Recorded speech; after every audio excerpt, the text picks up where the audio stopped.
This reading is by Martin Clifton. The Wisdom of Father Brown by G.K. Chesterton. Chapter 1. The Absence of Mr. Glass.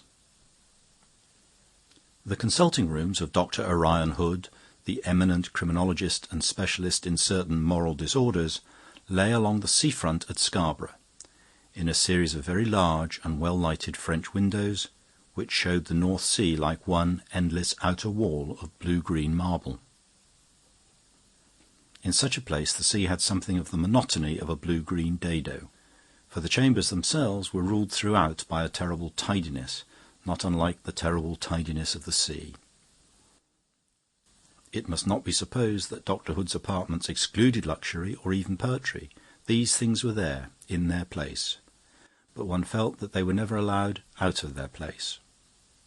Luxury was there. There stood upon a special table 8 or 10 boxes of the best cigars, but they were built upon a plan so that the strongest were always nearest the wall and the mildest nearest the window.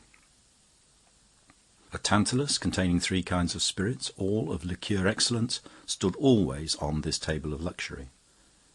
But the fanciful have asserted that the whisky, brandy, and rum seemed always to stand at the same level. Poetry was there. The left-hand corner of the room was lined with as complete a set of English classics as the right hand could show of English and foreign physiologists. But if one took a volume of Chaucer or Shelley from that rank, its absence irritated the mind like a gap in a man's front teeth. One could not say the books were never read. Probably they were, but there was a sense of their being chained to their places, like the Bibles in the old churches. Dr. Hood treated his private bookshelf as if it were a public library, and if this strict scientific intangibility steeped even the shelves laden with lyrics and ballads, and the tables laden with drink and tobacco, it goes without saying that yet more of such heathen holiness protected the other shelves that held the specialist's library, and the other tables that sustained the frail and even fairy-like instruments of chemistry or mechanics. Dr. Hood paced the length of his string of apartments, bounded, as the boys' geographers say, on the east by the North Sea, and on the west by the serried ranks of his sociological and criminologist's library. He was clad in an artist's velvet, but with none of an artist's negligence. His hair was heavily shot with grey, but growing thick and healthy. His face was lean, but sanguine and expectant. Everything about him and his room indicated something at once rigid and restless, like that great northern sea by which, on pure principles of hygiene, he had built his home. Fate, being in a funny mood, pushed the door open and introduced into those long, strict, sea-flanked apartments one who was perhaps the most startling opposite of them and their master. In answer to a curt but civil summons, the door opened inwards, and there shambled into the room a shapeless little figure, which seemed to find its own hat and umbrella as unmanageable as a mass of luggage. The umbrella was a black and prosaic bundle long past repair. The hat was a broad-curved black hat, clerical but not common in England. The man was the very embodiment of all that is homely and helpless. The doctor regarded the newcomer with a restrained astonishment, not unlike that he would have shown if some huge but obviously harmless sea beast had crawled into his room. The newcomer regarded the doctor with that beaming but breathless geniality which characterises a corpulent charwoman who has just managed to stuff herself into an omnibus. It is a rich confusion of social self-congratulation and bodily disarray. His hat tumbled to the carpet, his heavy umbrella slipped between his knees with a thud. He reached after the one and ducked after the other, but with an unimpaired smile on his round face spoke simultaneously as follows. "My name is Brown. Pray excuse me. I've come about the business of the MacNabs. I have heard you often help people out of such troubles. Pray excuse me if I am wrong." By this time he had sprawlingly recovered the hat and made an odd little bobbing bow over it, as if setting everything quite right. "I hardly understand you," replied the scientist with cold intensity of manner. "I fear you have mistaken the chambers. I am Dr. Hood, and my work is almost entirely literary and educational. It is true that I have sometimes been consulted by the police in cases of peculiar difficulty and importance, but—" "Oh, this is of the greatest importance," broke in the little man called Brown. "Why her mother won't let them get engaged." And he leaned back in his chair in radiant rationality. The brows of Dr. Hood were drawn down darkly, but the eyes under them were bright with something that might be anger or might be amusement. "And still," he said, "I do not quite understand." "You see, they want to get married," said the man with the clerical hat. "Maggie McNab and young Tod Hunter want to get married. Now, what can be more important than that?" The great Orion Hood's scientific triumphs had deprived him of many things. Some said of his health, others of his God. But they had not wholly despoiled him of his sense of the absurd. At the last plea of the ingenuous priest, a chuckle broke out of him from inside, and he threw himself into an arm-chair in an ironical attitude of the consulting physician. "Mr. Brown," he said gravely, "it is quite 14.5 years since I was personally asked to test a personal problem. Then it was the case of an attempt to poison the French president at a Lord Mayor's banquet. It is now, I understand, a question of whether some friend of yours called Maggie is a suitable fiancé for some friend of hers called Tod Hunter. Well, Mr. Brown, I am a sportsman. I will take it on. I will give the McNab family my best advice. As good as I gave the French Republic and the King of England. No, better. 14 years better. I have nothing else to do this afternoon. Tell me your story." The little clergyman called Brown thanked him with unquestionable warmth, but still with a queer kind of simplicity. It was rather as if he were thanking a stranger in a smoking-room for some trouble in passing the matches, than as if he were, as he was, practically thanking the curator of Kew Gardens for coming with him into a field to find a four-leaf clover. With scarcely a semicolon after his hearty thanks, the little man began his recital. "I told you my name was Brown. Well, that's the fact. And I'm a priest of the little Catholic church I dare say you've seen beyond those straggly streets, where the town ends towards the north. In the last and straggliest of those streets, which runs along the sea like a sea-wall, there is a very honest but rather sharp-tempered member of my flock, a widow called McNab. She has one daughter, and she lets lodgings, and between her and her daughter, and between her and her lodgers, well, I dare say there is a great deal to be said on both sides. At present she has only one lodger, the young man called Tod Hunter, but he has given more trouble than all the rest, for he wants to marry the young woman of the house."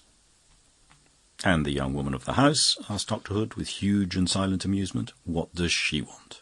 "Why, she wants to marry him," cried Father Brown, sitting up eagerly. "That's just the awful complication." "It is indeed a hideous enigma," said Dr. Hood. "This young James Tod Hunter," continued the cleric, "is a very decent man as far as I know.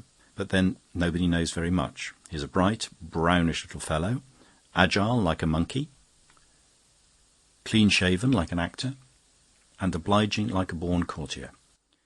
He seems to have quite a pocket full of money, but nobody knows what his trade is.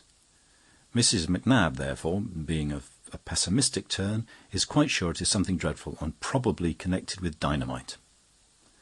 The dynamite must be of a shy and noiseless sort, for the poor fellow only shuts himself up for several hours of the day and studies something behind a locked door. He declares his privacy is temporary and justified, and promises to explain before the wedding.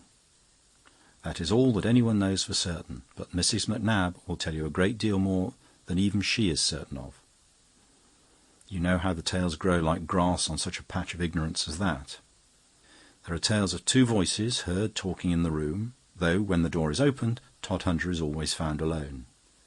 There are tales of a mysterious tall man in a silk hat, who once came out of the sea mists and apparently out of the sea, stepping softly across the sandy fields and through the small back garden at twilight, till he was heard talking to the lodger at his open window.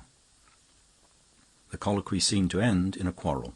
Tod Hunter dashed down his window with violence, and the man in the high hat melted into the sea fog again. This story is told by the family with the fiercest mystification, but I really think Mrs. McNab prefers her own original tale, that the other man, or whatever it is, crawls out every night from the big box in the corner, which is kept locked all day. You see, therefore, how this sealed door of Todhunter's is treated as the gate of all the fancies and monstrosities of the 1001 Nights. And yet there is the little fellow in his respectable black jacket, as punctual and innocent as a parlour clock. He pays his rent to the tick, he is practically a teetotaler, he is tirelessly kind with the younger children, and can keep them amused for a day on end. And, last and most urgent of all, he has made himself equally popular with the eldest daughter, who is ready to go to church with him tomorrow. A man warmly concerned with any large theories has always a relish for applying them to any triviality. The great specialist, having condescended to the priest's simplicity, condescended expansively. He settled himself with comfort in his arm-chair and began to talk in the tone of a somewhat absent-minded lecturer. Even in a minute instance, it is best to look first to the main tendencies of nature. A particular flower may not be dead in early winter, but the flowers are dying. A particular pebble may never be wetted with the tide, but the tide is coming in. To the scientific eye, all human history is a series of collective movements, destructions or migrations, like the massacre of flies in winter or the return of birds in spring. Now, the root fact in all history is race. Race produces religion. Race produces legal and ethical wars. There is no stronger case than that of the wild, unworldly and perishing stock which we commonly call the Celts, of whom your friends the MacNabs are specimens. Small, swarthy, and of this dreamy and drifting blood, they accept easily the superstitious explanation of any incidents, just as they still accept, you'll excuse me for saying, that superstitious explanation of all incidents which you and your church represent. It is not remarkable that such people, with the sea moaning behind them and the church, excuse me again, droning in front of them, should put fantastic features into what are probably plain events. You, with your small parochial responsibilities, see only this particular Mrs. MacNab, terrified with this particular tale of two voices and a tall man out of the sea. But the man with the scientific imagination sees, as it were, the whole clans of MacNabs scattered over the whole world, in its ultimate average as uniform as a tribe of birds. He sees thousands of Mrs. MacNabs, in thousands of houses, dropping their little drop of morbidity into the teacups of their friends. He sees... But before the scientist could conclude his sentence, another and more impatient summons sounded from without. Someone with swishing skirts was marshalled hurriedly down the corridor, and the door opened on a young girl, decently dressed, but disordered and red-hot with haste.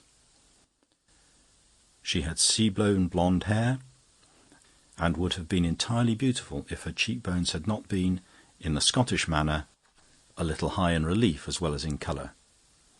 Her apology was almost as abrupt as a command. "I'm sorry to interrupt you, sir," she said, "but I had to follow Father Brown at once. It's nothing less than life or death." Father Brown began to get to his feet in some disorder. "Why, what's happened, Maggie?" he said. "James has been murdered, for all I can make out," answered the girl, still breathing hard from her rush. "That man Glass has been with him again. I heard them talking through the door, quite plain. Two separate voices, for James speaks low with a burr, and the other voice was high and quavery." "That man Glass," repeated the priest in some perplexity. "I know his name is Glass," answered the girl in great impatience. "I heard it through the door. They were quarrelling. About money, I think, for I heard James say again and again, 'That's right, Mr. Glass,' or 'No, Mr. Glass,' and then 2 or 3 Mr. Glass. But we're talking too much. You must come at once, and there may be time yet." "But time for what?" asked Dr. Hood, who had been studying the young lady with marked interest. "What is there about Mr. Glass and his money troubles that should impel such urgency?" "I tried to break down the door and couldn't," answered the girl shortly. "Then I ran to the backyard and managed to climb onto the window-sill that looks into the room. It was dim and seemed to be empty, but I swear I saw James lying huddled up in a corner, as if he were drugged or strangled." "This is very serious," said Father Brown, gathering his errant hat and umbrella and standing up. "In point of fact, I was just putting your case before this gentleman, and his view..." "Has been largely altered," said the scientist gravely. "I do not think this young lady is so Celtic as I had supposed. As I have nothing else to do, I will put on my hat and stroll downtown with you." In a few minutes all three were approaching the dreary tail of the McNab's street. The girl with the stern and breathless stride of the mountaineer, the criminologist with a lounging grace, which was not without a certain leopard-like swiftness, and the priest at an energetic trot entirely devoid of distinction. The aspect of this edge of the town was not entirely without justification for the doctor's hints about desolate moods and environments. The scattered houses stood farther and farther apart in a broken string along the seashore.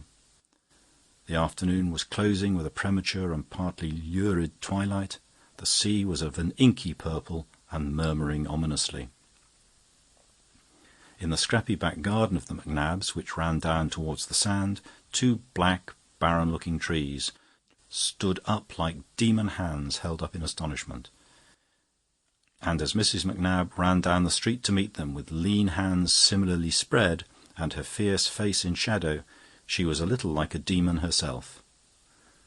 The doctor and the priest made scant reply to her shrill reiterations of her daughter's story, with more disturbing details of her own, to the divided vows of vengeance against Mr. Glass for murdering, and against Mr. Todhunter for being murdered, or against the latter for having dared to want to marry her daughter, and for not having lived to do it. They passed through the narrow passage in the front of the house until they came to the lodger's door at the back, and there Dr. Hood, with the trick of an old detective, put his shoulder sharply to the panel and burst in the door. It opened on a scene of silent catastrophe. No one seeing it, even for a flash, could doubt that the room had been the theatre of some thrilling collision between two or perhaps more persons. Playing cards lay littered across the table or fluttered about the floor as if a game had been interrupted. 2 wine-glasses stood ready for wine on a side table, but a third lay smashed in a star of crystal upon the carpet. A few feet from it lay what looked like a long knife or short sword, straight but with an ornamental and pictured handle. Its dull blade just caught a grey glint from the dreary window behind, which showed the black trees against the leaden level of the sea. Towards the opposite corner of the room was rolled a gentleman's silk top hat, as if it had just been knocked off his head. So much so, indeed, that one almost looked to see it rolling. And in the corner behind it, thrown like a sack of potatoes, but corded like a railway trunk, lay Mr. James Todhunter, with a scarf across his mouth and 6 or 7 ropes knotted around his elbows and ankles. His brown eyes were alive and shifted alertly. Dr. Orion Hood paused for one instant on the doormat and drank in the whole scene of voiceless violence. Then he stepped swiftly across the carpet, picked up the tall silk hat, and gravely put it upon the head of the yet pinioned Todhunter. It was so much too large for him that it almost slipped down onto his shoulders. "Mr. Glass's hat," said the doctor, returning with it and peering into the inside with a pocket lens. How to explain the absence of Mr. Glass and the presence of Mr. Glass's hat? For Mr. Glass is not a careless man with his clothes. That hat is of a stylish shape, and systematically brushed and burnished, though not very new. An old dandy, I should think. "But good heavens," called out Miss McNab, "aren't you going to untie the man first?" "I say old, with intention, though not with certainty," continued the expositor. "My reason for it might seem a little far-fetched. The hair of human beings falls out in very varying degrees, but always falls out slightly. And with the lens I should see the tiny hairs in a hat recently worn. It has none, which leads me to guess that Mr. Glass is bald. Now, when this is taken with the high-pitched and querulous voice which Miss McNab described so vividly— patience, my dear lady, patience— when we take the hairless head, together with the tone common in senile anger, I should think we may deduce some advance in years. Nevertheless, he was probably vigorous, and he was almost certainly tall. I might rely in some degree on the story of his previous appearance at the window as a tall man in a silk hat, but I think I have a more exact indication. This wine-glass has been smashed all over the place, but one of his splinters lies on the high bracket beside the mantelpiece. No such fragment could have fallen there if the vessel had been smashed in the hand of a comparatively short man like Mr. Todhunter. "By the way," said Father Brown, "might it not be as well to untie Mr. Todhunter?" "Our lesson from the drinking vessels does not end here," proceeded the specialist. I may say at once that it is possible that the man Glass was bald or nervous through dissipation rather than age. Mr. Todhunter, as has been remarked, is a quiet, thrifty gentleman, essentially an abstainer. These cards and wine cups are no part of his normal habit. They have been produced for a particular companion. But as it happens, we may go further. Mr. Todhunter may or may not possess this wine service, but there is no appearance of his possessing any wine. What, then, were these vessels to contain? I would at once suggest some brandy or whisky, perhaps of a luxurious sort, from a flask in the pocket of Mr. Glass. We have thus something like a picture of the man, or at least of the type. Tall, elderly, fashionable, but somewhat frayed, certainly fond of play and strong waters, perhaps rather too fond of them. Mr. Glass is a gentleman not unknown on the fringes of society. "Look here," cried the young woman, "if you don't let me pass to untie him, I'll run outside and scream for the police." "I should not advise you, Mr. Macnab," said Dr. Hood gravely, "to be in any hurry to fetch the police. Father Brown, I seriously ask you to compose your flock, for their sakes, not for mine. Well, we have seen something of the figure and quality of Mr. Glass. What are the chief facts known of Mr. Todhunter? They are substantially three: that he is economical, that he is more or less wealthy, and that he has a secret. Now surely it is obvious that there are the three chief marks of the kind of man who is blackmailed, and surely it is equally obvious that the faded finery, the profligate habits, and the shrill irritation of Mr. Glass are the unmistakable marks of the kind of man who blackmails him. We have the two typical figures of a tragedy of hush money. On the one hand, the respectable man with a mystery, on the other, the West End vulture with a scent for a mystery. These two men have met here today and have quarrelled, using blows and a bare weapon. "Are you going to take those ropes off?" asked the girl stubbornly. Dr. Hood replaced the silk hat carefully on the side table and went across to the captive. He studied him intently, even moving him a little and half turning him round by the shoulders, but he only answered, "No, I think these ropes will do very well till your friends the police bring the handcuffs." Father Brown, who had been looking dully at the carpet, lifted his round face and said, "What do you mean?" The man of science had picked up the peculiar dagger sword from the carpet and was examining it intently as he answered. "Because you find Mr. Todhunter tied up," he said, "you all jump to the conclusion that Mr. Glass has tied him up, and then, I suppose, escaped. There are four objections to this. First, why should a gentleman so dressy as our friend Glass leave his hat behind him, if he left of his own free will? Second," he continued, moving towards the window, "this is the only exit, and it is locked on the inside. Third, this blade here has a tiny touch of blood at the point, but there is no wound on Mr. Todhunter. Mr. Glass took that wound away with him, dead or alive. Add to all this primary probability. It is much more likely that the blackmailed person would try to kill his incubus rather than the blackmailer would try to kill the goose that lays his golden egg. There, I think, we have a pretty complete story." "But the ropes?" inquired the priest, whose eyes had remained open with a rather vacant admiration. "Ah, the ropes," said the expert with a singular intonation. Miss Macnab very much wanted to know why I did not set Mr. Todhunter free from his ropes. Well, I will tell her. I did not do it because Mr. Todhunter can set himself free from them at any minute he chooses. "What?" cried the audience, on quite different notes of astonishment. "I have looked at all the knots on Mr. Todhunter," reiterated Hood quietly. "I happen to know something about knots. They are quite a branch of criminal science. Every one of those knots he has made himself and could loosen himself. Not one of them would have been made by an enemy really trying to pinion him. The whole of this affair of the ropes is a clever fake to make us think him the victim of the struggle, instead of the wretched Glass, whose corpse may be hidden in the garden or stuffed up the chimney." There was a rather depressed silence. The room was darkening. The sea-blighted boughs of the garden trees looked leaner and blacker than ever, yet they seemed to have come nearer to the window. One could almost fancy they were sea monsters like krakens or cuttlefish, writhing polypi who had crawled up from the sea to see the end of this tragedy, even as he, the villain and victim of it, the terrible man in the tall hat, had once crawled up from the sea.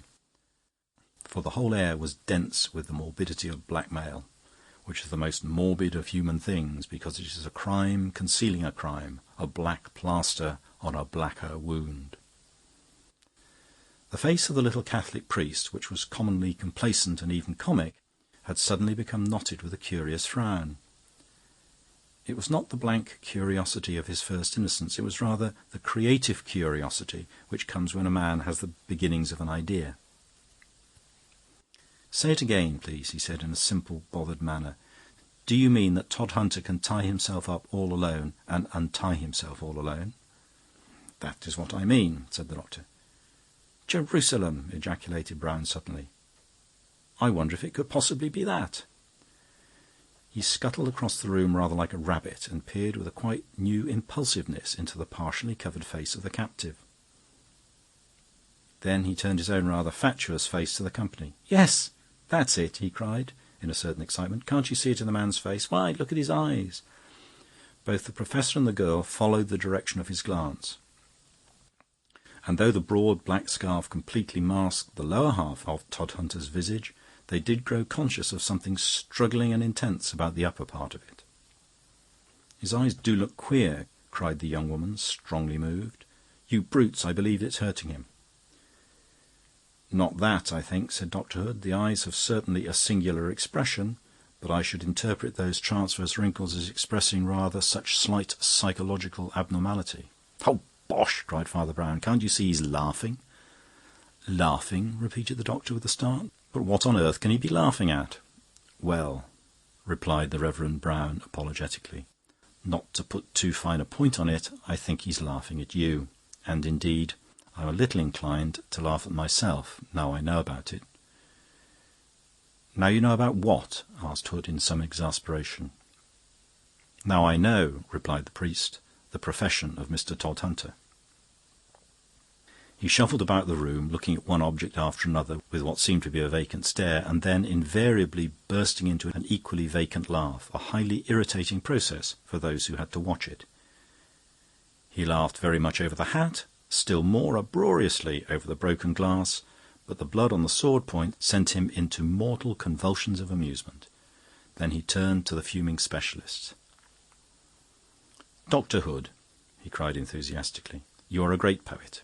You have called an uncreated being out of the void. How much more godlike that is than if you had only ferreted out the mere facts. Indeed, the mere facts are rather commonplace and comic by comparison." "I have no notion what you're talking about," said Dr. Hood rather haughtily. "My facts are all inevitable, though necessarily incomplete. A place may be permitted to intuition, perhaps, or poetry if you prefer the term, but only because the corresponding details cannot as yet be ascertained. In the absence of Mr. Glass..."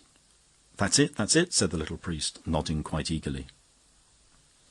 "That's the first idea to get fixed, the absence of Mr. Glass. He is so extremely absent, I suppose," he added reflectively, "that there was never anybody so absent as Mr. Glass." "Do you mean he's absent from the town?" demanded the doctor. "I mean he's absent from everywhere," answered Father Brown. "He is absent from the nature of things, so to speak." "Do you seriously mean," said the specialist with a smile, "that there is no such person?" The priest made a sign of assent. "It does seem a pity," he said. Orion Hood broke into a contemptuous laugh. "Well," he said, "before we go on to the 101 other evidences, let us take the first proof we found, the first fact we fell over when we fell into this room. If there is no Mr. Glass, whose hat is this?" "It's Mr. Todhunter's," replied Father Brown. "But it doesn't fit him," cried Hood impatiently. "He couldn't possibly wear it." Father Brown shook his head with ineffable mildness. "I never said he could wear it," he answered. "I said it was his hat. Or, if you insist on a shade of difference, a hat that is his." "And what is the shade of difference?" asked the criminologist, with a slight sneer. "My good sir," cried the mild little man, with his first movement akin to impatience, "if you will walk down the street to the nearest hatter's shop, you will see that there is, in common speech, a difference between a man's hat and the hat that is his." "But a hatter," protested Hood, "can get money out of his stock of new hats. What could Todhunter get out of this one old hat?" "Rabbits," replied Father Brown promptly. "What?" cried Dr. Hood. "Rabbits, ribbons, sweetmeats, goldfish, rolls of coloured paper," said the reverend gentleman with rapidity. "Didn't you see it all when you found out the fake ropes? It's just the same with the sword. Mr. Todhunter hasn't got a scratch on him, as you say, but he's got a scratch in him, if you follow me." "Do you mean inside Mr. Todhunter's clothes?" inquired Mrs. Macnab sternly. "I do not mean inside Mr. Todhunter's clothes," said Father Brown. "I mean inside Mr. Todhunter." "Well, what in the name of Bedlam do you mean?" "Mr. Todhunter," explained Father Brown placidly, "is learning to be a professional conjurer, as well as a juggler, ventriloquist, and expert in the rope trick. The conjuring explains the hat. It is without traces of hair, not because it is worn by the prematurely bald Mr. Glass, but because it has never been worn by anybody. The juggling explains the 3 glasses, which Todhunter was teaching him to throw up and catch in rotation. But being only at the stage of practice, he smashed 1 glass against the ceiling. And the juggling also explains the sword, which it was Mr. Todhunter's professional pride and duty to swallow. But again, being at the stage of practice, he very slightly grazed the inside of his throat with the weapon. Hence he has a wound inside him, which I am sure, from the expression on his face, is not a serious one. He was also practising the trick of a release from ropes, like the Davenport brothers, and he was just about to free himself when we all burst into the room. The cards, of course, are for card tricks, and they are scattered on the floor because he'd just been practising one of those dodges of sending them flying through the air. He merely kept his trade secret because he had to keep his tricks secret, like any other conjurer. But the mere fact of an idler in a top hat having once looked in at his back window and been driven away by him with great indignation was enough to set us all on a wrong track of romance and make us imagine his whole life overshadowed by the silk-hatted spectre of Mr. Glass. "But what about the 2 voices?" asked Maggie, staring. "Have you never heard a ventriloquist?" asked Father Brown. "Don't you know they speak first in their natural voice and then answer themselves in just that shrill, squeaky, unnatural voice that you heard?" There was a long silence, and Dr. Hood regarded the little man who had spoken with a dark and attentive smile. "You are certainly a very ingenious person," he said. "It could not have been done better in a book, but there is just one part of Mr. Glass you have not succeeded in explaining away, and that is his name. Miss Macnab distinctly heard him so addressed by Mr. Todhunter." The Reverend Mr. Brown broke into a rather childish giggle. "Well, that," he said, "that's the silliest part of the whole silly story.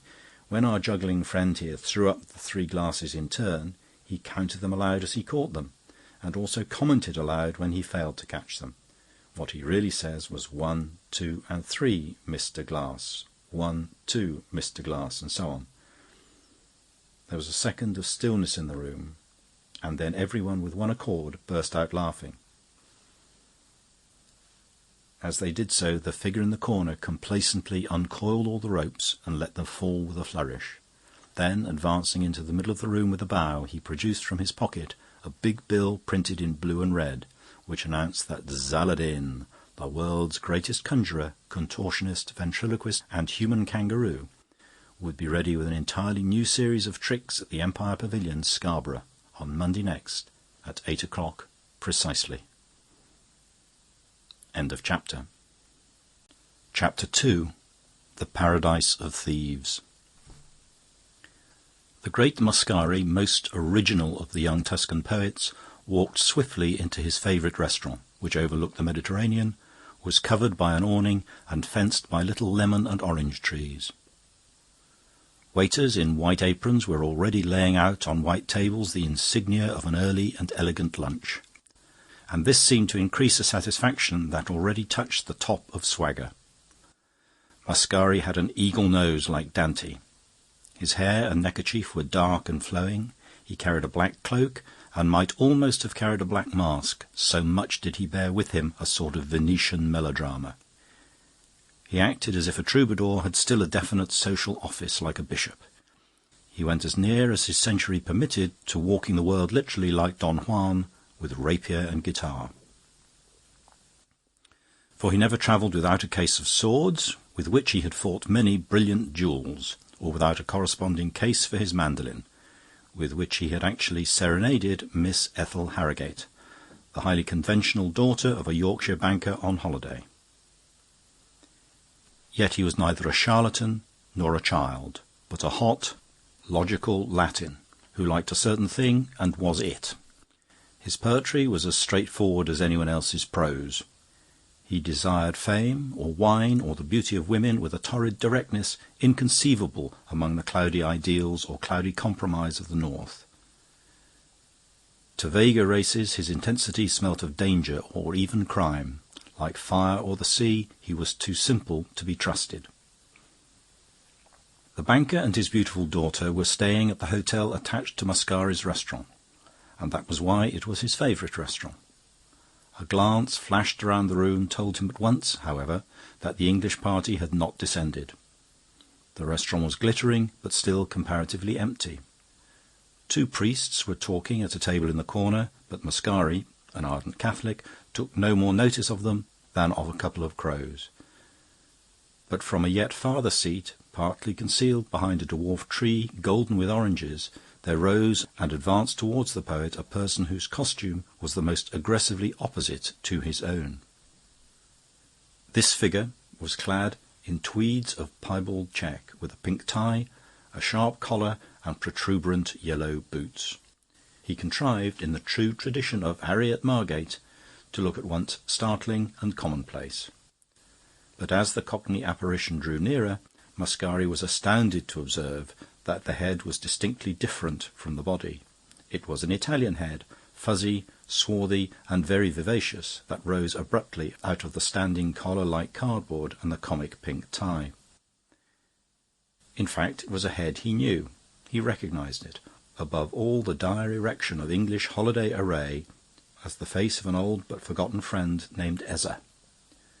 This youth had been a prodigy at college, and European fame was promised him when he was barely 15. But when he appeared in the world, he failed, first publicly as a dramatist and a demagogue, and then privately for years on end as an actor, a traveller, a commission agent, or a journalist. Mascari had known him last behind the footlights.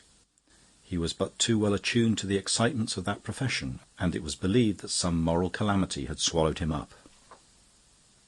"Ezza!" cried the poet, rising and shaking hands in a pleasant astonishment.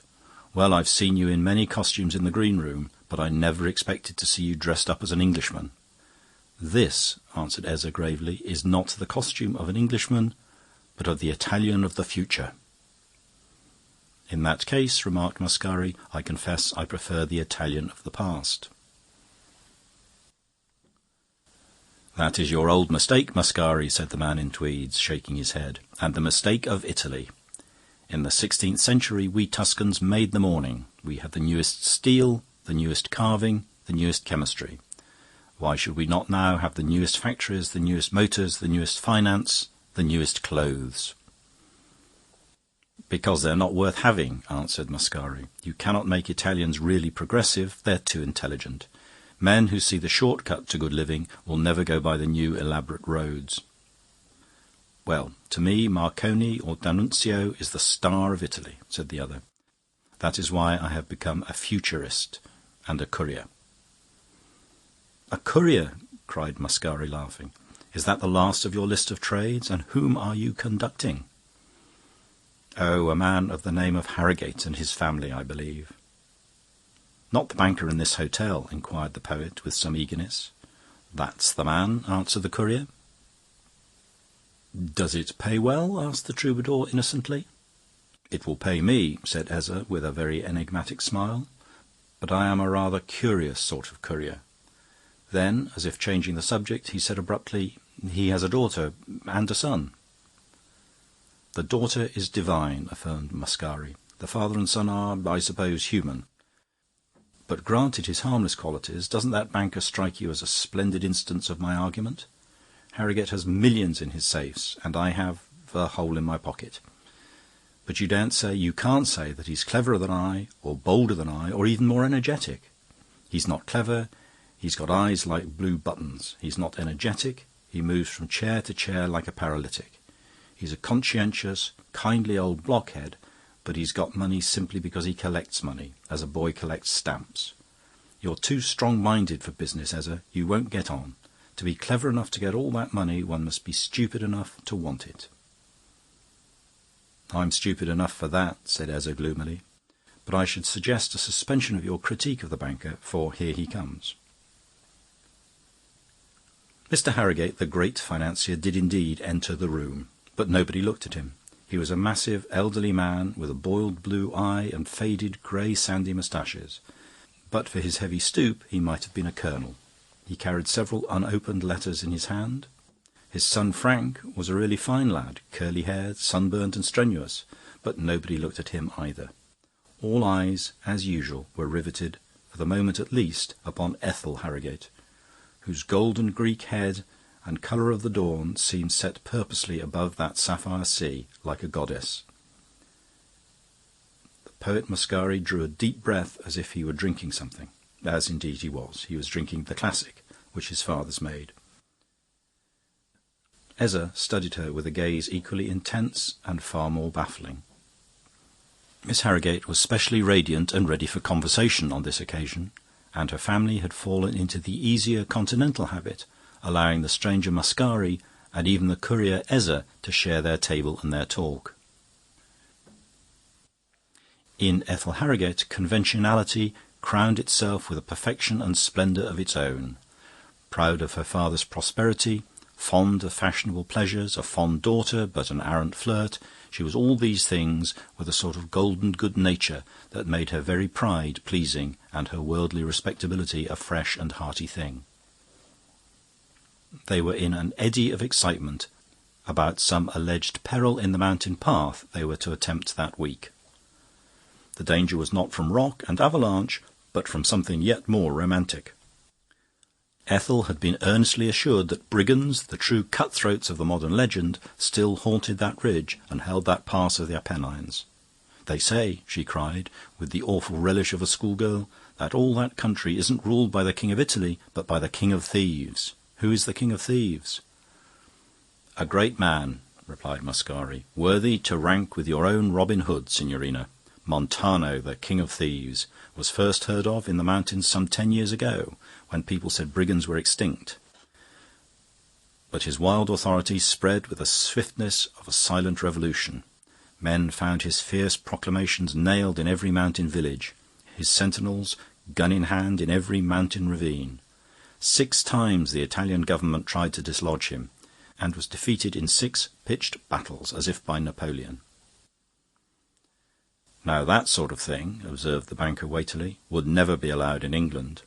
Perhaps, after all, we had better choose another route." "But the courier thought it perfectly safe." "It is perfectly safe," said the courier contemptuously. "I have been over it 20 times. There may have been some old jailbird called a king in the time of our grandmothers, but he belongs to history if not to fable. Brigandage is utterly stamped out." "It can never be utterly stamped out," Mascari answered, "because armed revolt is a recreation natural to southerners. Our peasants are like their mountains, rich in grace and green gaiety, but with the fires beneath. There is a point of human despair where the northern poor take to drink, and our own poor take to daggers." "A poet is privileged," replied Ezza with a sneer. "If Signor Mascari were English, he would still be looking for highwaymen in Wandsworth. Believe me, there is no more danger of being captured in Italy than of being scalped in Boston." "Then you propose to attempt it?" asked Mr. Harrogate, frowning. "Oh, it sounds rather dreadful," cried the girl, turning her glorious eyes on Mascari. "Do you really think the pass is dangerous?" Mascari threw back his black mane. "I know it is dangerous," he said. "I am crossing it tomorrow." The young Harrogate was left behind for a moment, emptying a glass of white wine and lighting a cigarette, as the beauty retired with the banker, the courier, and the poet, distributing peals of silvery satire. At about the same instant the 2 priests in the corner rose, the taller, a white-haired Italian, taking his leave. The shorter priest turned and walked towards the banker's son, and the latter was astonished to realize that though a Roman priest, the man was an Englishman. He vaguely remembered meeting him at the social crushes of some of his Catholic friends, but the man spoke before his memories could collect themselves. "Mr. Frank Harrogate, I think," he said. "I have had an introduction, but I do not mean to presume on it. The odd thing I have to say will come far better from a stranger. Mr. Harrogate, I say one word and go. Take care of your sister in her great sorrow."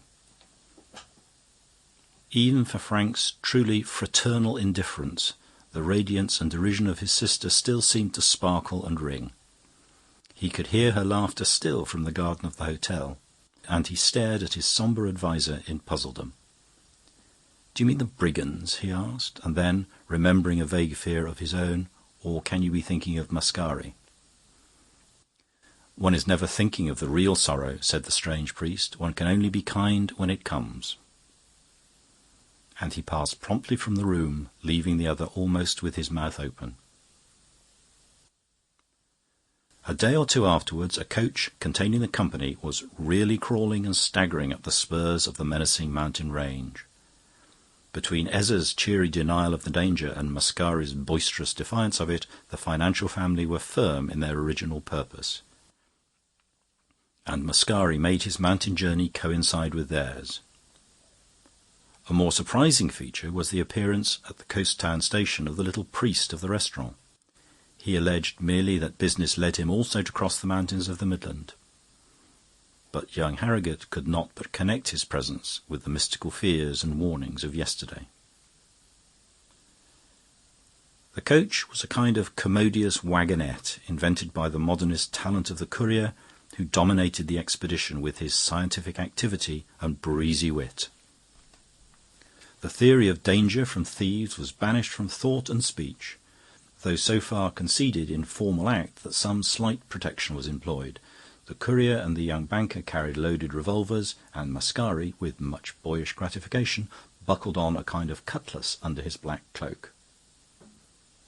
He had planted his person at a flying leap next to the lovely Englishwoman. On the other side of her sat the priest, whose name was Brown, and who was fortunately a silent individual. The courier and the father and the son were on the bank behind. Mascari was in towering spirits, seriously believing in the peril, and his talk to Ethel might well have made her think him a maniac. But there was something in the crazy and gorgeous ascent, amid crags like peaks, loaded with woods like orchards, that dragged her spirit up alone with his into purple preposterous heavens with wheeling suns. The white road climbed like a white cat. It spanned sunless chasms like a tightrope. It was flung round far-off headlands like a lasso. And yet, however high they went, the desert still blossomed like the rose. The fields were burnished in sun and wind with the colour of kingfisher and parrot and hummingbird, and hues of 100 flowering flowers. There are no lovelier meadows and woodlands than the English, no nobler crests or chasms than those of Snowdon or Glencoe. But Ethel Harrogate had never before seen the southern parks tilted on the splintered northern peaks, the gorge of Glencoe laden with the fruits of Kent. There was nothing here of that chill and desolation that in Britain one associates with high and wild scenery. It was rather like a mosaic palace rent with earthquakes, or like a Dutch tulip garden blown to the stars with dynamite. "It's like Kew Gardens on Beachy Head," said Ethel. "It is our secret," answered he, "the secret of the volcano. That is also the secret of the Revolution, that a thing can be violent and yet fruitful." "You are rather violent yourself." And she smiled at him. "And yet rather fruitless," he admitted. "If I die tonight, I die unmarried and a fool." "It's not my fault if you've come," she said, after a difficult silence. "It is never your fault," answered Mascari. "It was not your fault that Troy fell." As they spoke, they came under overwhelming cliffs that spread almost like wings above a corner of peculiar peril. Shocked by the big shadow on the narrow ledge, the horses stirred doubtfully. The driver leapt to the earth to hold their heads, and they became ungovernable. One horse reared up to his full height, the titanic and terrifying height of a horse when he becomes a biped. It was just enough to alter the equilibrium. The whole coach heeled over like a ship and crashed through the fringe of bushes over the cliff. Mascari threw an arm round Ethel, who clung to him, and shouted aloud. It was for such moments that he lived.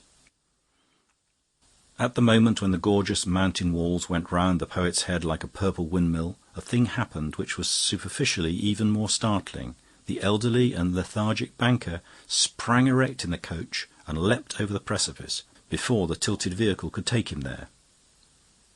In the first flash it looked as wild as suicide, but in the second it was as sensible as a safe investment. The Yorkshireman had evidently more promptitude as well as more sagacity than Mascari had given him credit for he landed in a lap of land which might have been specially padded with turf and clover to receive him. As it happened, indeed, the whole company were equally lucky, if less dignified, in their form of ejection. Immediately under this abrupt turn of the road was a grassy and flowery hollow, like a sunken meadow, a sort of green velvet pocket in the long, green, trailing garments of the hills. Into this they were all tipped or tumbled with little damage, save that their smallest baggage and even the contents of their pockets were scattered in the grass around them. The wrecked coach still hung above, entangled in the tough hedge, and the horses plunged painfully down the slope. The first to sit up was the little priest, who scratched his head with a face of foolish wonder. Frank Harrogate heard him say to himself, "Now, why on earth have we fallen just here?" He blinked at the litter around him and recovered his own very clumsy umbrella. Beyond it lay the broad sombrero fallen from the head of Mascari, and beside it a sealed business letter which, after a glance at the address, he returned to the elder Harrogate. On the other side of him the grass partly hid Miss Ethel's sunshade, and just beyond it lay a curious little glass bottle hardly 2 inches long.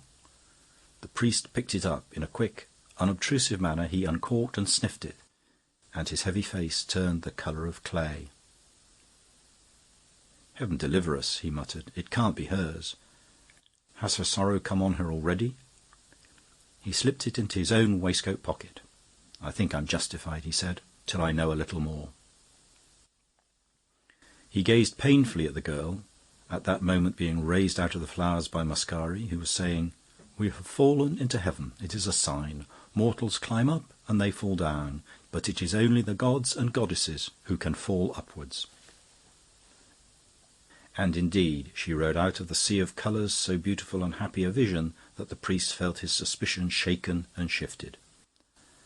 After all, he thought, perhaps the poison isn't hers. Perhaps it's one of Mascari's melodramatic tricks. Mascari set the lady lightly on her feet, made her an absurdly theatrical bow, and then, drawing his cutlass, hacked hard at the taut reins of the horses, so that they scrambled to their feet and stood in the grass trembling.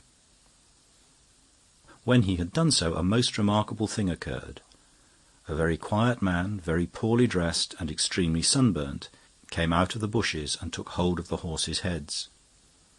He had a queer-shaped knife, very broad and crooked, buckled on his belt. There was nothing else remarkable about him except his sudden and silent appearance. The poet asked him who he was, and he did not answer.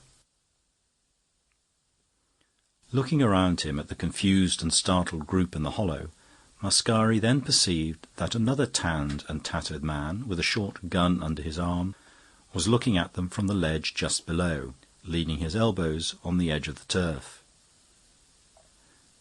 Then he looked up at the road from which they had fallen and saw, looking down on them, the muzzles of 4 other carbines and 4 other brown faces with bright but quite motionless eyes. "The brigands!" cried Mascari, with a kind of monstrous gaiety. "This was a trap.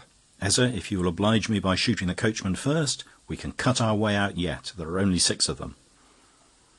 "The coachman," said Ezza, who was standing grimly with his hands in his pockets, "happened to be a servant of Mr. Harrogate's." "Then shoot him all the more," cried the poet impatiently. "He was bribed to upset his master. Then put the lady in the middle, and we will break the line up there with a rush." And, wading in wild grass and flowers, he advanced fearlessly on the 4 carbines. But finding that no one followed except young Harrogate, he turned, brandishing his cutlass, to wave the others on. He beheld the courier still standing slightly astride in the centre of the grassy ring, his hands in his pockets, and his lean, ironical Italian face seemed to grow longer and longer in the evening light. "You thought, Mascari, I was the failure among our schoolfellows," he said, "and you thought you were the success. But I have succeeded more than you and fill a bigger place in history. I have been acting epics while you have been writing them." "Come on, I tell you," thundered Mascari from above. "Will you stand there talking nonsense about yourself, with a woman to save and 3 strong men to help you? What do you call yourself?" "I call myself Montano," cried the strange courier in a voice equally loud and full. "I am the King of Thieves, and I welcome you all to my summer palace." And even as he spoke, 5 more silent men with weapons ready came out of the bushes and looked towards him for their orders. One of them held a large paper in his hand. "This pretty little nest where we are all picnicking," went on the courier brigand, with the same easy yet sinister smile, "is, together with some caves underneath it, known by the name of the Paradise of Thieves. It is my principal stronghold on these hills, for, as you have doubtless noticed, the Erie is invisible both from the road above and from the valley below. It is something better than impregnable. It is unnoticeable. Here I mostly live, and here I shall certainly die if the gendarmes ever track me here. I am not the kind of criminal that reserves his defence, but the better kind that reserves his last bullet." All were staring at him thunderstruck, and still, except Father Brown, who heaved a huge sigh as of relief and fingered the little phial in his pocket. "Thank God," he muttered. "That's much more probable. The poison belongs to this robber chief, of course. He carries it so that he may never be captured, like Cato." The King of Thieves was, however, continuing his address with the same kind of dangerous politeness. "It only remains for me," he said, "to explain to my guests the social conditions upon which I have the pleasure of entertaining them. I need not expound the quaint old ritual of ransom which it is incumbent upon me to keep up, and even this only applies to a part of the company. The Reverend Father Brown and the celebrated Signor Mascari I shall release tomorrow at dawn and escort to my outposts. Poets and priests, if you will pardon my simplicity of speech, never have any money. And so, since it is impossible to get anything out of them, let us seize the opportunity to show our admiration for classic literature and our reverence for Holy Church." He paused with an unpleasing smile, and Father Brown blinked repeatedly at him, and seemed suddenly to be listening with great attention. The brigand captain took the large paper from the attendant brigand and, glancing over it, continued. "My other intentions are clearly set forth in this public document, which I will hand around in a moment, and which after that will be posted on a tree by every village in the valley, and every crossroad in the hills. I will not weary you with the verbalism, since you will be able to check it. The substance of my proclamation is this. I announce first that I have captured the English millionaire, the colossus of finance, Mr. Samuel Harrogate. I next announce that I have found on his person notes and bonds for £2,000, which he has given up to me. Now, since it would be really immoral to announce such a thing to a credulous public if it had not occurred, I suggest it should occur without further delay. I suggest that Mr. Harrogate senior should now give me the £2,000 in his pocket." The banker looked at him under lowering brows, red-faced and sulky, but seemingly cowed. The leap from the failing carriage seemed to have used up his last virility. He had held back in a hang-dog style when his son and Mascari had made a bold movement to break out of the brigand trap, and now his red and trembling hand went reluctantly to his breast pocket and passed a bundle of papers and envelopes to the brigand. "Excellent!" cried the outlaw gaily. "So far we are all cosy. I resume the points of my proclamation, so soon to be published to all Italy. The third item is that of ransom. I am asking from the friends of the Harrogate family a ransom of £3,000, which I am sure is almost insulting to that family in its moderate estimate of their importance.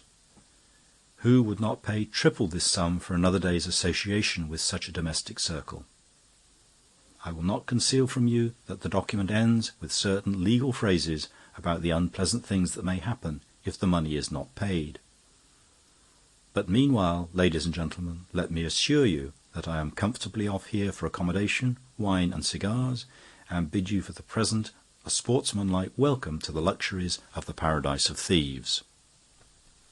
All the time that he had been speaking, the dubious-looking men with carbines and dirty slouch hats had been gathering silently in such preponderating numbers that even Mascari was compelled to recognise his sally with the sword as hopeless.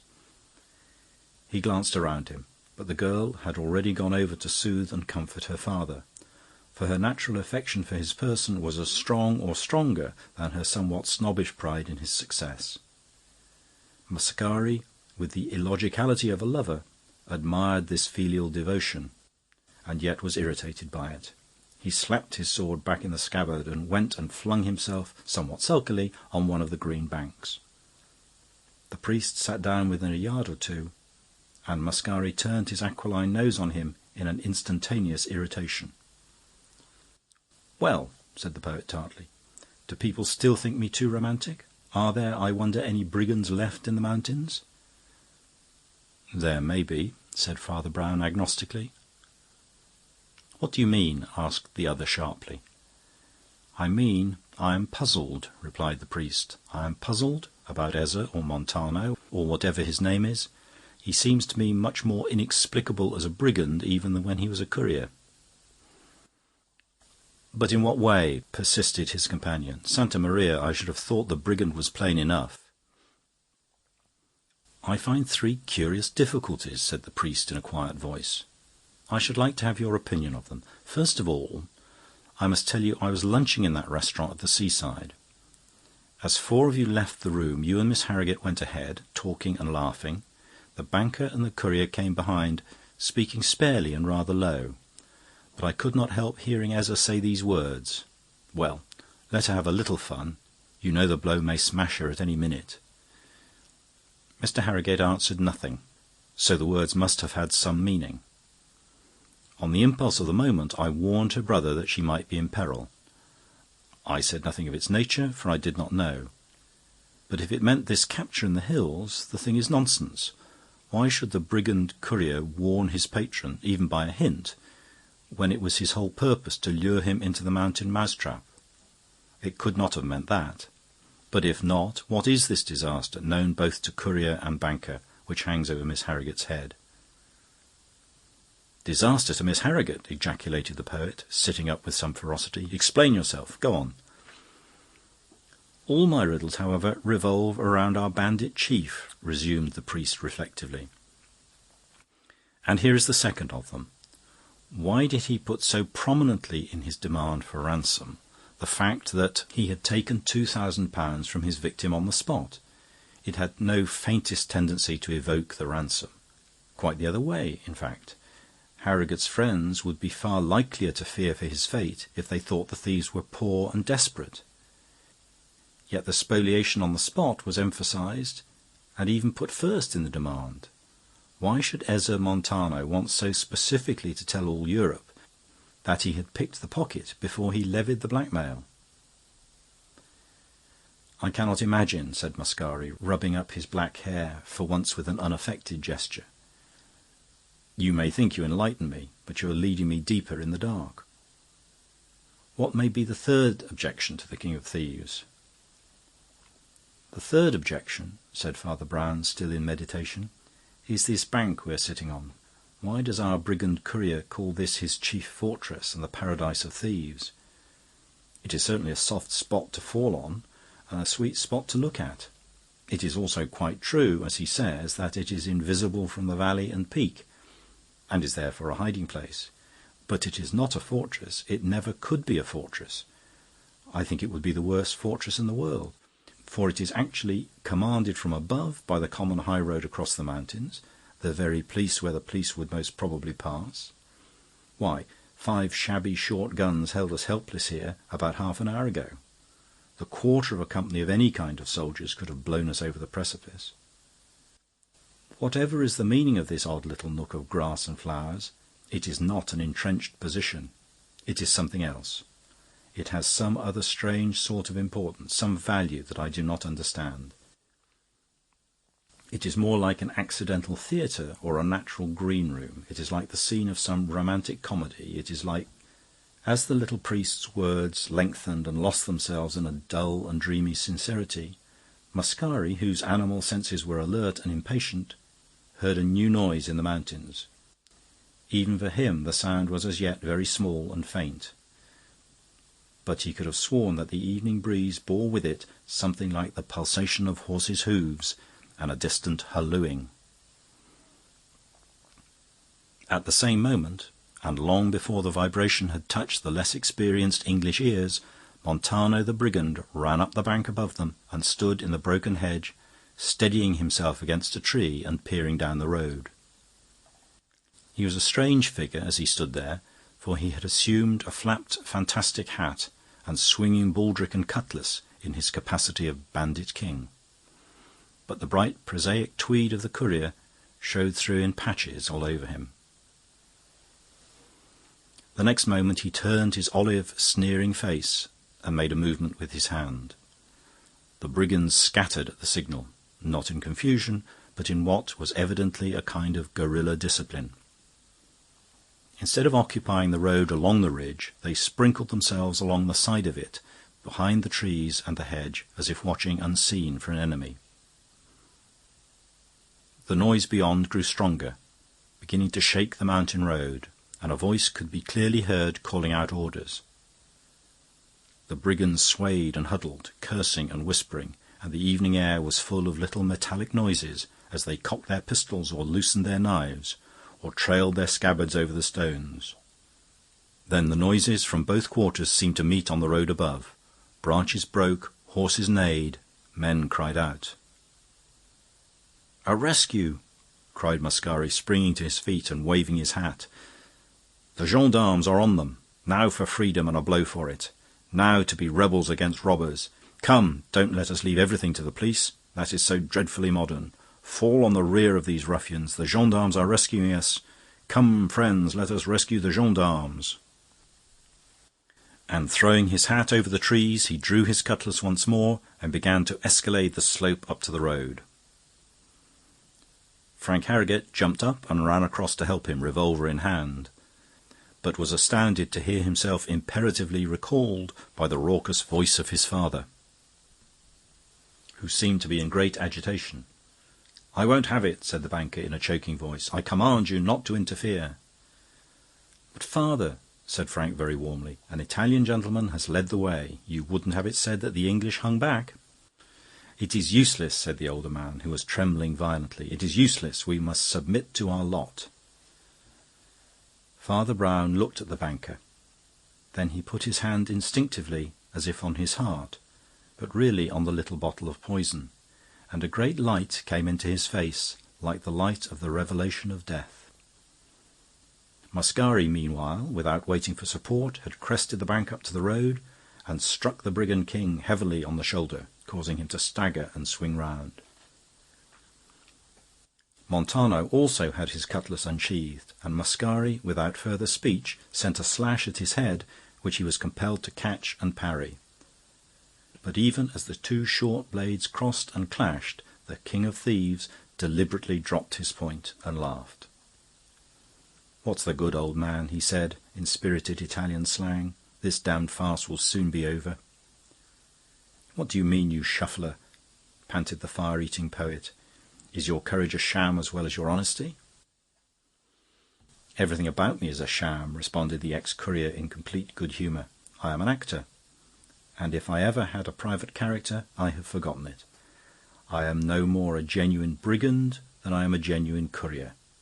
I am only a bundle of masks, and you can't fight a duel with that."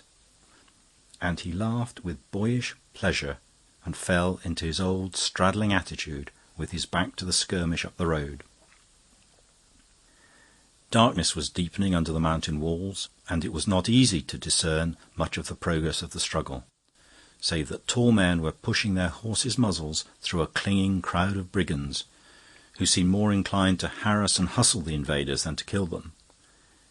It was more like a town crowd preventing the passage of the police than anything the poet had ever pictured as the last stand of doomed and outlawed men of blood.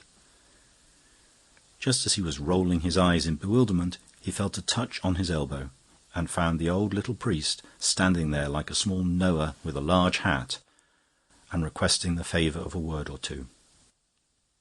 "Signor Mascari," said the cleric, "in this queer crisis personalities may be pardoned.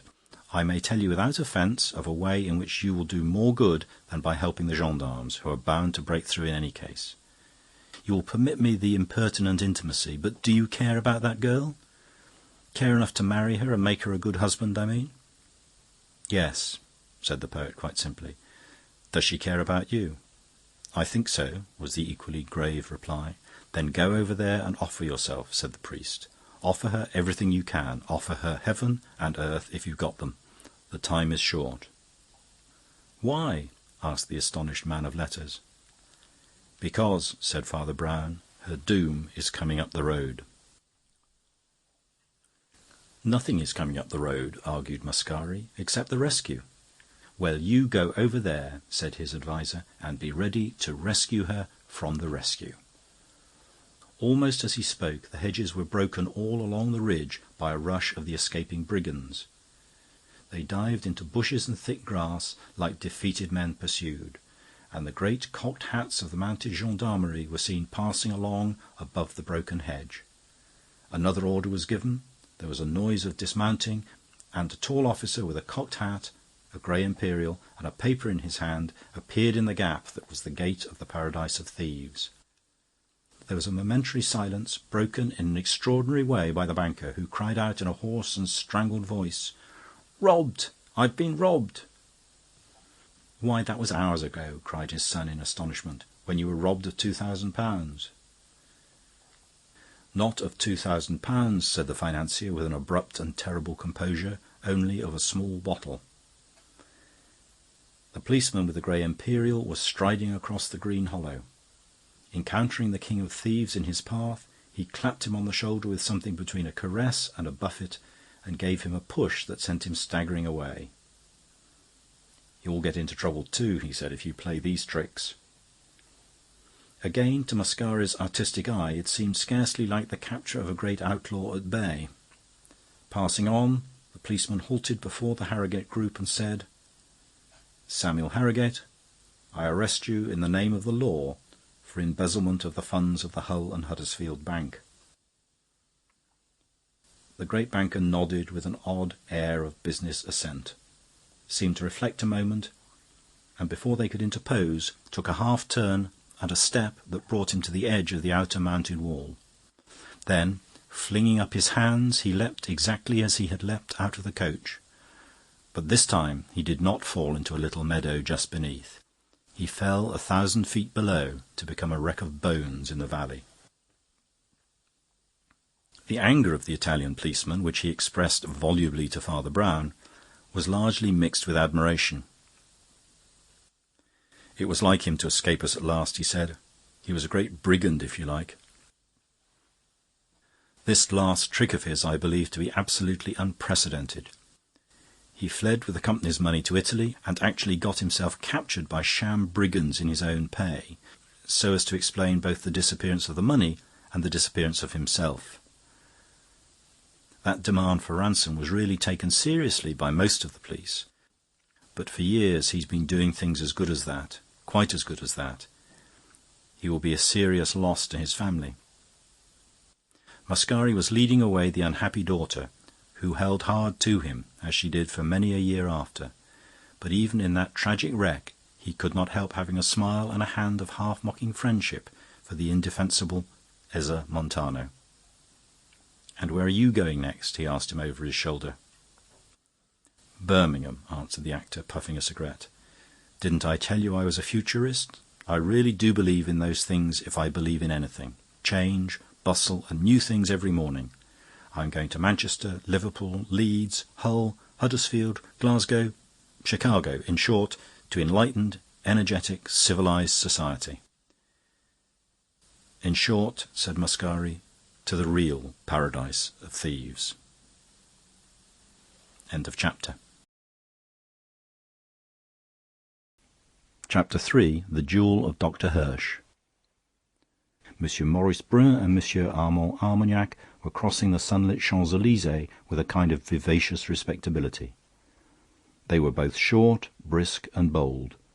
They both had black beards that did not seem to belong to their faces, after the strange French fashion which makes real hair look like artificial. M. Brun had a dark wedge of beard apparently affixed under his lower lip. M. Armagnac, by way of a change, had two beards, one sticking out from each corner of his emphatic chin. They were both young. They were both atheists, with a depressing fixity of outlook but great mobility of exposition. They were both pupils of the great Dr. Hirsch, scientist, publicist, and moralist. M. Brun had become prominent by his proposal that the common expression adieu should be obliterated from all the French classics, and a slight fine imposed for its use in private life. Then, he said, the very name of your imagined God will have echoed for the last time in the ear of man. M. Armagnac specialized rather in a resistance to militarism, and wished the chorus of the Marseillaise altered from aux armes citoyennes to aux grèves citoyennes. But his anti-militarism was of a peculiar and Gallic sort. An eminent and very wealthy English Quaker, who had come to see him to arrange for the disarmament of the whole planet, was rather distressed by Armagnac's proposal that, by way of a beginning, the soldiers should shoot their officers.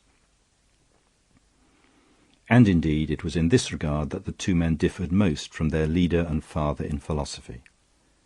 Dr. Hirsch, though born in France and covered with the most triumphant favours of French education, was temperamentally of another type, mild, dreamy, humane, and, despite his sceptical system, not devoid of transcendentalism. He was, in short, more like a German than a Frenchman. And, much as they admired him, something in the subconsciousness of these Gauls was irritated at his pleading for peace in so peaceful a manner. To their party throughout Europe, however, Paul Hirsch was a saint of science. His large and daring cosmic theories advertised his austere life and innocent, if somewhat frigid, morality. He held something of the position of Darwin, doubled with the position of Tolstoy. But he was neither an anarchist nor an anti-patriot. His views on disarmament were moderate and evolutionary. The Republican government put considerable confidence in as to various chemical improvements. He had lately even discovered a noiseless explosive, the secret of which the government was carefully guarding. His house stood in a handsome street near the Elysee, a street which in that strong summer seemed almost as full of foliage as the park itself. A row of chestnuts shattered the sunshine, interrupted only in one place where a large café ran out into the street. Almost opposite to this were the white and green blinds of the great scientist's house, an iron balcony, also painted green, running along in front of the first-floor windows. Beneath this was the entrance into a kind of court, gay with shrubs and tiles, into which the two Frenchmen passed in animated talk. The door was opened to them by the doctor's old servant Simon, who might very well have passed for a doctor himself, having a strict suit of black, spectacles, grey hair, and a confidential manner. In fact, he was a far more presentable man of science than his master, Dr. Hirsch, who was a forked radish of a fellow, with just enough bulb of a head to make his body insignificant. With all the gravity of a great physician handling a prescription, Simon handed a letter to M. Armagnac. That gentleman ripped it up with a racial impatience and rapidly read the following. I cannot come down to speak to you. There is a man in this house whom I refuse to meet. He is a chauvinist officer, Duboche. He is sitting on the stairs. He has been kicking the furniture about in all the other rooms. I have locked myself in my study, opposite that café. If you love me, go over to the café and wait at one of the tables outside. I will try to send him over to you. I want you to answer him and deal with him. I cannot meet him myself. I cannot. I will not. There is going to be another Dreyfus case. Signed, P. Hirsch. M. Armagnac looked at M. Brun. Mr. Brun borrowed the letter, read it, and looked at M. Armagnac. Then both betook themselves briskly to one of the little tables under the chestnuts opposite, where they procured 2 tall glasses of horrible green absinthe, which they could drink apparently in any weather and at any time. Otherwise the café seemed empty, except for one soldier drinking coffee at one table, and at another a large man drinking a small syrup, and a priest drinking nothing. Maurice Brun cleared his throat and said, "Of course we must help the master in every way, but—" There was an abrupt silence, and Armagnac said, "He may have excellent reasons for not meeting the man himself, but—" Before either could complete a sentence, it was evident that the invader had been expelled from the house opposite. The shrubs under the archway swayed and burst apart as that unwelcome guest was shot out of them like a cannon-ball. He was a sturdy figure in a small and tilted Tyrolean felt hat, a figure that had indeed something generally Tyrolean about it. The man's shoulders were big and broad, but his legs were neat and active in knee breeches and knitted stockings. His face was brown like a nut. He had very bright and restless brown eyes. His dark hair was brushed back stiffly in front and cropped close behind, outlining a square and powerful skull. And he had a huge black moustache like the horns of a bison.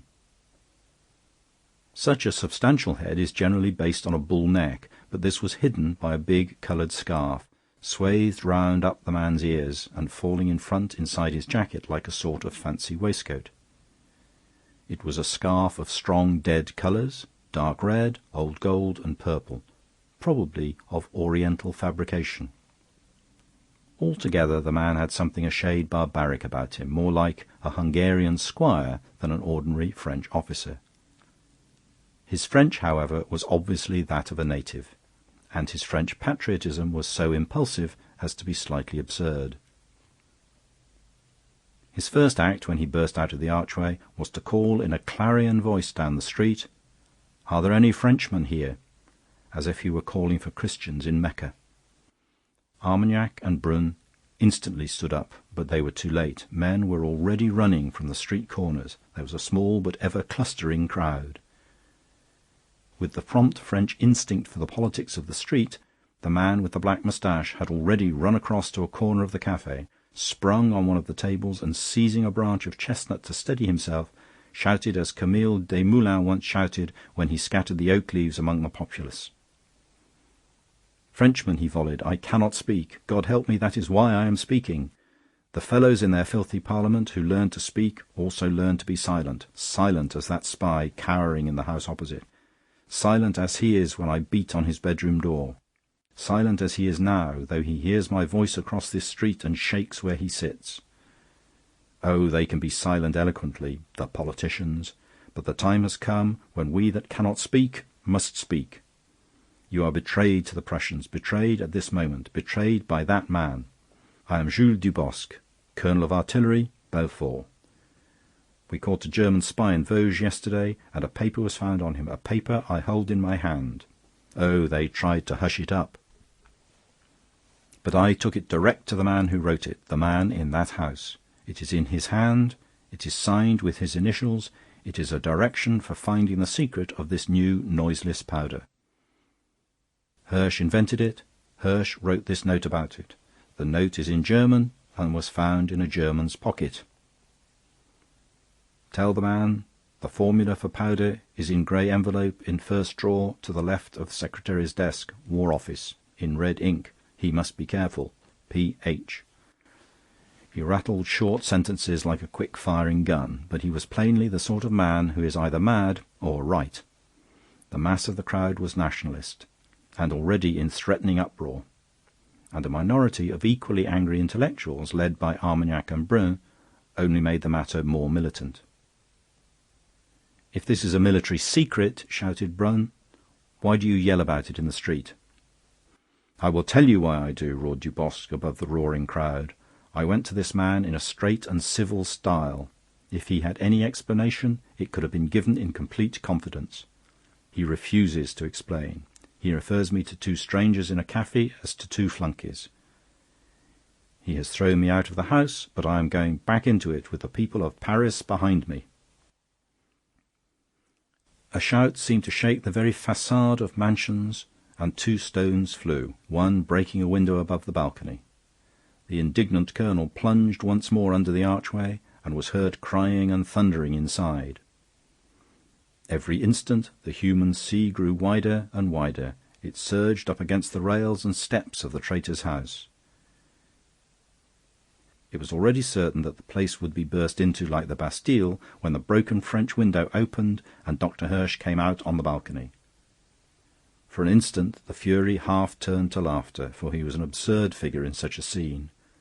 His long bare neck and sloping shoulders were the shape of a champagne bottle. But that was the only festive thing about him. His coat hung on him as on a peg, he wore his carrot-coloured hair long and weedy, his cheeks and chin were fully fringed with one of those irritating beards that begin far from the mouth. He was very pale, and he wore blue spectacles. Livid as he was, he spoke with a sort of prim decision, so that the mob fell silent in the middle of his third sentence. "Only two things to say to you now. The first is to my foes, the second to my friends.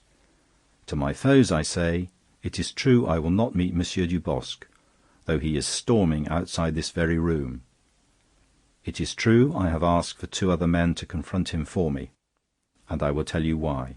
Because I will not and must not see him, because it would be against all rules of dignity and honour to see him. Before I am triumphantly cleared before a court, there is another arbitration this gentleman owes me as a gentleman. And in referring him to my seconds, I am strictly—" Armagnac and Broom were waving their hats wildly, and even the doctor's enemies roared applause at this unexpected defiance. Once more a few sentences were inaudible, but they could hear him say, "To my friends, I myself should always prefer weapons purely intellectual, and to these an evolved humanity will certainly confine itself. But our own most precious truth is the fundamental force of matter and heredity. My books are successful, my theories are unrefuted, but I suffer in politics from a prejudice almost physical in the French. I cannot speak like Clemenceau and Déroulède, for their words are like echoes of their pistols. The French ask for a duellist as the English ask for a sportsman. Well, I give my proofs. I will pay this barbaric bribe, and then go back to reason for the rest of my life." Two men were instantly found in the crowd itself to offer their services to Colonel Dubosc, who came out presently, satisfied. One was the common soldier with the coffee, who said simply, "I will act for you, sir. I am the Duc de Valon." The other was the big man whom his friend the priest sought at first to dissuade, and then walked away alone. In the early evening a light dinner was spread at the back of the Café Charlemagne.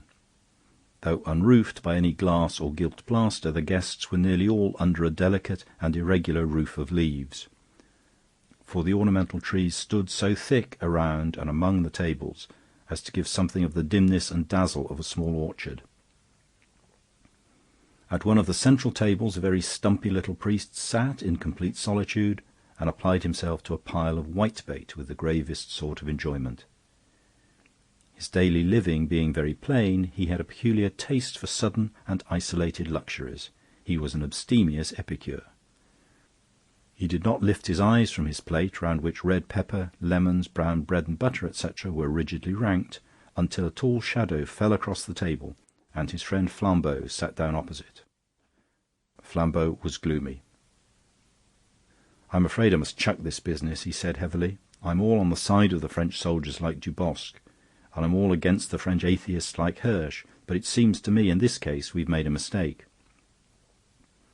The Duke and I thought it as well to investigate the charge, and I must say I'm glad we did." "Is the paper a forgery, then?" asked the priest. "That's just the odd thing," replied Flambeau.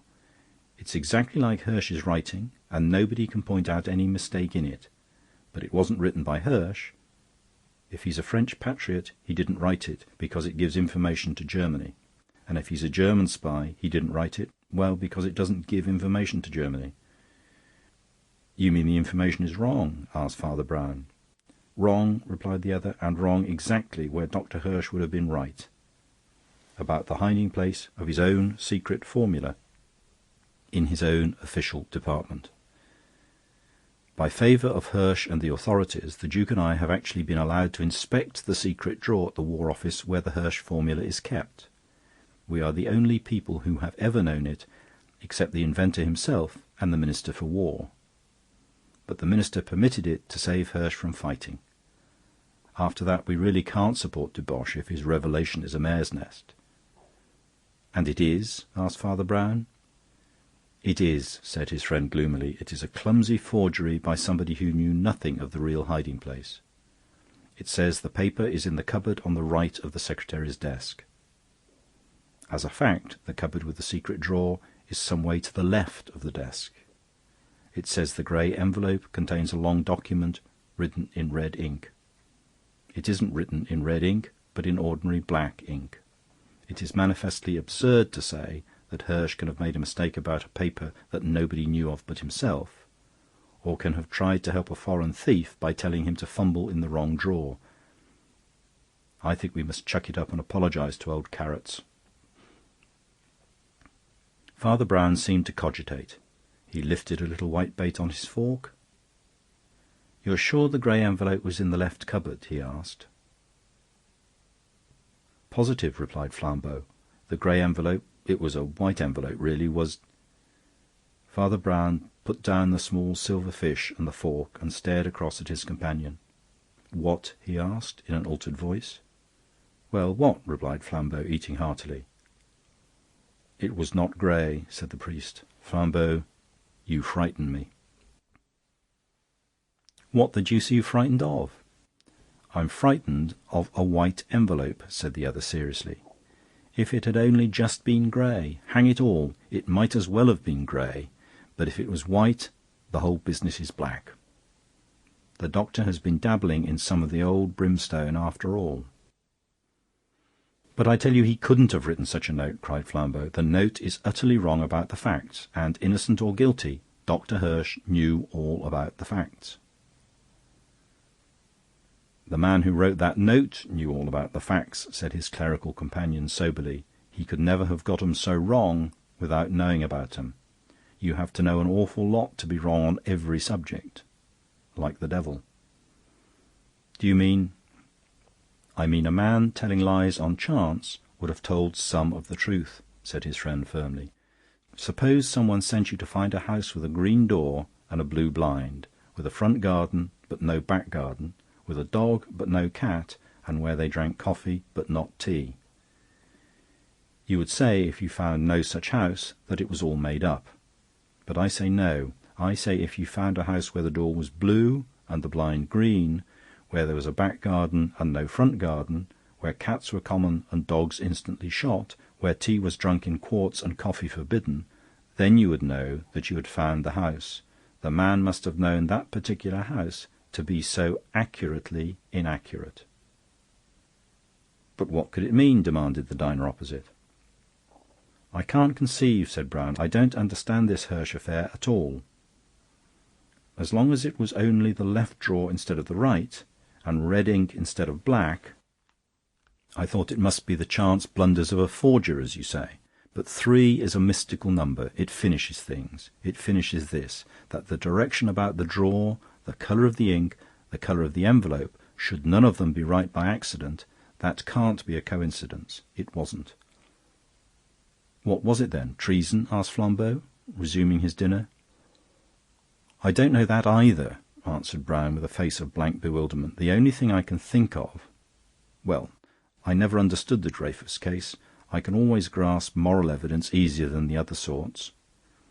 I go by a man's eyes and voice, don't you know, and whether his family seems happy and by what subjects he chooses and avoids. Well, I was puzzled in the Dreyfus case, not by the horrible things imputed both ways. I know, though it's not modern to say so, that human nature in the highest places is still capable of being Cenci or Borgia. No, what puzzled me was the sincerity of both parties. I don't mean the political parties. The rank and file are always roughly honest and often duped. I mean the persons of the play. I mean the conspirators, if they were conspirators. I mean the traitor, if he was a traitor. I mean the men who must have known the truth. Now Dreyfus went on like a man who knew he was a wronged man. Yet the French statesmen and soldiers went on as if they knew he wasn't a wrong man, but simply a wrong 'un. I don't mean they behaved well. I mean they behaved as if they were sure. I can't describe these things. I know what I mean. I wish I did, said his friend. And what has it to do with old Hirsch? Suppose a person in a position of trust, went on the priest, began to give the enemy information because it was false information.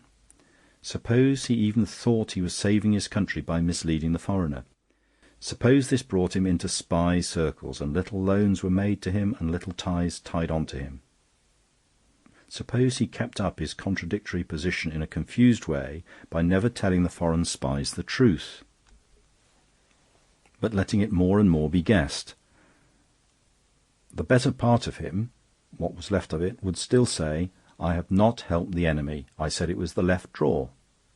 The meaner part of him would already be saying, "But they may have the sense to see that that means the right." I think it is psychologically possible in an enlightened age, you know. "It may be psychologically possible," answered Flambeau, "and it certainly would explain Dreyfus being certain he was wronged and his judges being sure he was guilty. But it won't wash historically, because Dreyfus' document, if it was his document, was literally correct." "I wasn't thinking of Dreyfus," said Father Brown. Silence had sunk around them with the emptying of the tables. It was already late, though the sunlight still clung to everything, as if accidentally entangled in the trees. In the stillness Flambeau shifted his seat sharply, making an isolated echoing noise, and threw his elbow over the angle of it. "Well," he said, rather harshly, "if Hirsch is no better than a timid treasonmonger..." "You mustn't be too hard on them," said Father Brown gently. "It's not entirely their fault. But they have no instincts. I mean those things that make a woman refuse to dance with a man, or a man to touch an investment. They've been taught that it's all a matter of degree." "Anyhow," cried Flambeau impatiently, "he's not a patch on my principle, and I shall go through with it. Old Dubosc may be a bit mad, but he's a sort of patriot after all." Father Brown continued to consume whitebait. Something in the stolid way he did so caused Flambeau's fierce black eyes to ramble over his companion afresh. "What's the matter with you?" Flambeau demanded. "Dubosc's all right in that way?" "You don't doubt him?" "My friend," said the small priest, laying down his knife and fork in a kind of cold despair, "I doubt everything, everything, I mean, that has happened today. I doubt the whole story, though it has been acted before my face. I doubt every sight that my eyes have seen since morning. There is something in this business quite different from the ordinary police mystery, where one man is more or less lying and the other man more or less telling the truth. Here, both men... Well, I've told you the only theory I can think of that could satisfy anybody.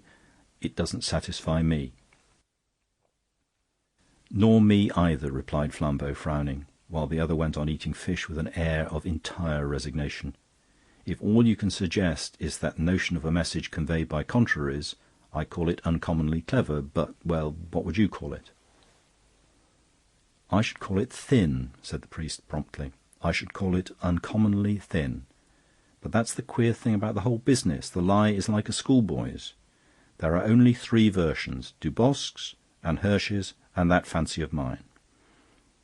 Either that note was written by a French officer to ruin a French official, or it was written by a French official to help German officers, or it was written by a French official to mislead German officers. Very well. You'd expect a secret paper passing between such people, officials or officers, to look quite different from that. You'd expect probably a cipher, certainly abbreviations, most certainly scientific and strictly professional terms. But this thing's elaborately simple, like a penny dreadful. In the purple grotto you will find the golden casket. It looks as if it were meant to be seen through at once." Almost before they could take it in, a short figure in French uniform had walked up to their table like the wind, and sat down with a sort of thump. "I have extraordinary news," said the Duc de Valon. "I have just come from this colonel of ours. He's packing up to leave the country, and he asks us to make his excuses sur le terrain." "What!" cried Flambeau, with an incredulity quite frightful. "Apologise?" "Yes," said the Duke gruffly, "then and there, before everybody, when the swords are drawn. And you and I have to do it while he is leaving the country." "But what can this mean?" cried Flambeau. "He can't be afraid of that little Hirsch. Confound it!" he cried, in a kind of rational rage. "Nobody could be afraid of Hirsch." "I believe it's some plot," snapped Verloyn, "some plot of the Jews and Freemasons. It's meant to work up glory for Hirsch." The face of Father Brown was commonplace, but curiously contented. It could shine with ignorance as well as with knowledge. But there was always one flash when the foolish mask fell, and the wise mask fitted itself in its place, and Flambeau, who knew his friend, knew that his friend had suddenly understood. Brown said nothing, but finished his plate of fish. "Where did you last see our precious colonel?" asked Flambeau irritably. "He's round at the Hotel St. Louis by the Élysée, where we drove him. He's packing up, I tell you." "Will he be there still, do you think?" asked Flambeau, frowning at the table. "I don't think he can get away yet," replied the Duke. "He's packing to go a long journey." "No," said Father Brown quite simply, but suddenly standing up. "For a very short journey, for one of the shortest, in fact. But we may still be in time to catch him if we go there in a motor cab." Nothing more could be got out of him until the cab swept round the corner by the Hotel St. Louis, where they got out, and he led the party up a side lane already in deep shadow with the growing dusk. Once, when the Duke impatiently asked whether Hirsch was guilty of treason or not, he answered rather absently, "No, only ambition, like Caesar." Then he somewhat inconsequently added, "He lives a very lonely life. He has had to do everything for himself." "Well, if he's ambitious, he ought to be satisfied now," said Flambeau rather bitterly. "All Paris will cheer him now our cursed colonel has turned tail." "Don't talk so loud," said Father Brown, lowering his voice. "Your cursed colonel is just in front." The other two stared and shrank further back into the shadow of the wall, for the sturdy figure of their runaway principal could indeed be seen shuffling along in the twilight in front, a bag in each hand. He looked much the same as when they first saw him, except that he had changed his picturesque mountaineering knickers for a conventional pair of trousers. It was clear he was already escaping from the hotel. The lane down which they followed him was one of those that seemed to be at the back of things and looked like the wrong side of stage scenery. A colourless, continuous wall ran down one flank of it, interrupted at intervals by dull-hued and dirt-stained doors, all shut fast and fearless, save for the chalk scribbles of some passing gamin. The tops of trees, mostly rather depressing evergreens, showed at intervals over the top of the wall, and beyond them in the grey and purple gloaming could be seen the back of some long terrace of tall Parisian houses, really comparatively close, but somehow looking as inaccessible as a range of marble mountains. On the other side of the lane rang the high gilt railings of a gloomy park. Flambeau was looking round him in rather a weird way.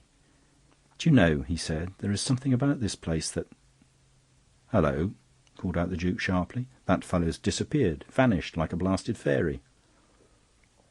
"He has a key," explained their clerical friend. "He's only gone into one of these garden doors."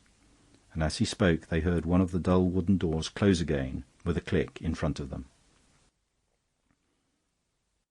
Flambeau strode up to the door thus shut almost in his face, and stood in front of it for a moment, biting his black moustache in a fury of curiosity. Then he threw up his long arms and swung himself aloft like a monkey, and stood on top of the wall, his enormous figure dark against the purple sky like the dark tree-tops. The Duke looked at the priest. "Dubosc's escape is more elaborate than we thought," he said. "But I suppose he's escaping from France." "He's escaping from everywhere," answered Father Brown. Valent's eyes brightened, but his voice sank. "Do you mean suicide?" he asked. "You will not find his body," replied the other. A kind of cry came from Flambeau on the wall above. "My God!" he exclaimed in French. "I know what this place is now. Why, it's the back of the street where old Hirsch lives. I thought I could recognise the back of a house as well as the back of a man." "And Dubosc gone in there!" cried the Duke, smiting his hip. "Why, they'll meet after all." And with sudden Gallic vivacity he hopped up on the wall beside Flambeau and sat there, positively kicking his legs with excitement. The priest alone remained below, leaning against the wall, with his back to the whole theatre of events, and looking wistfully across to the park palings and the twinkling twilit trees. The Duke, however stimulated, had the instincts of an aristocrat, and desired rather to stare at the house than to spy on it. But Flambeau, who had the instincts of a burglar and a detective, had already swung himself from the wall into the fork of a straggling tree from which he could crawl quite close to the only illuminated window in the back of the high dark house. A red blind had been pulled down over the light, but pulled crookedly, so that it gaped on one side, and by risking his neck along a branch that looked as treacherous as a twig, Flambeau could just see Colonel Dubosc walking about in a brilliantly lighted and luxurious bedroom. But close as Flambeau was to the house, he heard the words of his colleague by the wall, and repeated them in a low voice. Yes, they will meet now, after all. "They will never meet," said Father Brown. "Hirsch was right when he said that in such an affair the principals must not meet. Have you read a queer psychological story by Henry James of two persons who so perpetually missed meeting each other by accident that they began to feel quite frightened of each other, and to think it was fate? This is something of the kind, but more curious. There are people in Paris who will cure them of such morbid fancies," said Valent vindictively. "They will jolly well have to meet if we capture them and force them to fight." "They will not meet on the day of judgment," said the priest. "If God Almighty held the truncheon of the lists, if St. Michael blew the trumpet for the swords to cross, even then, if one of them stood ready, the other would not come." "Oh, what does all this mysticism mean?" cried the Duc de Valent impatiently. "Why on earth shouldn't they meet like other people?" "They are the opposite of each other," said Father Brown, with a queer kind of smile. "They contradict each other. They cancel out, so to speak." He continued to gaze at the darkening trees opposite, but Valent turned his head sharply at a suppressed exclamation from Flambeau. That investigator, peering into the lighted room, had just seen the colonel, after a pace or two, proceed to take his coat off. Flambeau's first thought was that this really looked like a fight, but he soon dropped the thought for another. The solidity and squareness of Dubosc's chest and shoulders was all a powerful piece of padding, and came off with his coat.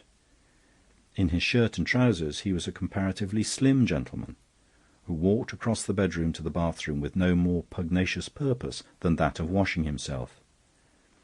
He bent over a basin, dried his dripping hands and face on a towel, and turned again so that the strong light fell on his face. His brown complexion had gone, his big black moustache had gone, he was clean-shaven and very pale. Nothing remained of the colonel but his bright, hawk-like brown eyes. Under the wall, Father Brown was going on in heavy meditation as if to himself. "It's all just like what I was saying to Flambeau. These opposites won't do. They don't work. They don't fight. If it's white instead of black, and solid instead of liquid, and so on all along the line, then there's something wrong, monsieur. There's something wrong. One of these men is fair and the other dark, one stout and the other slim, one strong and the other weak. One has a moustache and no beard, so you can't see his mouth. The other has a beard and no moustache, so you can't see his chin. One has hair cropped to his skull, but a scarf to hide his neck. The other has low shirt collars, but long hair to hide his skull. It's all too neat and correct, monsieur, and there's something wrong. Things made so opposite are things that cannot quarrel. Wherever the one sticks out, the other sinks in, like a face and a mask, like a lock and a key." Flambeau was peering into the house with a visage as white as a sheet. The occupant of the room was standing with his back to him, but in front of a looking-glass, and had already fitted around his face a sort of framework of rank red hair, hanging disordered from the head and clinging round the jaws and chin, while leaving the mocking mouth uncovered. Seen thus in the glass, the white face looked like the face of Judas, laughing horribly and surrounded by capering flames of hell. For a spasm, Flambeau saw the fierce red-brown eyes dancing. Then they were covered with a pair of blue spectacles. Slipping on a loose black coat, the figure vanished towards the front of the house. A few moments later, a roar of popular applause from the street below announced that Dr. Hirsch had once more appeared upon the balcony. End of recording.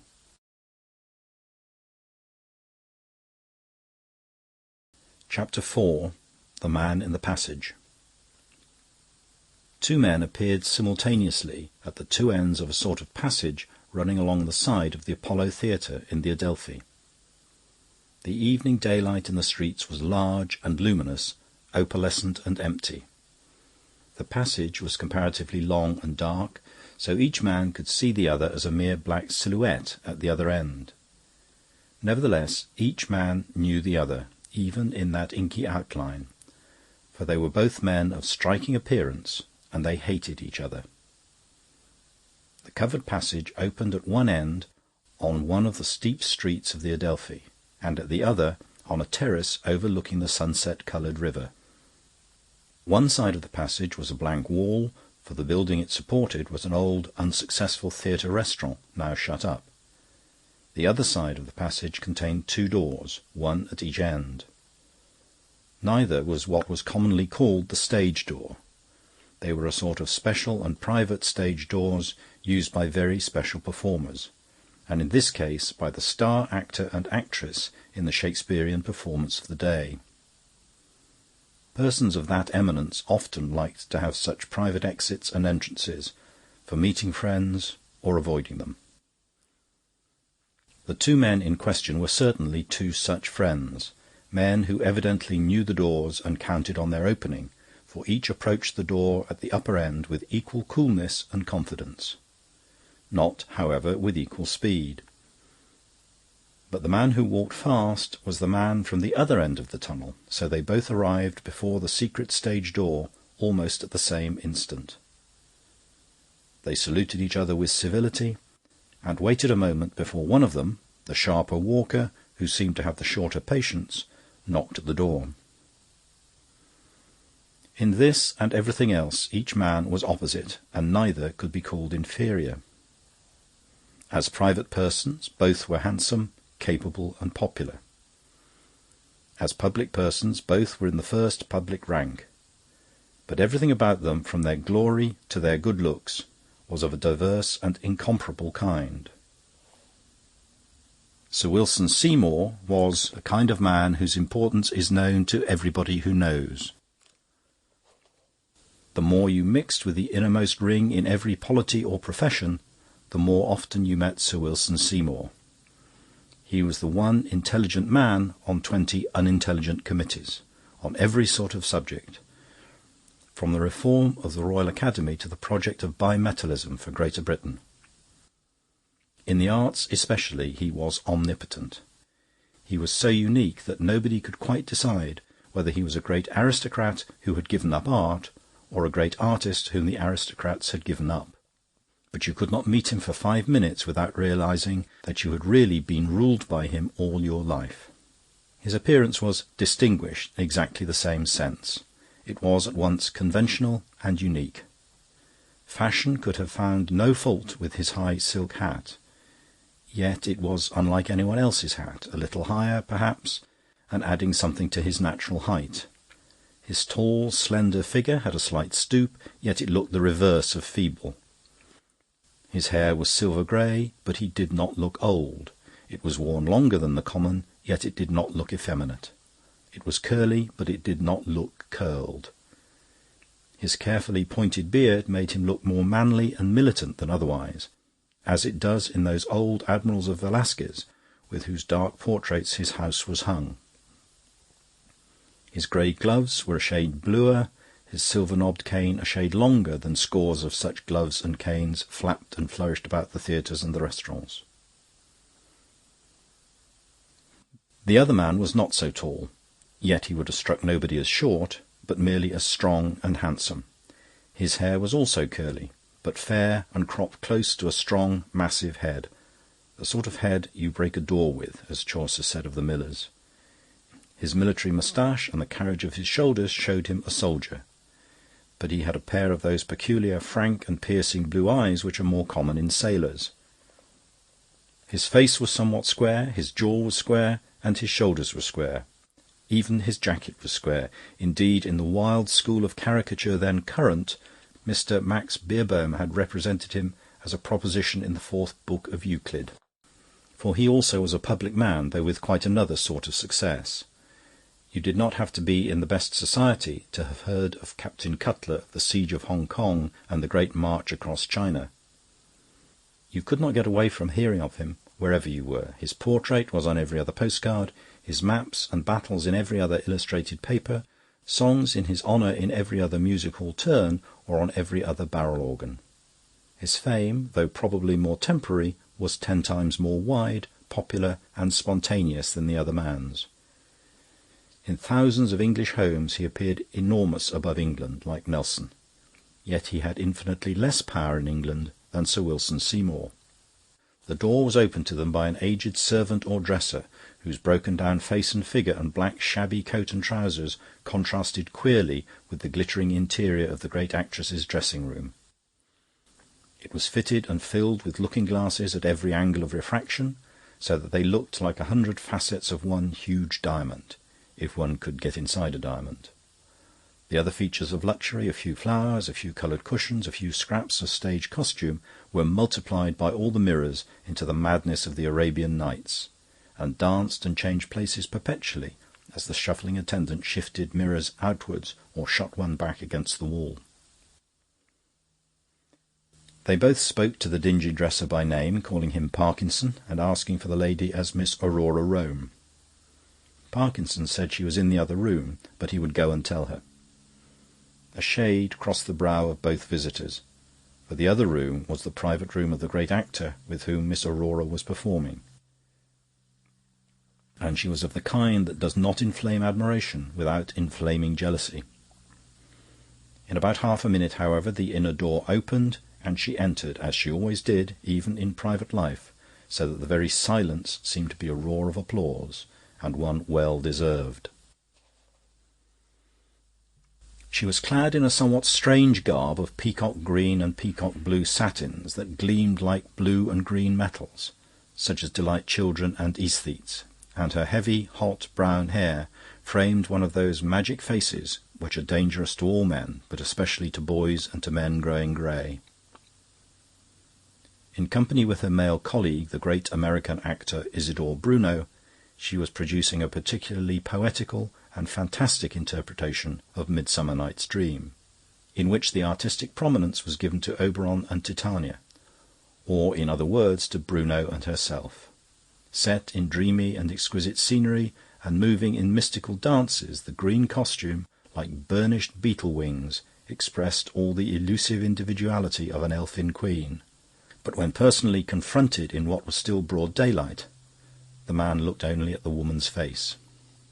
She greeted both men with the beaming and baffling smile which kept so many males at the same just dangerous distance from her.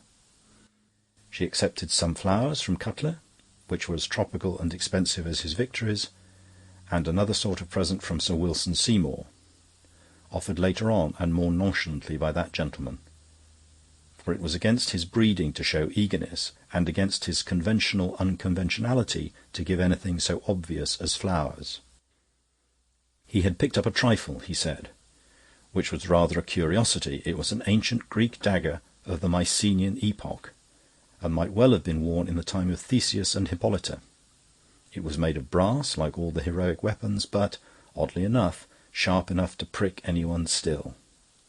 He had really been attracted to it by the leaf-like shape. It was as perfect as a Greek vase. If it was of any interest to Miss Rome, or could come in anywhere in the play, he hoped she would... The inner door burst open, and a big figure appeared who was more of a contrast to the explanatory Seymour than even Captain Cutler. Nearly 6'6", and of more than theatrical thews and muscles, Isidore Bruno, in the gorgeous leopard skin and golden brown garments of Oberon, looked like a barbaric god. He leaned on a sort of hunting spear, which across a theatre looked a slight silvery wand, but which in the small and comparatively crowded room looked as plain as a pikestaff and as menacing. His vivid black eyes rolled volcanically. His bronze face, handsome as it was, showed at that moment a combination of high cheekbones with set white teeth, which recalled certain American conjectures about his origin in the southern plantations. "Aurora," he began, in that deep voice like a drum of passion that had moved so many audiences, "will you—" He stopped indecisively because a sixth figure had suddenly presented itself just inside the doorway, a figure so incongruous in the scene as to be almost comic. It was a very short man in the black uniform of the Roman secular clergy, and looking, especially in such a presence as Bruno's and Aurora's, rather like the wooden Noah out of an ark. He did not, however, seem conscious of any contrast, but said with dull civility, "I believe Miss Rome sent for me." A shrewd observer might have remarked that the emotional temperature rather rose at so unemotional an interruption. The detachment of a professional celibate seemed to reveal to the others that they stood round the woman as a ring of amorous rivals, just as a stranger coming in with frost on his coat will reveal that a room is like a furnace. The presence of the one man who did not care about her increased Miss Rome's sense that everybody else was in love with her, and each in a somewhat dangerous way. The actor with all the appetite of a savage and spoilt child, the soldier with all the simple selfishness of a man of will rather than mind, Sir Wilson with that daily hardening concentration with which old hedonists take to a hobby. Nay, even the abject Parkinson, who had known her before her triumphs, and who followed her about the room with eyes or feet like the dumb fascination of a dog. A shrewd person might also have noted a yet odder thing. The man like a black wooden Noah, who was not wholly without shrewdness, noted it with a considerable but contained amusement. It was evident that the great Aurora, though by no means indifferent to the admiration of the other sex, wanted at this moment to get rid of all the men who admired her and be left alone with the man who did not admire her in that sense at least, for the little priest did admire and even enjoy the firm feminine diplomacy with which she set about her task. There was perhaps only one thing that Aurora Rome was clever about, and that was the one half of humanity, the other half.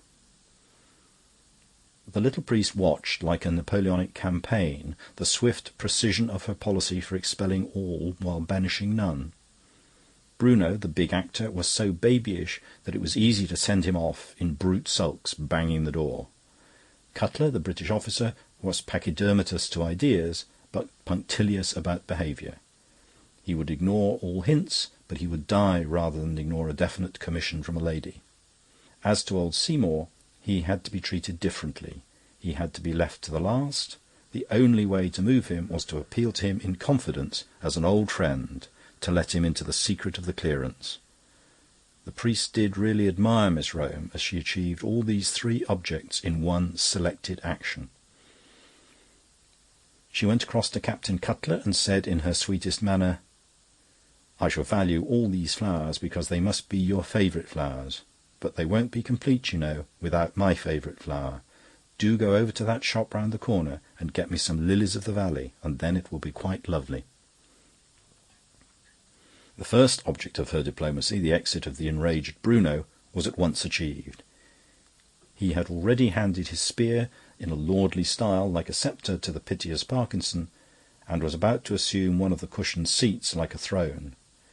But at this open appeal to his rival there glowed in his opal eyeballs all the sensitive insolence of the slave. He knotted his enormous brown fists for an instant, and then, dashing open the door, disappeared into his own apartments beyond. But But meanwhile Miss Rome's experiment in mobilising the British Army had not succeeded so simply as seemed probable. Cutler had indeed risen stiffly and suddenly and walked towards the door, hatless, as if at a word of command. But perhaps there was something ostentatiously elegant about the languid figure of Seymour leaning against one of the looking-glasses that brought him up short at the entrance, turning his head this way and that like a bewildered bulldog. "I must show this stupid man where to go," said Aurora in a whisper to Seymour, and ran out to the threshold to speed the parting guest. Seymour seemed to be listening, elegant and unconscious as was his posture, and he seemed relieved when he heard the lady call out some last instructions to the captain, and then turned sharply and run laughing down the passage towards the other end, the end on the terrace above the Thames. Yet a second or two after, Seymour's brow darkened again. A man in his position has so many rivals, and he remembered that the other end of the passage was the corresponding entrance to Bruno's private room. He did not lose his dignity. He said some civil words to Father Brown about the revival of Byzantine architecture in Westminster Cathedral, and then, quite naturally, strolled out himself into the upper end of the passage. Father Brown and Parkinson were left alone, and they were neither of them men with a taste for superfluous conversation. The dresser went round the room, pulling out looking-glasses and pushing them in again, his dingy, dark coat and trousers looking all the more dismal since he was still holding the festive fairy spear of King Oberon. Every time he pulled out the frame of a new glass, a new black figure of Father Brown appeared. The absurd glass chamber was full of Father Browns, upside down in the air like angels, turning somersaults like acrobats, turning their backs to everybody like very rude persons. Father Brown seemed quite unconscious of this cloud of witnesses, but followed Parkinson with an idly attentive eye till he took himself and his absurd spear into the farther room of Bruno. Then he abandoned himself to such abstract meditations as always amused him, calculating the angles of the mirrors, the angles of each refraction, the angle at which each must fit into the wall, when he heard a strong but strangled cry. He sprang to his feet and stood rigidly listening. At the same instant Sir Wilson Seymour burst back into the room, white as ivory. "Who's that man in the passage?" he cried. "Where's that dagger of mine?" Before Father Brown could turn in his heavy boots, Seymour was plunging about the room looking for the weapon, and before he could possibly find that weapon or any other, a brisk running of feet broke upon the pavement outside, and the square face of Cutler was thrust into the same doorway. He was still grotesquely grasping a bunch of lilies of the valley. "What's this?" he cried. "What's that creature down the passage? Is this some of your tricks?" "My tricks?" hissed his pale rival, and made a stride towards him. In the instant of time in which all this happened, Father Brown stepped out into the top of the passage, looked down on it, and at once walked briskly to what he saw. At this the other two men dropped their quarrel and darted after him, Cutler calling out, "What are you doing? Who are you?" "My name is Brown," said the priest sadly, as he bent over something and straightened himself again. "Miss Rome sent for me, and I came as quickly as I could. I have come too late." The three men looked down, and in one of them, at least, the life died in that late light of afternoon. It ran along the passage like a path of gold, and in the midst of it Aurora Rome lay lustrous in her robes of green and gold, with her dead face turned upwards. Her dress was torn away as in a struggle, leaving the right shoulder bare, but the wound from which the blood was welling was on the other side. The brass dagger lay flat and gleaming a yard or so away. There was a blank stillness for a measurable time, so that they could hear far off a flower girl's laugh outside Charing Cross, and someone whistling furiously for a taxicab in one of the streets off the Strand. Then the captain, with a movement so sudden that it might have been passion or play-acting, took Sir Wilson Seymour by the throat. Seymour looked at him steadily, without either fight or fear. "You need not kill me," he said, in a voice quite cold. I shall do that on my own account." The captain's hand hesitated and dropped, and the other added, with the same icy candour, "If I find I haven't the nerve to do it with that dagger, I can do it in a month with a drink." "Drink isn't good enough for me," replied Cutler, "but I'll have blood for this before I die. Not yours, but I think I know whose." And before the others could appreciate his intention, he snatched up the dagger, sprang at the other door at the lower end of the passage, burst it open, bolt and all, and confronted Bruno in his dressing-room. As he did so, old Parkinson tottered in his wavering way out of the door and caught sight of the corpse lying in the passage. He moved shakily towards it, looked at it weakly with a working face, then moved shakily back into the dressing-room again, and sat down suddenly on one of the richly cushioned chairs. Father Brown instantly ran across to him, taking no notice of Cutler and the colossal actor, though the room already rang with their blows, and they began to struggle for the dagger. Seymour, who retained some practical sense, was whistling for the police at the end of the passage. When the police arrived, it was to tear the two men from an almost ape-like grapple, and, after a few formal inquiries, to arrest Isidore Bruno upon a charge of murder brought against him by his furious opponent. The idea that the great national hero of the hour had arrested a wrongdoer with his own hand doubtless had its weight with the police, who are not without elements of the journalist. They treated Cutler with a certain solemn attention, and pointed out that he had got a slight slash on the hand. Even as Cutler bore him back across the tilted chair and table, Bruno had twisted the dagger out of his grasp and disabled him just below the wrist. The injury was really slight, but till he was removed from the room, the half-savage prisoner stared at the running blood with a steady smile. "Looks a cannibal sort of chap, don't he?" said the constable confidentially to Cutler. Cutler made no answer, but said sharply a moment after, "We must attend to the death," and his voice escaped from articulation. "The two deaths," came in the voice of the priest from the farther side of the room. "This poor fellow was gone when I got across to him." And he stood looking down at old Parkinson, who sat in a black huddle on the gorgeous chair. He also had paid his tribute, not without eloquence, to the woman who had died. The silence was first broken by Cutler, who seemed not untouched by a rough tenderness. "I wish I was him," he said huskily. "I remember he used to watch her whenever she walked, more than anybody. She was his heir, and he's dried up. He's just dead." "We're all dead," said Seymour in a strange voice, looking down the road. They took leave of Father Brown at the corner of the road, with some random apologies for any rudeness they might have shown. Both their faces were tragic, but also cryptic. The mind of the little priest was always a rabbit warren of wild thoughts that jumped too quickly for him to catch them. Like the white tail of a rabbit, he had the vanishing thought that he was certain of their grief, but not so certain of their innocence. "We'd better all be going," said Seymour heavily. "We have done all we can to help." "Will you understand my motives," asked Father Brown quietly, "if I say you have done all you can to hurt?"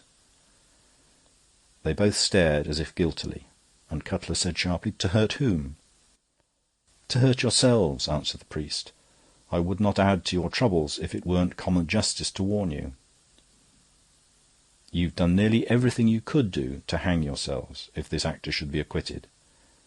They'll be sure to subpoena me. I shall be bound to say that after the cry was heard, each of you rushed into the room in a wild state and began quarrelling about a dagger. As far as my words on oath can go, you might either of you have done it. You hurt yourselves with that, and then Captain Cutler must have hurt himself with the dagger." "Hurt myself?" exclaimed the captain with contempt. "A silly little scratch." "Which drew blood," replied the priest, nodding. "We know there's blood on the brass now, and so we shall never know whether there was blood on it before." There was a silence, and then Seymour said, with an emphasis quite alien to his daily accent, "But I saw a man in the passage." "I know you did," answered the cleric Brown with a face of wood. "So did Captain Cutler. That's what seems so improbable." Before either could make sufficient sense of it even to answer, Father Brown had politely excused himself and gone stumping up the road with his stumpy old umbrella. As modern newspapers are conducted, the most honest and most important news is the police news. If it be true that in the 20th century more space is given to murder than to politics, it is for the excellent reason that murder is a more serious subject. But even this would hardly explain the enormous omnipresence and widely distributed detail of the Boulnois case or the Passage mystery in the press of London and the provinces. So vast was the excitement that for some weeks the press really told the truth, and the reports of examination and cross-examination, if interminable, even if intolerable, are at least reliable. The true reason, of course, was the coincidence of persons. The victim was a popular actress, the accused was a popular actor, and the accused had been caught red-handed, as it were, by the most popular soldier of the patriotic season. In those extraordinary circumstances the press was paralysed into probity and accuracy. And the rest of this somewhat singular business can practically be recorded from reports of Bruno's trial. The trial was presided over by Mr. Justice Monkhouse, one of those who are jeered at as humorous judges, but who are generally much more serious than the serious judges, for their levity comes from a living impatience of professional solemnity, while the serious judge is really filled with frivolity because he is filled with vanity. All the chief actors being of a worldly importance, the barristers were well balanced. The prosecutor for the Crown was Sir Walter Cowdray, a heavy but weighty advocate of the sort that knows how to seem English and trustworthy, and how to be rhetorical with reluctance. The prisoner was defended by Mr. Patrick Butler, K.C., who was mistaken for a mere flaneur by those who misunderstood the Irish character and those who had not been examined by him. The medical evidence involved no contradictions, the doctor whom Seymour had summoned on the spot agreeing with the eminent surgeon who had later examined the body. Aurora Rome had been stabbed with some sharp instrument, such as a knife or dagger, some instrument at least of which the blade was short. The wound was just over the heart, and she had died instantly. When the doctor first saw her, she could hardly have been dead for 20 minutes. Therefore, when Father Brown found her, she could hardly have been dead for 3.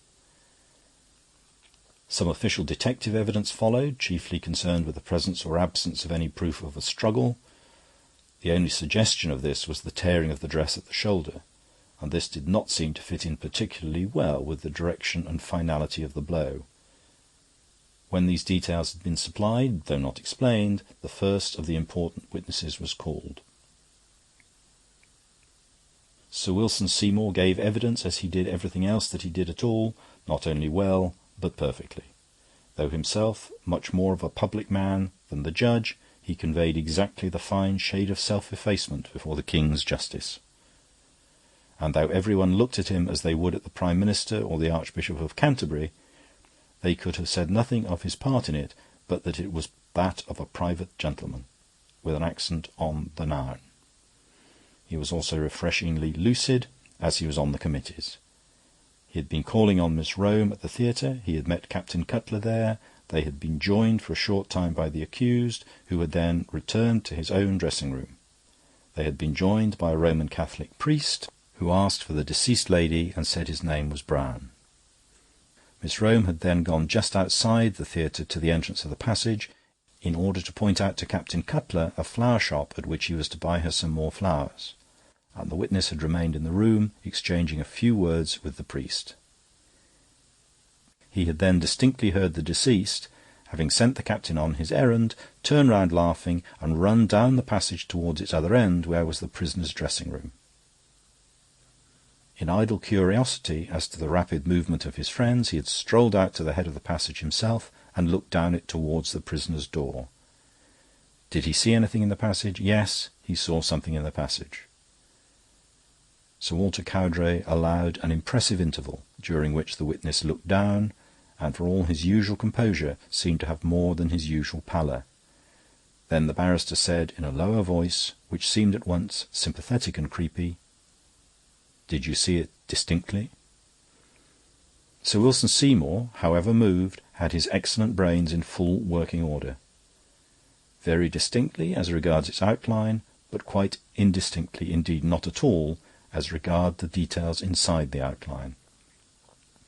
The passage is of such a length that anyone in the middle of it appears quite black against the light at the other end.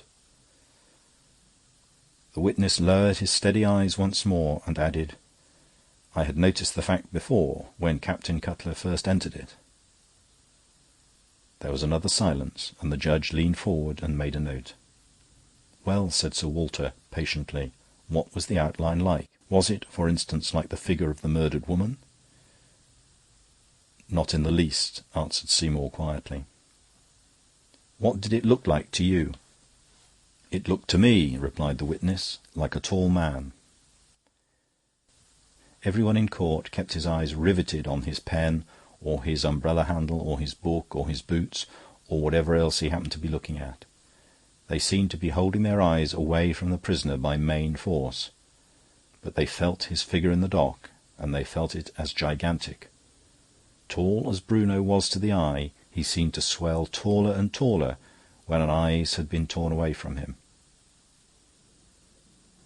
Cowdray was resuming his seat with his solemn face, smoothing his black silk robes and white silk whiskers. Sir Wilson was leaving the witness box after a few final particulars, to which there were many other witnesses, when the counsel for the defence sprang up and stopped him. "I shall only detain you a moment," said Mr. Butler, who was a rustic-looking person with red eyebrows and an expression of partial slumber. "Will you tell his lordship how you knew it was a man?"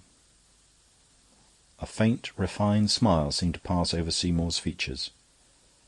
"I'm afraid it is the vulgar test of trousers," he said. "When I saw daylight between the long legs, I was sure it was a man, after all." Butler's sleepy eyes opened as suddenly as some silent explosion. "After all," he repeated slowly. "So you did think at first it was a woman?" Seymour looked troubled for the first time. "It is hardly a point of fact," he said, "but if his lordship would like me to answer for my impression, of course I shall do so. There was something about the thing that was not exactly a woman, and yet not quite a man. Somehow the curves were different, and it had something that looked like long hair." "Thank you," said Mr. Butler, K.C., and sat down suddenly, as if he had got what he wanted. Captain Cutler was a far less plausible and composed witness than Sir Wilson, but his account of the opening incidents was solidly the same. He described the return of Bruno to his dressing-room, the dispatching of himself to buy a bunch of lilies of the valley, his return to the upper end of the passage, the things he saw in the passage, his suspicion of Seymour, and his struggle with Bruno. But he could give little artistic assistance about the black figure that he and Seymour had seen.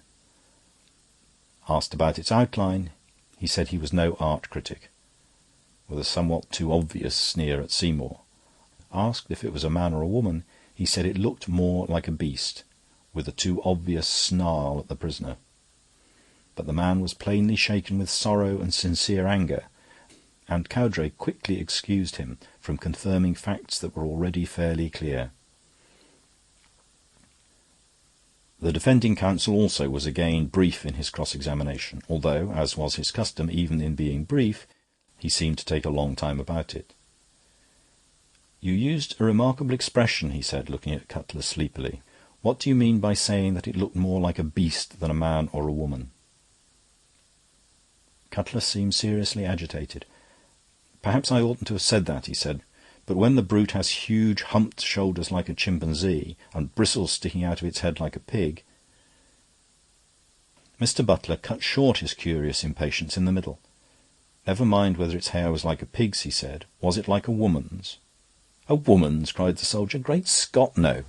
"The last witness said it was," commented the counsel, with unscrupulous swiftness. "And did the figure have any of those serpentine and semi-feminine curves to which eloquent allusion has been made?" "No, no feminine curves. The figure, if I understand you, was rather heavy and square than otherwise." "He may have been bending forward," said Cutler, in a hoarse and rather faint voice. "Or again he may not," said Mr. Butler, and sat down suddenly for the second time. The third witness called by Sir Walter Cowdray was the little Catholic clergyman, so little compared with the others that his head seemed hardly to come above the box, so that it was like cross-examining a child. But unfortunately Sir Walter had somehow got it into his head, mostly by some ramifications of his family's religion, that Father Brown was on the side of the prisoner, because the prisoner was wicked and foreign and even partly black. Therefore he took Father Brown up sharply whenever that proud pontiff tried to explain anything, and told him to answer yes or no and tell the plain facts without any Jesuitry. When Father Brown began, in his simplicity, to say who he thought the man in the passage was, the barrister told him that he did not want his theories. "A black shape was seen in the passage, and you say you saw the black shape. Well, what shape was it?" Father Brown blinked as under rebuke, but he had long known the literal nature of obedience. The shape, he said, was short and thick, but had two sharp black projections curved upwards on each side of the head or top, rather like horns, and... "Oh, the devil with horns, no doubt," ejaculated Cowdray, sitting down in triumphant jocularity. "It was the devil come to eat Protestants." "No," said the priest dispassionately, "I know who it was." Those in court had been wrought up to an irrational but real sense of some monstrosity. They had forgotten the figure in the dock, and thought only of the figure in the passage. And the figure in the passage, described by three capable and respectable men who had all seen it, was a shifting nightmare. One called it a woman, and the other a beast, and the other a devil. The judge was looking at Father Brown with level and piercing eyes. "You are a most extraordinary witness," he said, "but there is something about you that makes me think you are trying to tell the truth. Well, who was the man you saw in the passage?" "He was myself," said Father Brown. Butler, K.C., sprang to his feet in an extraordinary stillness and said quite calmly, "Your lordship will allow me to cross-examine?" And then, without stopping, he shot at Brown the apparently disconnected question. "You have heard about this dagger. You know the experts say the crime was committed with a short blade?" "A short blade," assented Brown, nodding solemnly like an owl, "but a very long hilt." Before the audience could quite dismiss the idea that the priest had really seen himself doing murder with a short dagger with a long hilt, which seemed somehow to make it more horrible, he had himself hurried on to explain. "I mean, daggers aren't the only things with short blades. Spears have short blades, and spears catch at the end of the steel just like daggers. If they're that sort of fancy spear they had in theatres, like the spear poor old Parkinson killed his wife with, just when she had sent for me to settle their family troubles, and I came just too late. God forgive me. But he died penitent. He died of being penitent. He couldn't bear what he had done." The general impression in court was that the little priest who was gobbling away had literally gone mad in the box. But the judge still looked at him with bright and steady eyes of interest, and the counsel for the defence went on with his questions unperturbed. "If Parkinson did it with that pantomime spear," said Butler, "he must have thrust from 4 yards away. How do you account for signs of struggle, like the dress dragged off the shoulder?" He had slipped into treating his mere witness as an expert, but no one noticed it now. "The poor lady's dress was torn," said the witness, "because it was caught in a panel that slid to just behind her. She struggled to free herself, and as she did so Parkinson came out of the prisoner's room and lunged with the spear." "A panel?" repeated the barrister in a curious voice. "It was a looking-glass on the other side," explained Father Brown. "When I was in the dressing-room I noticed that some of them could probably be slid out into the passage." There was another vast and unnatural silence, and this time it was the judge who spoke. "So you really mean that when you looked down that passage the man you saw was yourself, in a mirror?" "Yes, my lord, that's what I was trying to say," said Brown. "But they asked me for the shape, and our hats have corners just like horns, and so..." The judge leaned forward, his old eyes yet more brilliant, and said in specially distinct tones, "Do you really mean to say that when Sir Wilson Seymour saw that wild what-you-call-him with curves and a woman's hair and a man's trousers, what he saw was Sir Wilson Seymour?" "Yes, my lord," said Father Brown. "And you mean to say that when Captain Cutler saw that chimpanzee with humped shoulders and hog's bristles, he simply saw himself?" "Yes, my lord." The judge leaned back in his chair with a luxuriance in which it was hard to separate the cynicism and the admiration. "And can you tell us why," he asked, "you should know your own figure in the looking-glass when two such distinguished gentlemen don't?" Father Brown blinked even more painfully than before. Then he stammered, "Really, my lord, I don't know, unless it's because I don't look at it so often." End of chapter.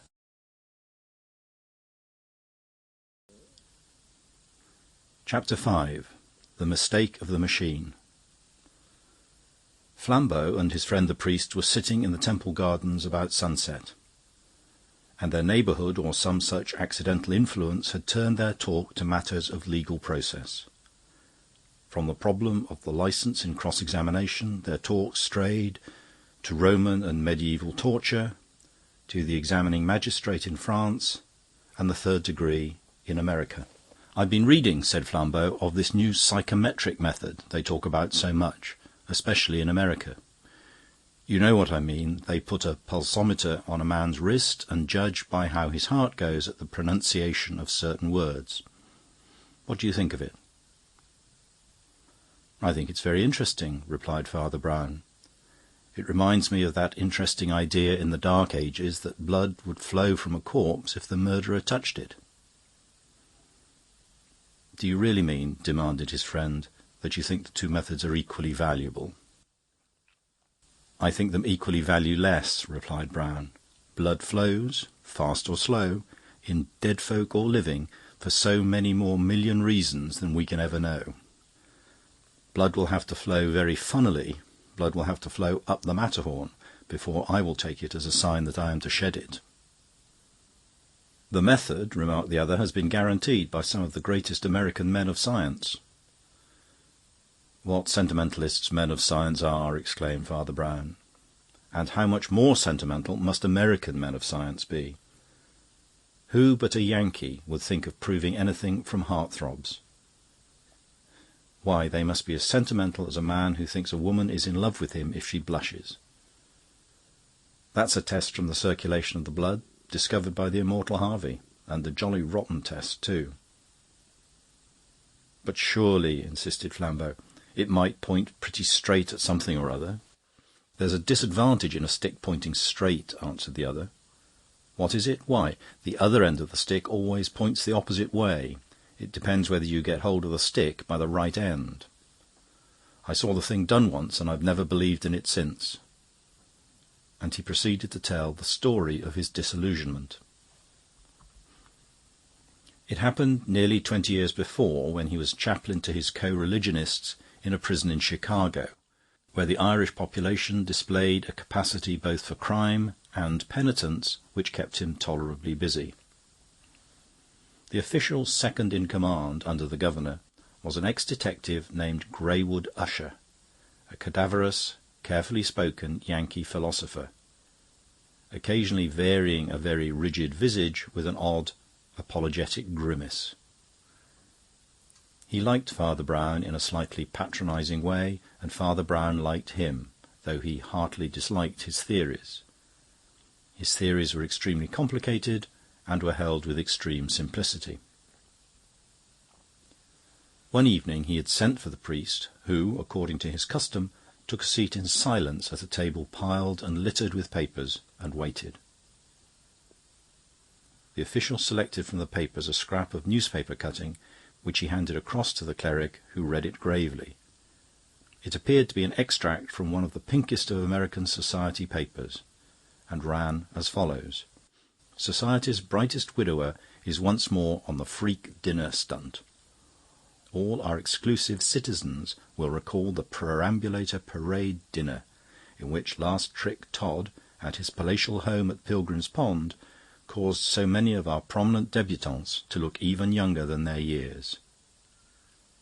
Equally elegant and more miscellaneous and large-hearted in social outlook was last Trick's show the year previous, the popular Cannibal Crush Lunch, at which the confections handed round were sarcastically moulded in the forms of human arms and legs, and during which more than one of our gayest mental gymnasts was heard offering to eat his partner.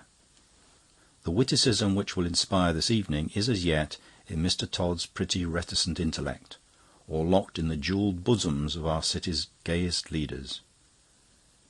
But there is talk of a pretty parody of the simple manners and customs at the other end of society's scale. This will be all the more telling as hospitable Todd is entertaining in Lord Falconroy, the famous traveller, a true-blooded aristocrat fresh from England's oak groves.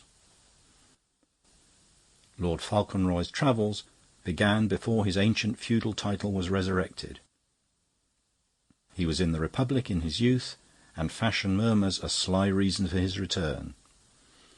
Miss Etta Todd is one of our deep-souled New Yorkers, and comes into an income of nearly $1,200 million.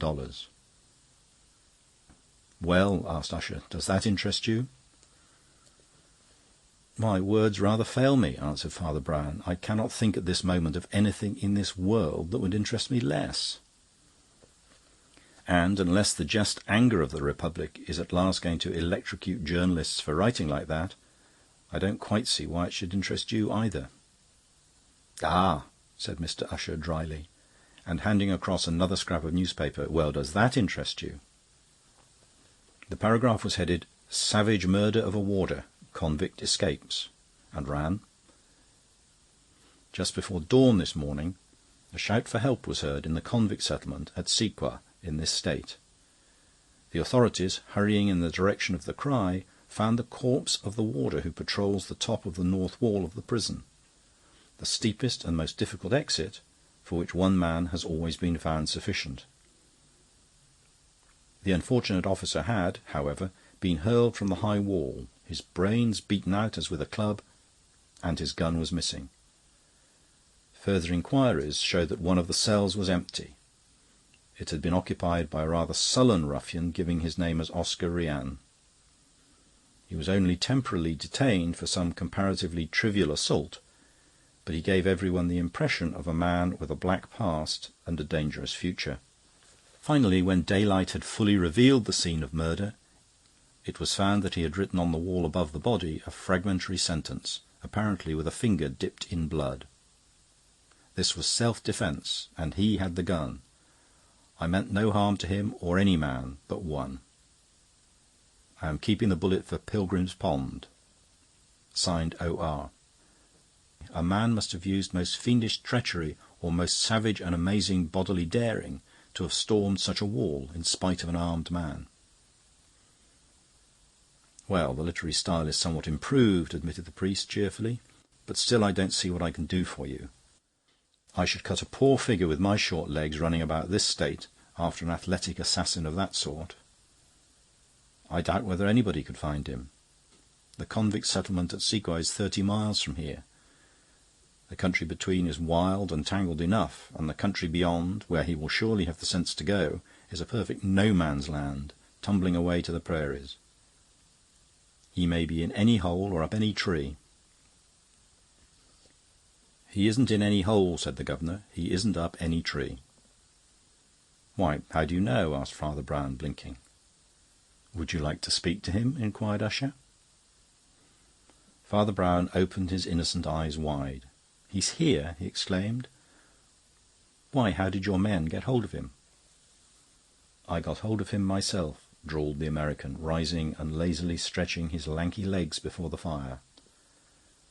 "I got hold of him with the crooked end of a walking stick. Don't look so surprised. I really did.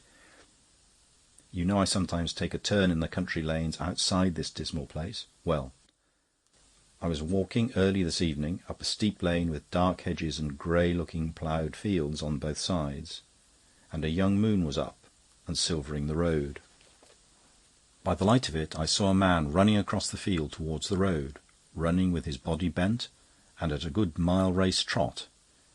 He appeared to be much exhausted, but when he came to the thick black hedge he went through it as if it were made of spiders' webs. Or rather, for I heard the strong branches breaking and snapping like bayonets, as if he himself were made of stone. In the instant in which he appeared up against the moon, crossing the road, I slung my hooked cane at his legs, tripping him and bringing him down. Then I blew my whistle, long and loud, and our fellows came running up to secure him. "It would have been rather awkward," remarked Brown, "if you had found he was a popular athlete practising a mile race." "He was not," said Usher grimly. "We soon found out who he was, but I had guessed it with the first glint of the moon on him." "You thought it was the runaway convict," observed the priest simply, "because you had read in the newspaper cutting that morning that a convict had run away." "I had somewhat better grounds," replied the governor coolly. "I pass over the first as too simple to be emphasised. I mean that fashionable athletes do not run across ploughed fields or scratch their eyes out in bramble hedges, nor do they run all doubled up like a crouching dog. There were more decisive details to a fairly well-trained eye. The man was clad in coarse and ragged clothes, but they were something more than merely coarse and ragged. They were so ill-fitting as to be quite grotesque. Even as he appeared in black outline against the moonrise, the coat-collar in which his head was buried made him look like a hunchback, and the long loose sleeves looked as if he had no hands. It at once occurred to me that he had somehow managed to change his convict clothes for some Confederate's clothes which did not fit him. Second, there was a pretty stiff wind against which he was running, so that I must have seen the streaky look of blowing hair if the hair had not been very short. Then I remembered that beyond these ploughed fields he was crossing lay Pilgrim's Pond, for which, you will remember, the convict was keeping his bullet, and I sent my walking-stick flying. "A brilliant piece of rapid deduction," said Father Brown. "But had he got a gun?" As Usher stopped abruptly in his walk, the priest added apologetically, "I've been told a bullet is not half so useful without it." "He had no gun," said the other gravely, "but that was doubtless due to some very natural mischance or change of plans. Probably the same policy that made him change the clothes made him drop the gun. He began to repent the coat he had left behind him in the blood of his victim." "Well, that's possible enough," answered the priest. "And it's hardly worth speculating on," said Usher, turning to some other papers, "for we know it's the man by this time."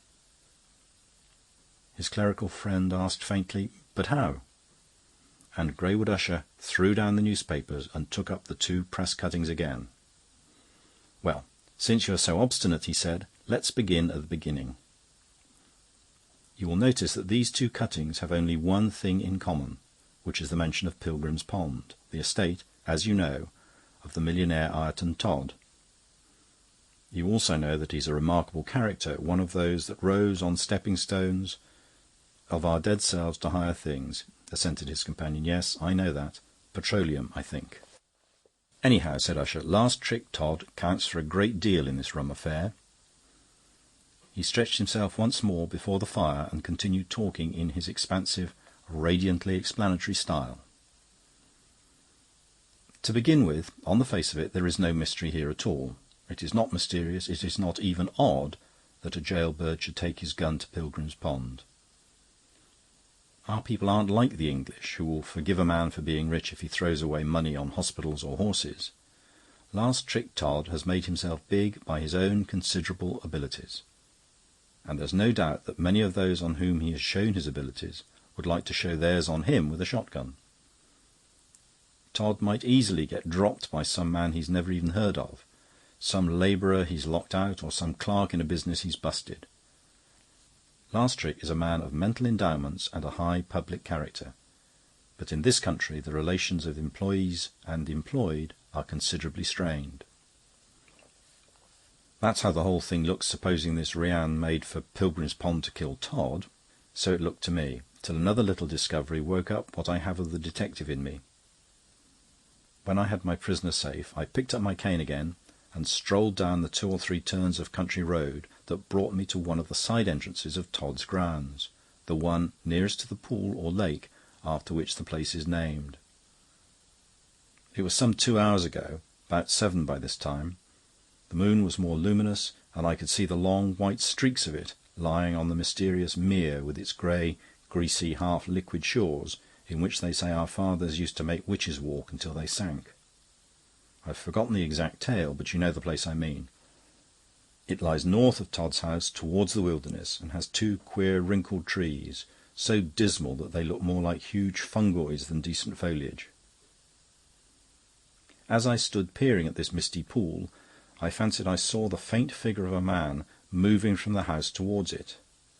But it was all too dim and distant for me to be certain of the fact, and still less of the details. Besides, my attention was very sharply arrested by something much closer. I crouched behind the fence, which ran not more than 200 yards from one wing of the great mansion, and which was fortunately split in places, as if specially for the application of a cautious eye. A door had opened in the dark bulk of the left wing, and a figure appeared black against the illuminated interior. A muffled figure bending forward, evidently peering out into the night. It closed the door behind it, and I saw it was carrying a lantern, which threw a patch of imperfect light on the dress and figure of the wearer. It seemed to be the figure of a woman, wrapped up in a ragged cloak and evidently disguised to avoid notice. There was something very strange about the rags and the furtiveness in a person coming out of those rooms lined with gold. She took cautiously the curved garden path, which brought her within 100 yards of me.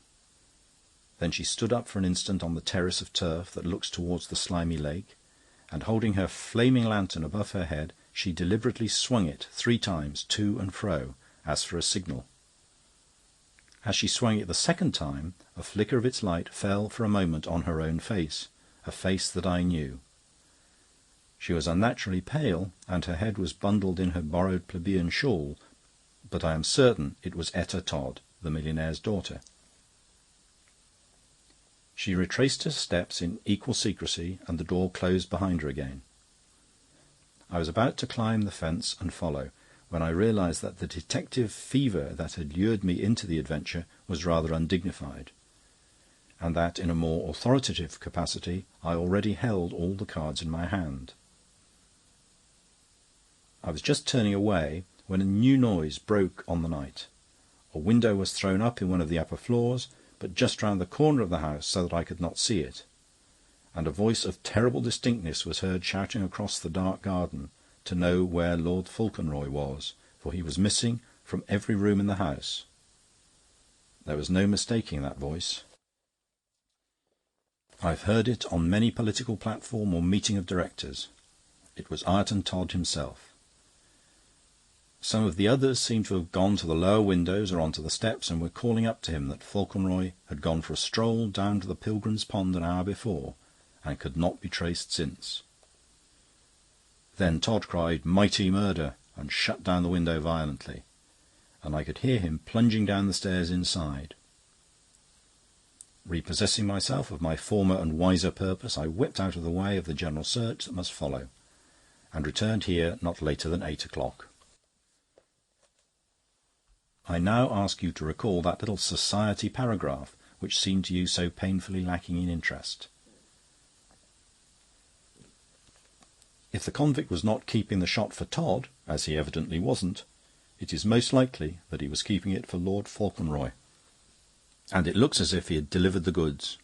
No more handy place to shoot a man than in the curious geological surroundings of that pool, where a body thrown down would sink through thick slime to a depth practically unknown.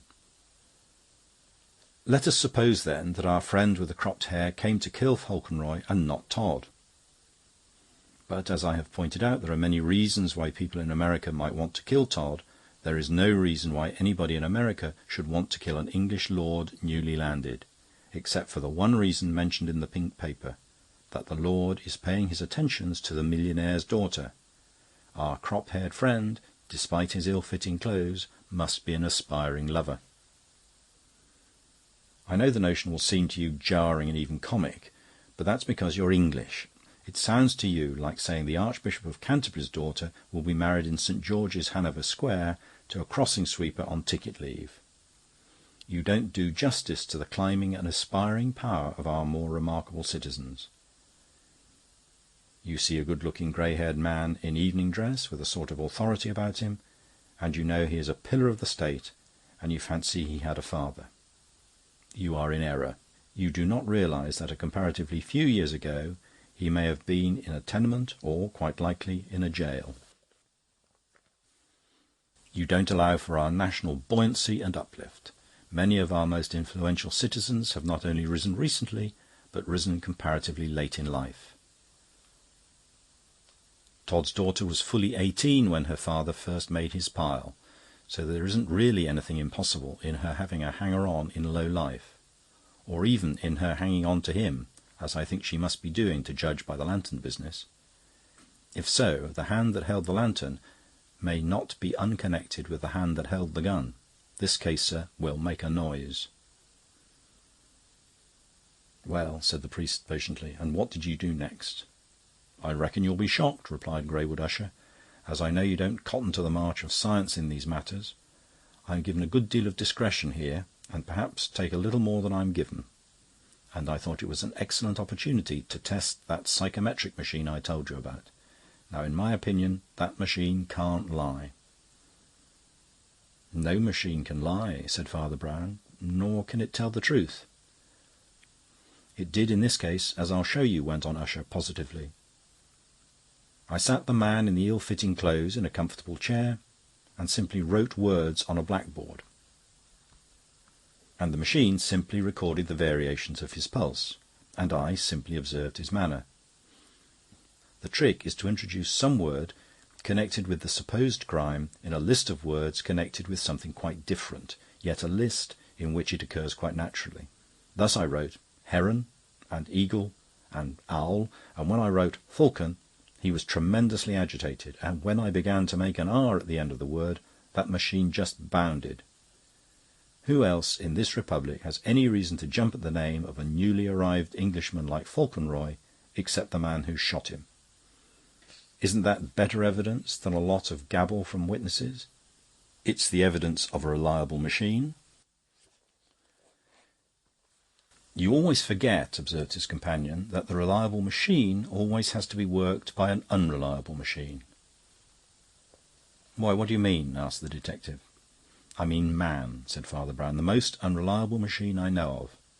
I don't want to be rude, and I don't think you will consider man to be an offensive or inaccurate description of yourself. You say you observed his manner. But how do you know you observed it right? You say the words have to come in a natural way. But how do you know that you did it naturally? How do you know, if you come to that he did not observe your manner? Who is to prove that you were not tremendously agitated? There was no machine tied onto your pulse."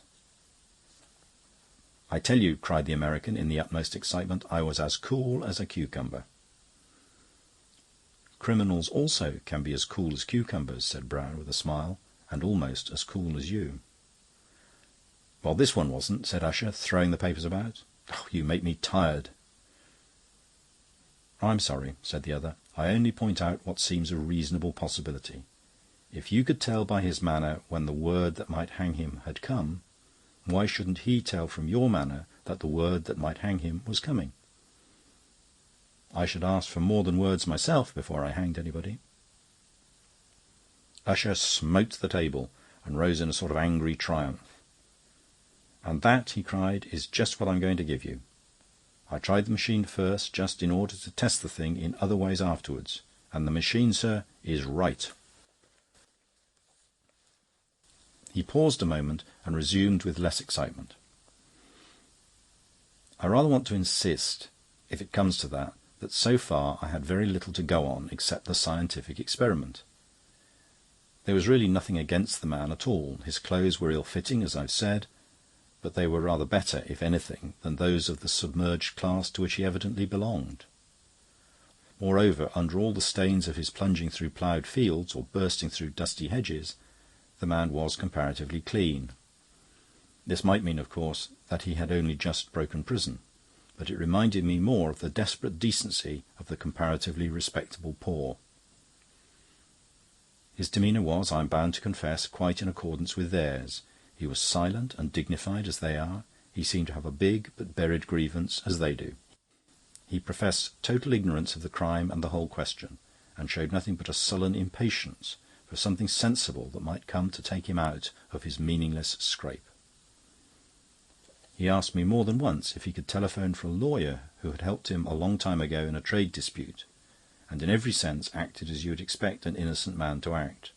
There was nothing against him in the world except that little finger on the dial that pointed to the change of his pulse. Then, sir, the machine was on its trial, and the machine was right. By the time I came with him out of the private room into the vestibule, where all sorts of other people were awaiting examination, I think he had already more or less made up his mind to clearing things up by something like a confession. He turned to me and began to say in a low voice, "Oh, I can't stick this any more. If you must know all about me..." At the same instant one of the poor women sitting on the long bench stood up, screaming aloud and pointing at him with her finger. I have never in my life heard anything more demonically distinct. Her lean finger seemed to pick him out as if it were a pea-shooter. Though the word was a mere howl, every syllable was as clear as a separate stroke on a clock. "Drugger Davis!" she shouted. "They've got Drugger Davis!" Among the wretched women, mostly thieves and street-walkers, 20 faces were turned, gaping with glee and hate. If I had never heard the words, I should have known by the very shock upon his features that the so-called Oscar Rian had heard his real name. But I am not quite so ignorant, you may be surprised to hear. Drugger Davis was one of the most terrible and depraved criminals that ever baffled our police. It is certain that he had done murder more than once, long before his exploit with the warder. But he was never entirely fixed for it, curiously enough because he did it in the same manner as those milder or meaner crimes for which he was fixed pretty often. He was a handsome, well-bred-looking brute, as he still is to some extent, and he used mostly to go about with barmaids or shop-girls and do them out of their money. Very often, though, he went a good deal farther, and they were found drugged with cigarettes or chocolates and their whole property missing.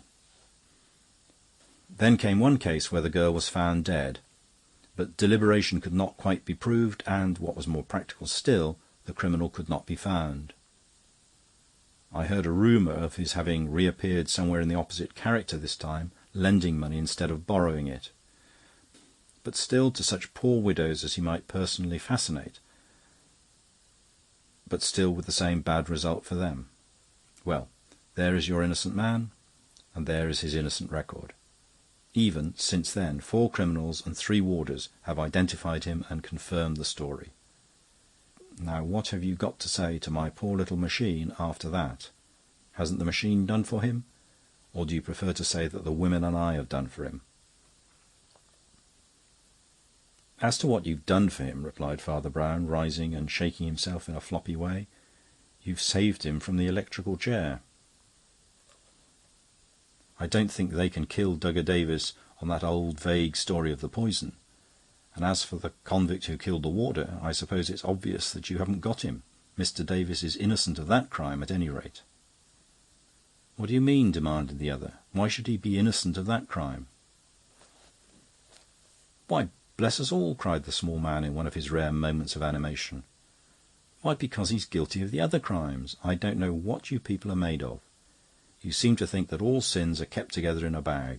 You talk as if a miser on Monday were always a spendthrift on Tuesday. You tell me that this man you have here spent weeks and months wheedling needy women out of small sums of money, that he used a drug at best and a poison at the worst, that he turned up afterwards as the lowest kind of money-lender and cheated most poor people in the same patient and pacific style. Let it be granted, let us admit, for the sake of argument, that he did all this. If that is so, I'll tell you what he didn't do. He didn't storm a spiked wall against a man with a loaded gun. He didn't write on the wall with his own hand to say he had done it. He didn't stop to state that his justification was self-defence. He didn't explain that he had no quarrel with the poor warder. He didn't name the house of the rich man to which he was going with the gun. He didn't write his own initials in a man's blood. Saints alive, can't you see the whole character is different in good and evil? "Why, you don't seem to be like I am a bit. One would think you'd never had any vices of your own." The amazed American had already parted his lips in protest when the door of his private and official room was hammered and rattled in an unceremonious way to which he was totally unaccustomed. The door flew open. The moment before, Greywood Usher had been coming to the conclusion that Father Brown might possibly be mad. The moment after, he began to think he was mad himself.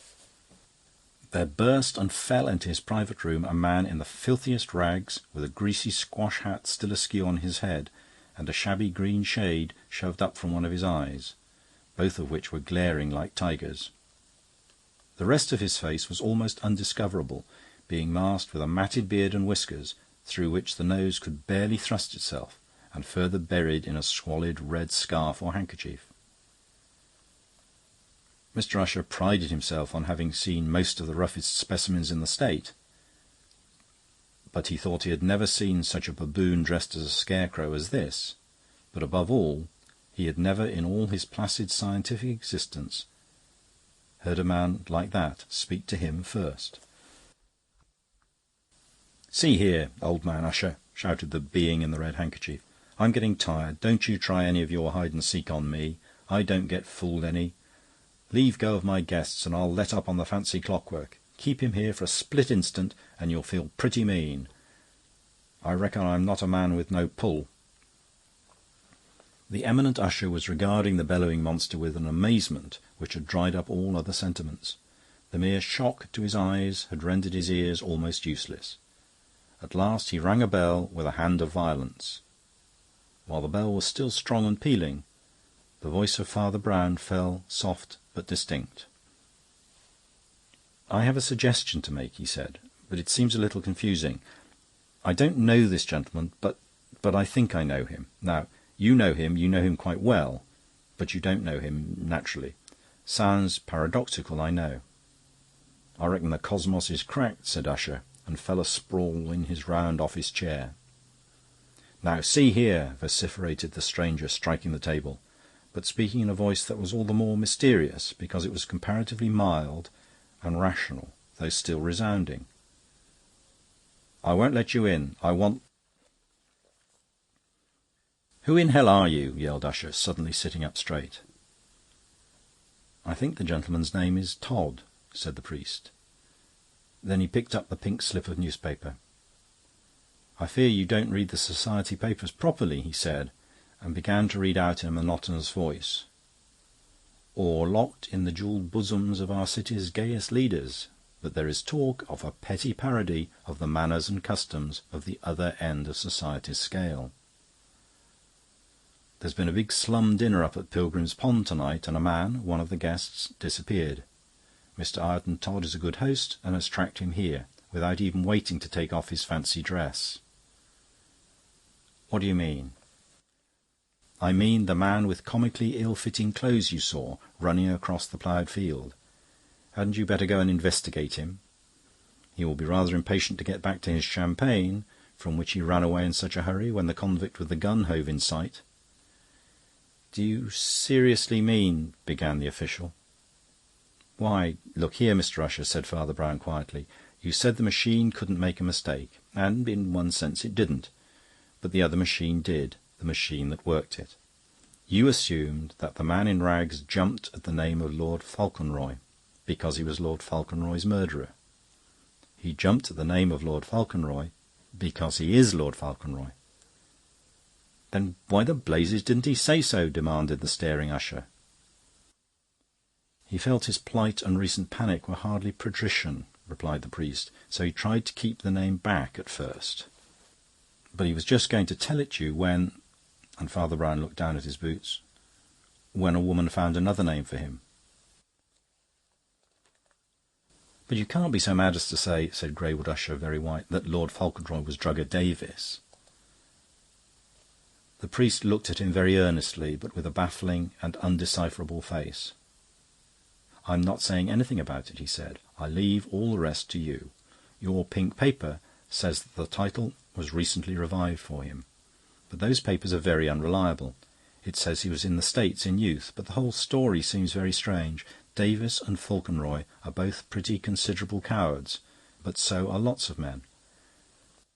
I would not hang a dog on my opinion about this, but I think," he went on softly and reflectively, "I think you Americans are too modest.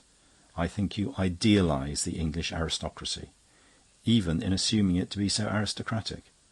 You see a good-looking Englishman in evening dress, you know he's in the House of Lords, and you fancy he has a father. You don't allow for our national buoyancy and uplift. Many of our most influential noblemen have not only risen recently, but—" "Oh, stop it!" cried Greywood Usher, wringing one lean hand in impatience against a shade of irony in the other's face. "Don't stay talking to this lunatic," cried Todd brutally. "Take me to my friend." Next morning Father Brown appeared with the same demure expression, carrying yet another piece of pink newspaper. "I'm afraid you neglect the fashionable press rather," he said, "but this cutting may interest you." Usher read the headlines. "Last tricks strayed revellers. Mirthful incident near Pilgrim's Pond." The paragraph went on. "A laughable occurrence took place outside Wilkinson's motor garage last night.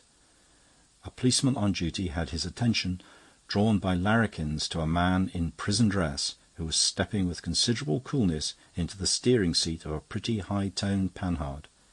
He was accompanied by a girl wrapped in a ragged shawl.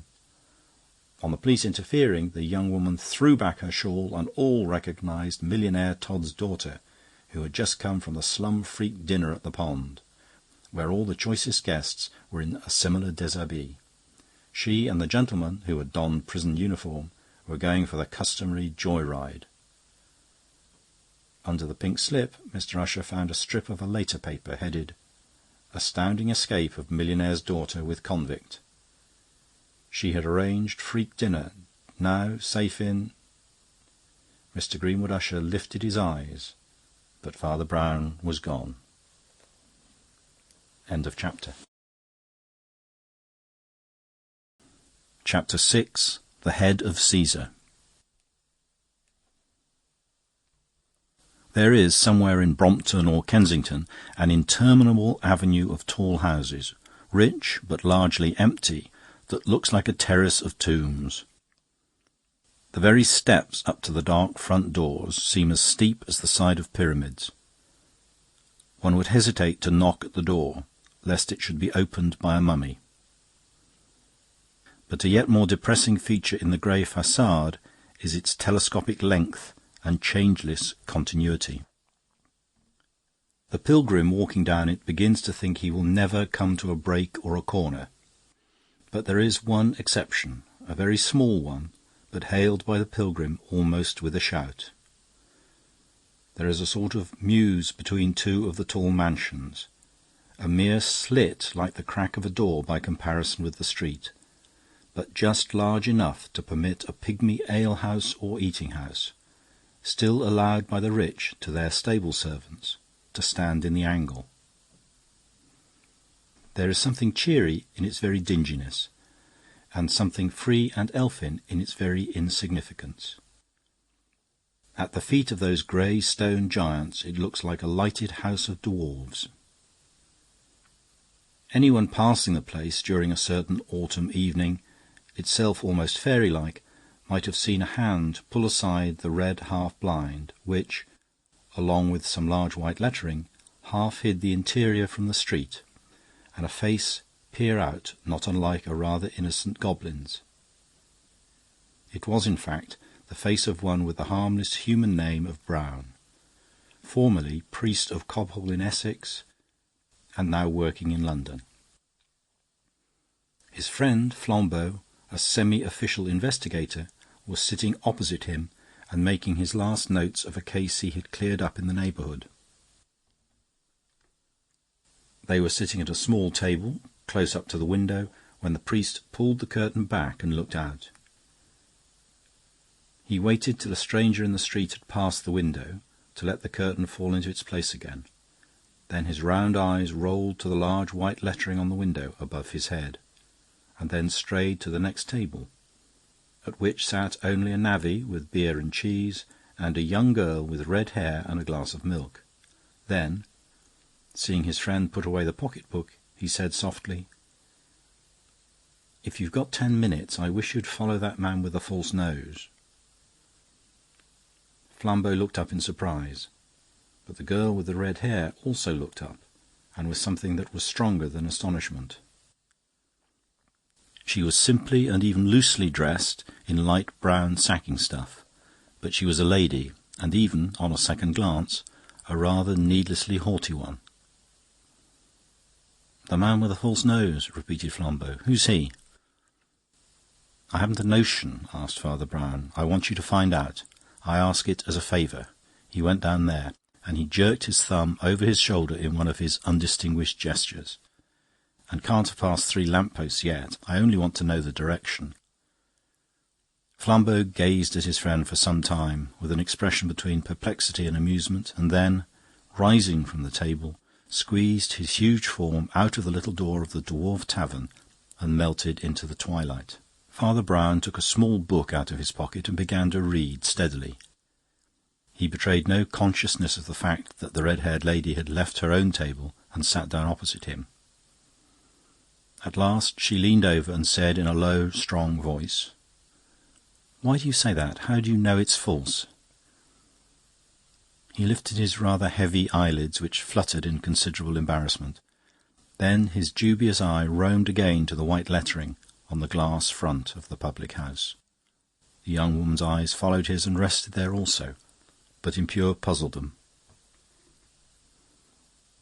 "No," said Father Brown, answering her thoughts. "It doesn't say 'cellar' like the thing in the Psalms. I read it like that myself when I was wool-gathering just now. It says 'ales.'"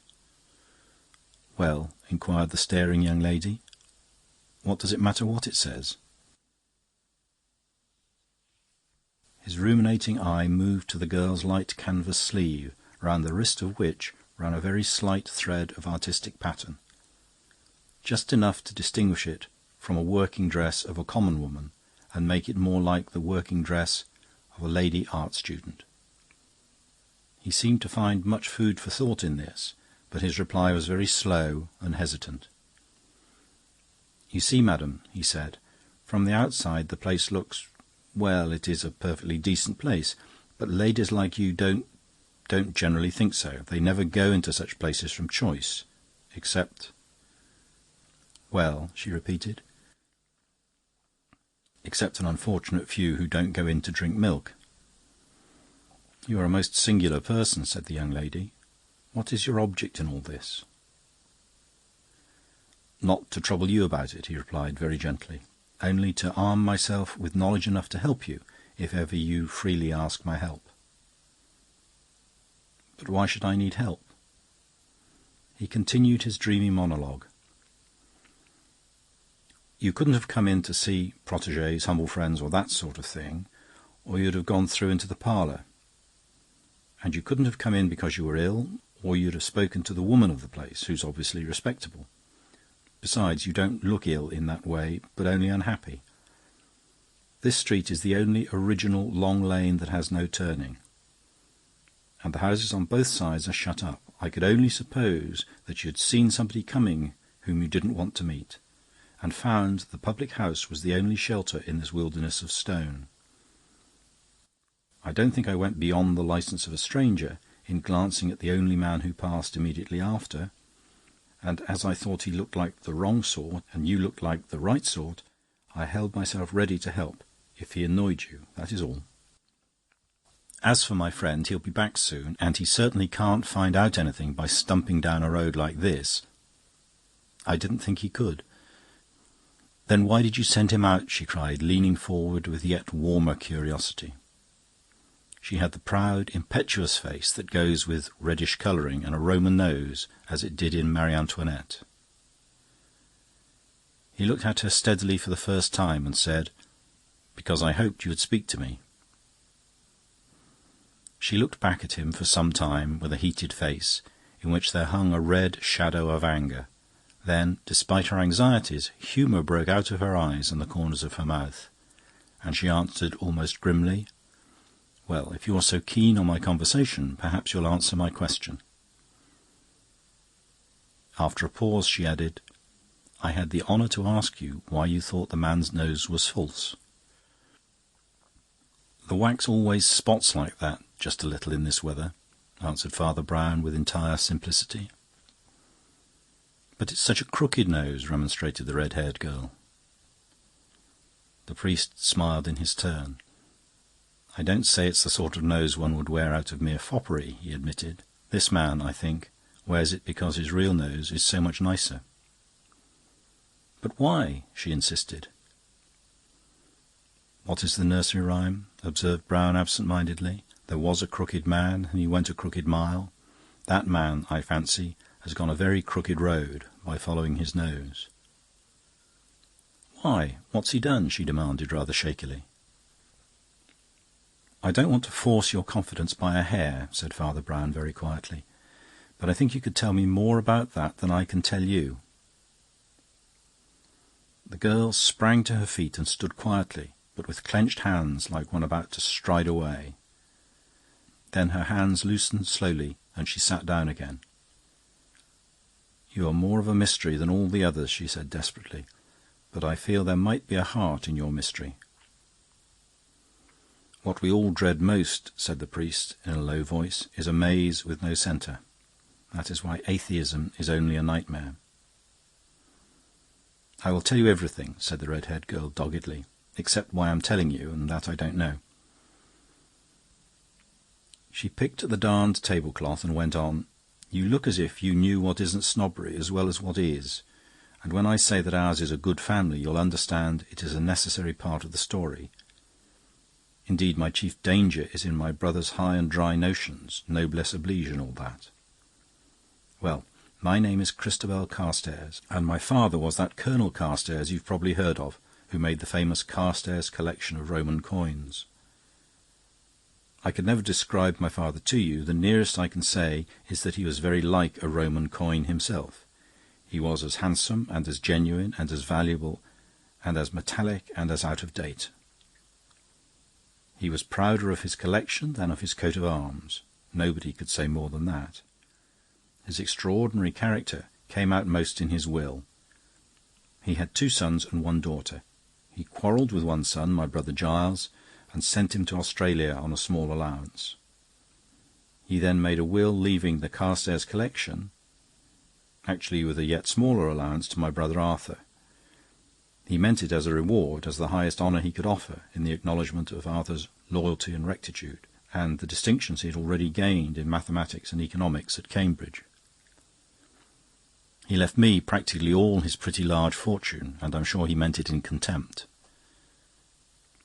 Arthur, you may say, might well complain of this, but Arthur is my father over again. Though he had some differences with my father in early youth, no sooner had he taken over the collection than he became like a pagan priest dedicated to a temple. He mixed up these Roman halfpence with the honour of the Carstairs family in the same stiff, idolatrous way as his father before him. He acted as if Roman money must be guarded by all the Roman virtues. He took no pleasures, he spent nothing on himself, he lived for the collection. Often he would not trouble to dress for his simple meals, but pattered about among the corded brown paper parcels, which no one else was allowed to touch, in an old brown dressing-gown. With its rope and tassel and his pale, thin, refined face, it made him look like an old ascetic monk. Every now and then, though, he would appear dressed like a decidedly fashionable gentleman, but that was only when he went up to the London sales or shops to make an addition to the Carstairs collection. Now, if you've known any young people, you won't be shocked if I say that I got into rather a low frame of mind with all this. The frame of mind in which one begins to say that the ancient Romans were all very well in their way. I'm not like my brother Arthur. I can't help enjoying enjoyment. I got a lot of romance and rubbish when I got my red hair from the other side of the family. Poor Giles was the same, and I think the atmosphere of coins might count in excuse for him, though he really did wrong and nearly went to prison. But he didn't behave any worse than I did, as you shall hear.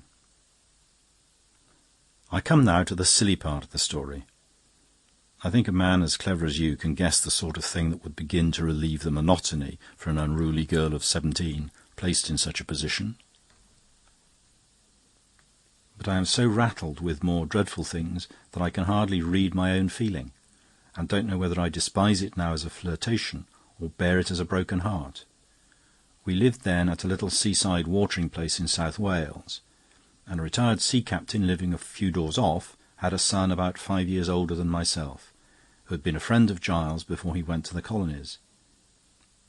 His name does not affect my tale, but I tell you it was Philip Hawker, because I'm telling you everything. We used to go shrimping together, and said and thought we were in love with each other. At least, he certainly said he was, and I certainly thought I was. If I tell you he had bronzed curly hair and a falconish sort of face, bronzed by the sea also, it's not for his sake, I assure you, but for the story, for it was the cause of a very curious coincidence.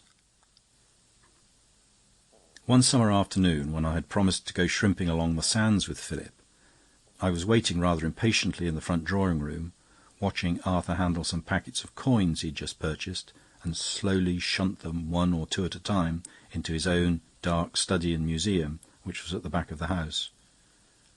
As soon as I heard the heavy door close on him finally, I made a bolt for my shrimping net and tam o'shanter, and was just going to slip out, when I saw that my brother had left behind him one coin that lay gleaming on the long bench by the window. It was a bronze coin, and the colour, combined with the exact curve of the Roman nose and something in the very lift of the long, wiry neck, made the head of Caesar on it the almost precise portrait of Philip Hawker. Then I suddenly remembered Giles telling Philip of a coin that was like him, and Philip wishing he had it.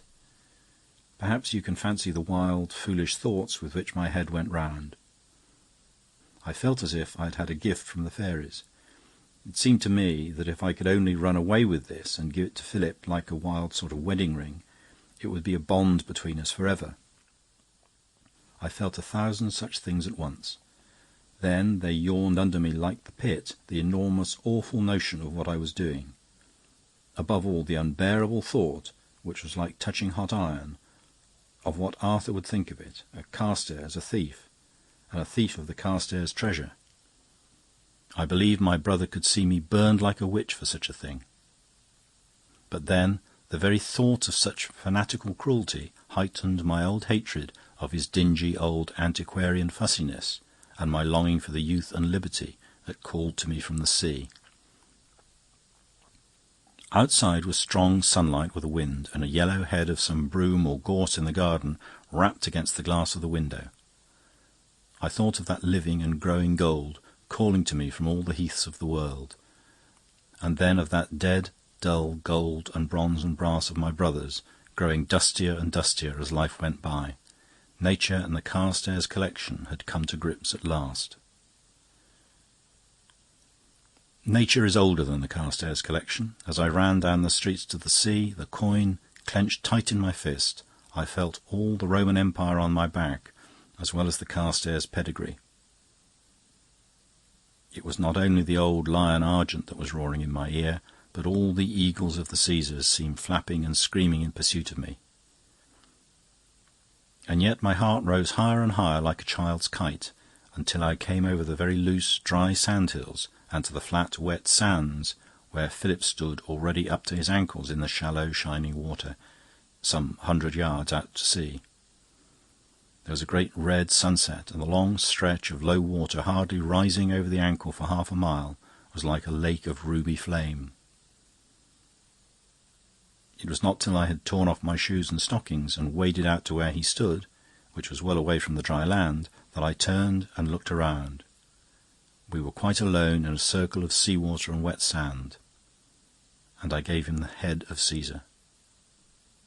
At the very instant I had a shock of fancy that a man far away on the sandhills was looking at me intently. I must have felt immediately after that it was a mere leap of unreasonable nerves, for the man was only a dark dot in the distance, and I could only just see that he was standing quite still and gazing, with his head a little to one side. There was no earthly logical evidence that he was looking at me. He might have been looking at a ship, or the sunset, or the seagulls, or at any of the people who were still strayed here and there on the shore between us. Nevertheless, whatever my start sprang from was prophetic, for as I gazed he started walking briskly in a bee-line towards us across the wide wet sands. As he drew nearer and nearer, I saw that he was dark and bearded, and that his eyes were marked with dark spectacles. He was dressed poorly but respectably in black, from the old black top hat on his head to the solid black boots on his feet. In spite of these, he walked straight into the sea without a flash of hesitation, and came on at me with the steadiness of a travelling bullet. I can't tell you the sense of monstrosity and miracle I had when he thus silently burst the barrier between land and water. It was as if he had walked straight off a cliff and still marched steadily in mid-air. It was as if a house had flown up into the sky, or a man's head had fallen off. He was only wetting his boots, but he seemed to be a demon disregarding a law of nature.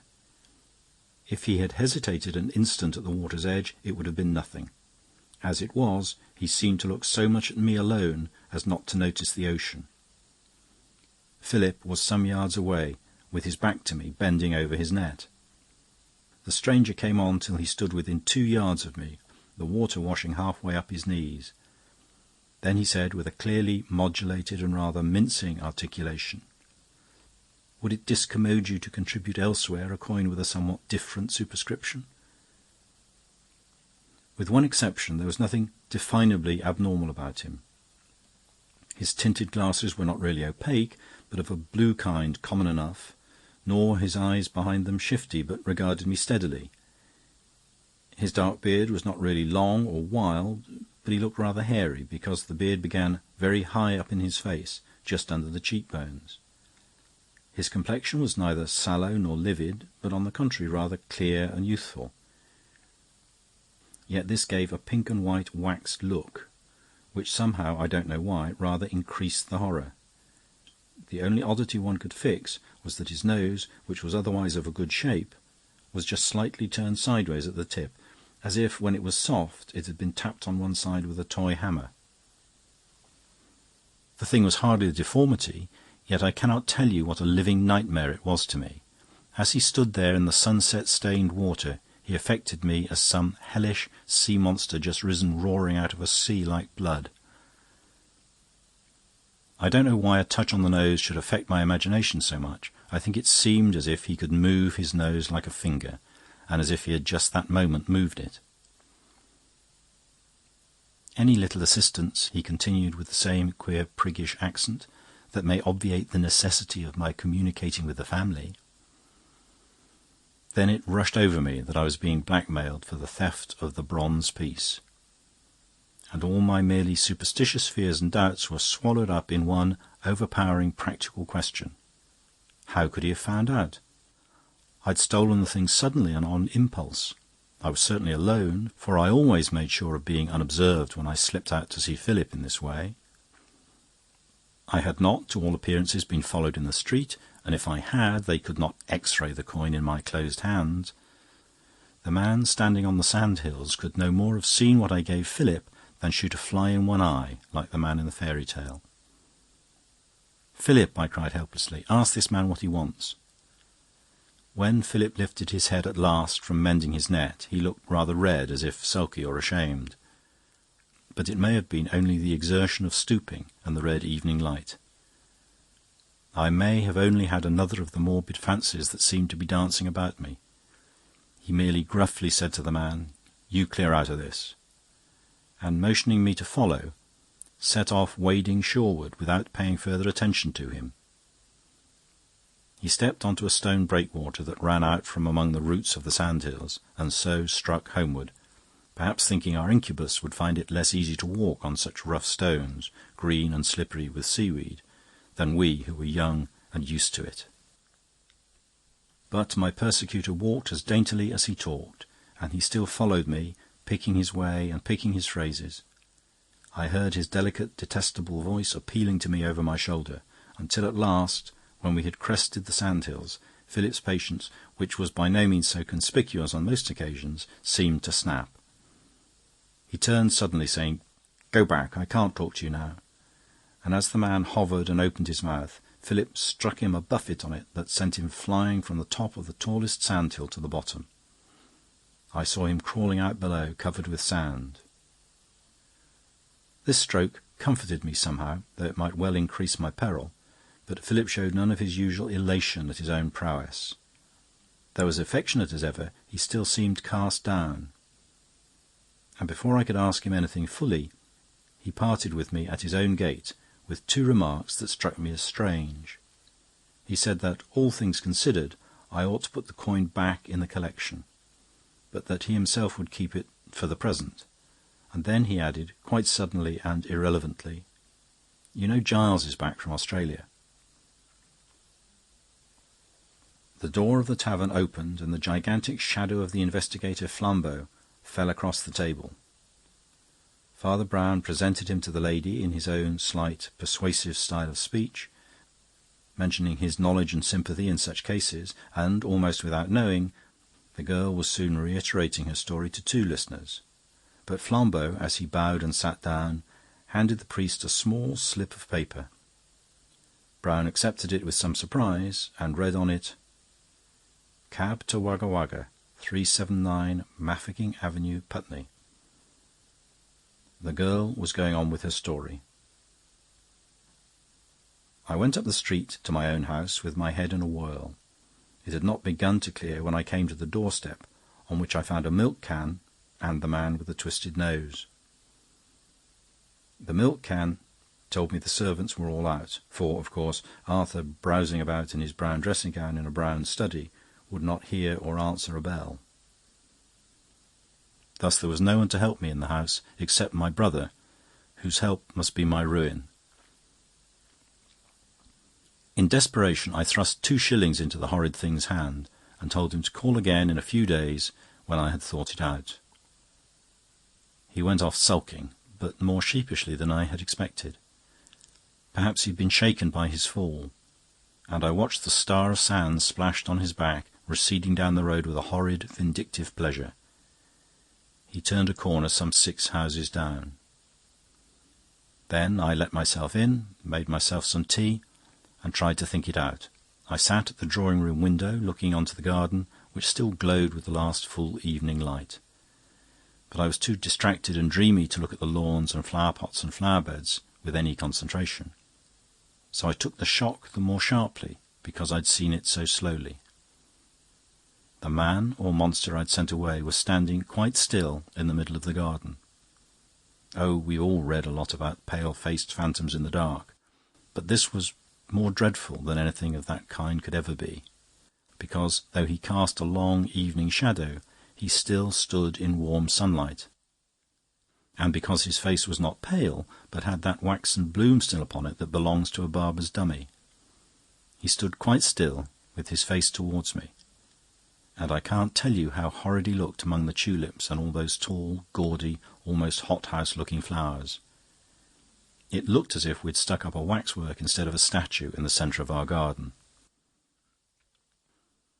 Yet almost the instant he saw me move in the window, he turned and ran out of the garden by the back gate, which stood open and by which he had undoubtedly entered.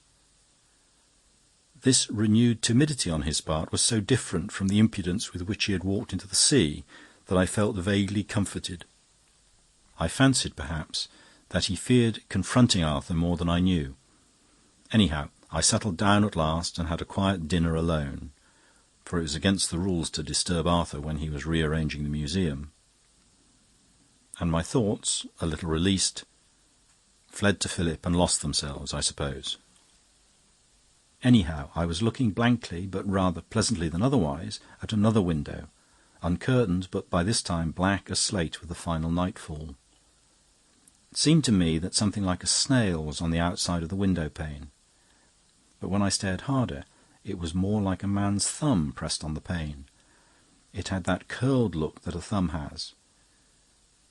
With my fear and courage reawakened together, I rushed at the window and then recoiled with a strangled scream that any man but Arthur must have heard. For it was not a thumb, any more than it was a snail. It was the tip of a crooked nose crushed against the glass. It looked white with the pressure, and the staring face and eyes behind it were at first invisible and afterwards grey like a ghost.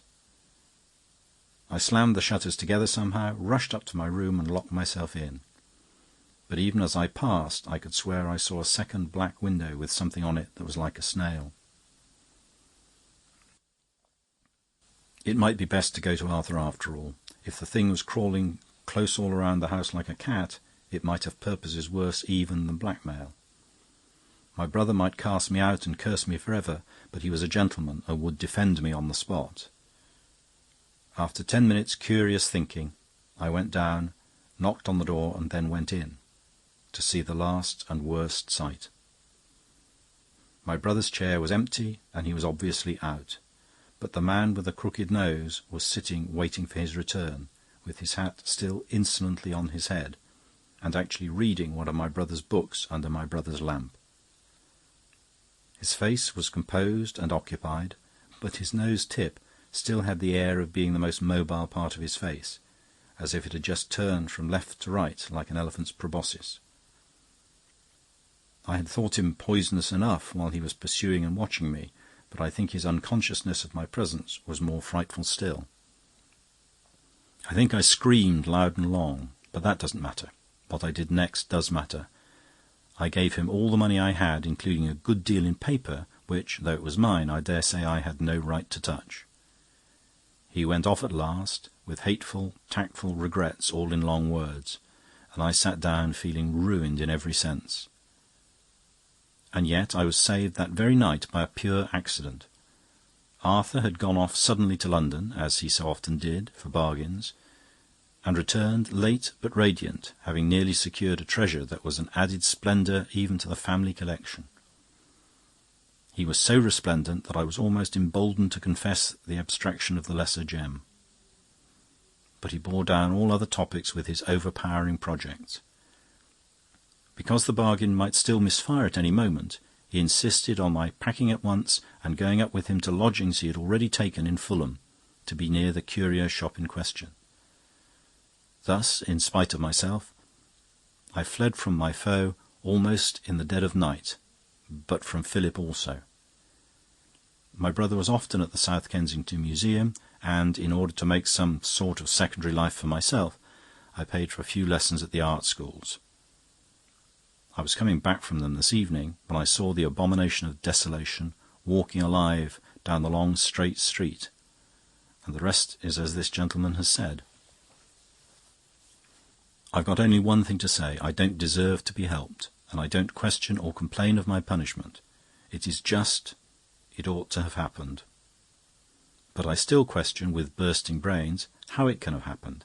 Am I punished by miracle? Or how can anyone but Philip and myself know I gave him a tiny coin in the middle of the sea? It is an extraordinary problem, admitted Flambeau. Not so extraordinary as the answer, remarked Father Brown rather gloomily. Miss Carstairs, will you be at home if we call at your Fulham place in an hour and a half hence? The girl looked at him, and then rose and put her gloves on.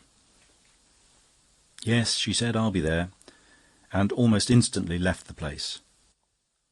That night the detective and the priest were still talking of the matter as they drew near the Fulham house, a tenement strangely mean even for the temporary residence of the Carstairs family. "Of course, the superficial, on reflection," said Flambeau, "would think first of this Australian brother who's been in trouble before, who's come back so suddenly, and who's just the man to have shabby confederates. But I can't see how he can come into the thing by any process of thought unless—" "Well?" asked his companion patiently.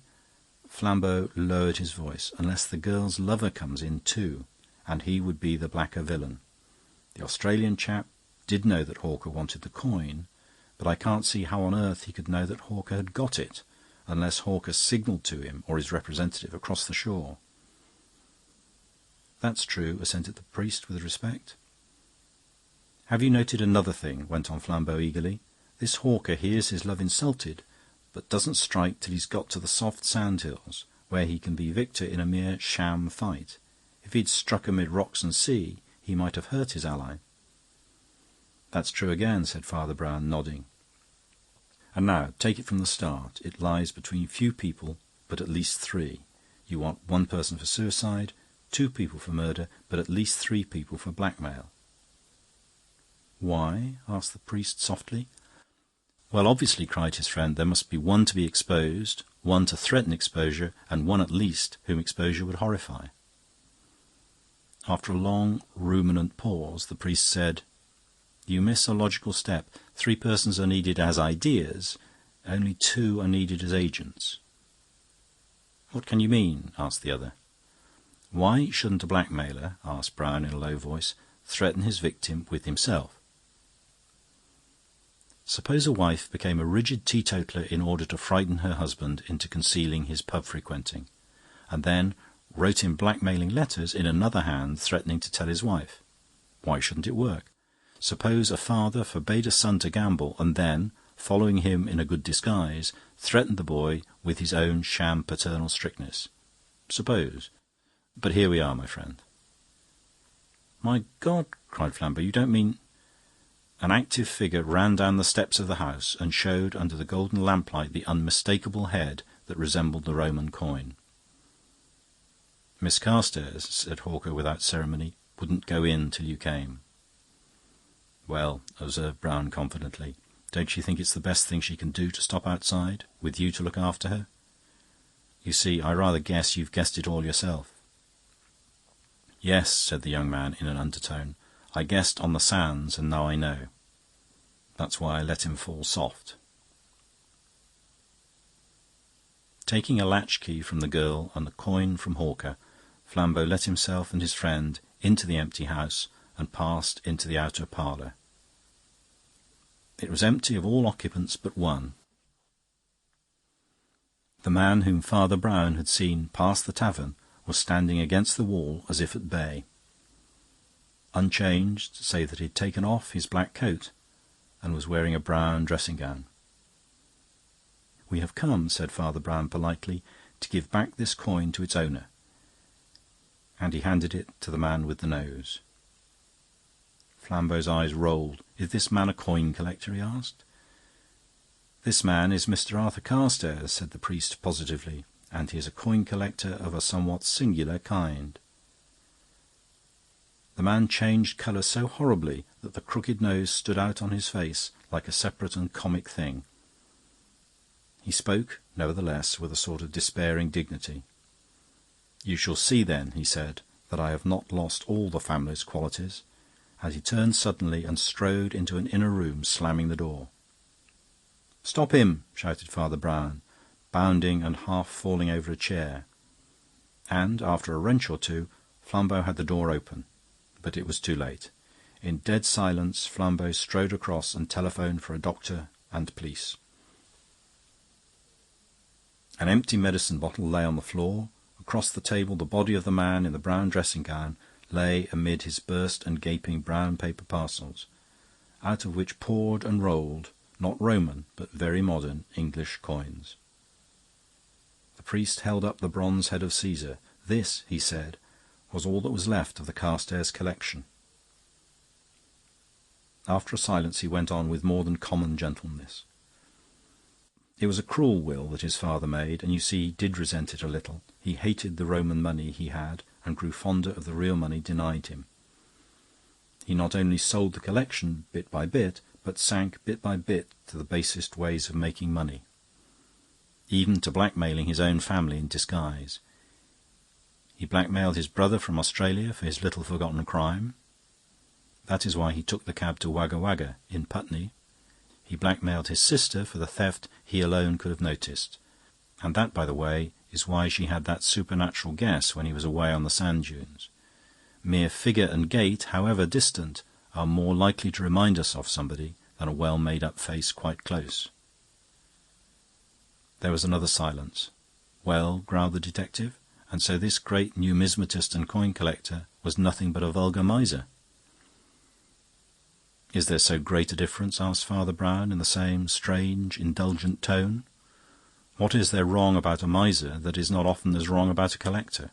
What is wrong, except, 'Thou shalt not make to thyself any graven image, thou shalt not bow down to them nor serve them, for I—' But we must go and see how the poor young couple are getting on."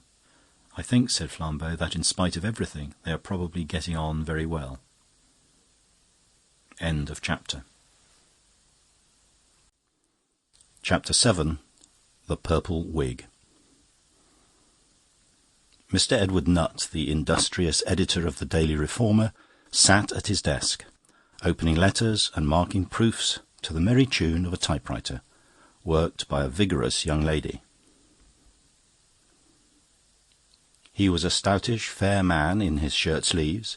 His movements were resolute, his mouth firm, and his tones final. But his round, rather babyish blue eyes had a bewildered and even wistful look that rather contradicted all this. Nor, indeed, was the expression altogether misleading. It might truly be said of him, as for many journalists in authority, that his most familiar emotion was one of continuous fear.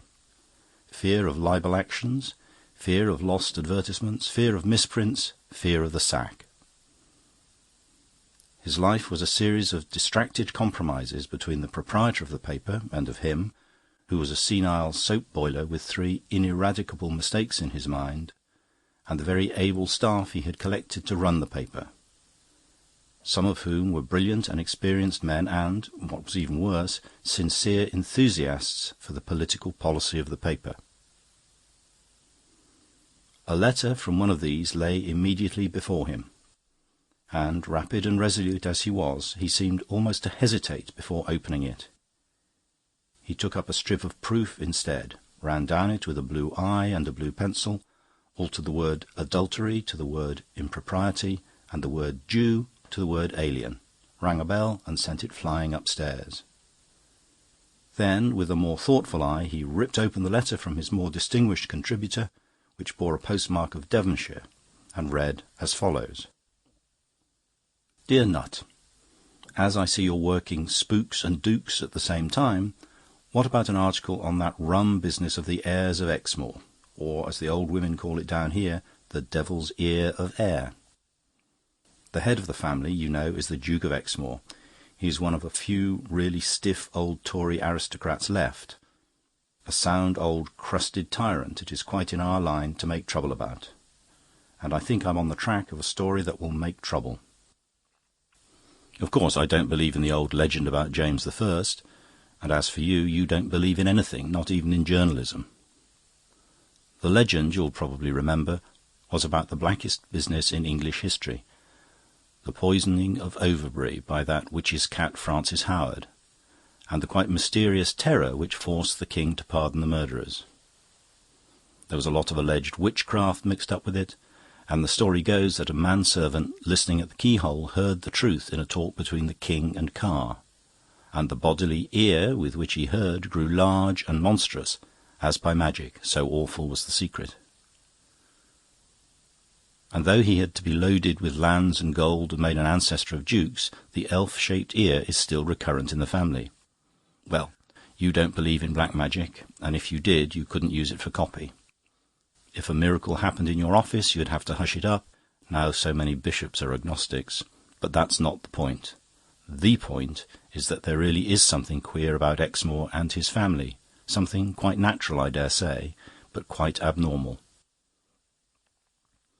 And the ear is in it somehow, I fancy, either a symbol or a delusion or a disease or something.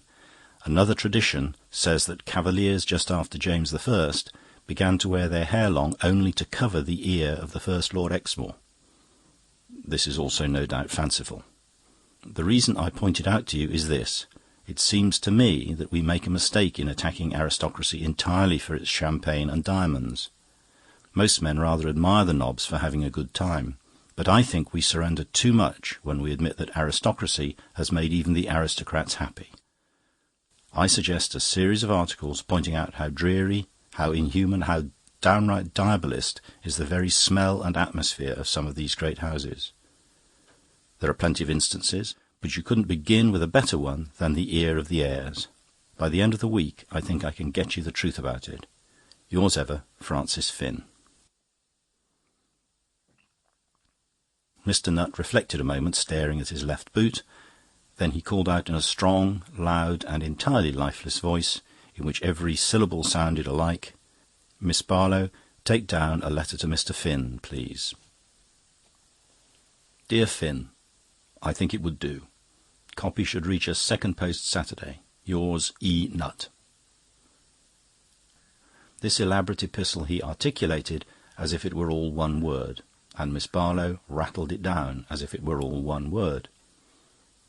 Then he took up another strip of proof and a blue pencil and altered the word supernatural to the word marvellous, and the expression shoot down to the expression repress. In such happy, healthful activities did Mr. Nutt disport himself, until the ensuing Saturday found him at the same desk, dictating to the same typist and using the same blue pencil on the first instalment of Mr. Finn's Revelations. The opening was a sound piece of slashing invective about the evil secrets of princes and despair in the high places of the earth. Though written violently, it was in excellent English, but the editor, as usual, had given to somebody else the task of breaking it up into sub-headings, which were of a spicier sort, as Peeress and Poisons, and The Eerie Ear, and The Airs in Their Eerie, and so on, through 100 happy changes. Then followed the legend of the ear, amplified from Finn's first letter, and then the substance of his later discoveries, as follows. I know it is the practice of journalists to put the end of the story at the beginning and call it a headline. I know that journalism largely consists in saying Lord Jones dead to people who never knew that Lord Jones was alive. Your present correspondent thinks that this, like many other journalistic customs, is bad journalism, and that the Daily Reformer has to set a better example in such things. He proposes to tell his story as it occurred, step by step. He will use the real names of the parties, who, in most cases, are ready to confirm his testimony. As for the headlines, the sensational proclamations, they will come at the end. I was walking along a public path that leads through a private Devonshire orchard and seems to point towards Devonshire cider, when I came suddenly upon just such a place as the path suggested. It was a long, low inn, consisting really of a cottage and 2 barns, thatched all over with a thatch that looks like brown and grey hair grown before history. But outside the door was a sign which called it the Blue Dragon, and under the sign was one of those long rustic tables that used to stand outside most of the free English inns before teetotalers and brewers between them destroyed freedom. And at this table sat 3 gentlemen who might have lived 100 years ago. Now that I know them all better, there is no difficulty about disentangling the impressions, but just then they looked like 3 very solid ghosts. A dominant figure, both because he was bigger in all 3 dimensions and because he sat centrally in the length of the table, facing me, was a tall, fat man, dressed completely in black, with a rubicund, even apoplectic visage, but a rather bald and rather bothered brow. Looking at him again, more strictly, I could not exactly say what it was that gave me the sense of antiquity, except the antique cut of his white clerical necktie and the barred wrinkles across his brow. It was even less easy to fix the impression in the case of the man at the right end of the table, who, to say truth, was as commonplace a person as could be seen anywhere, with a round, brown-haired head and a round, stub nose, but also clad in clerical black, of a stricter cut. It was only when I saw his broad, curved hat lying on the table beside him that I realised why I connected him with anything ancient. He was a Roman Catholic priest. Perhaps the third man at the other end of the table had really more to do with it than the rest, though he was both slighter in physical presence and more inconsiderate in dress. His lank limbs were clad, I might also say clutched, in very tight grey sleeves and pantaloons.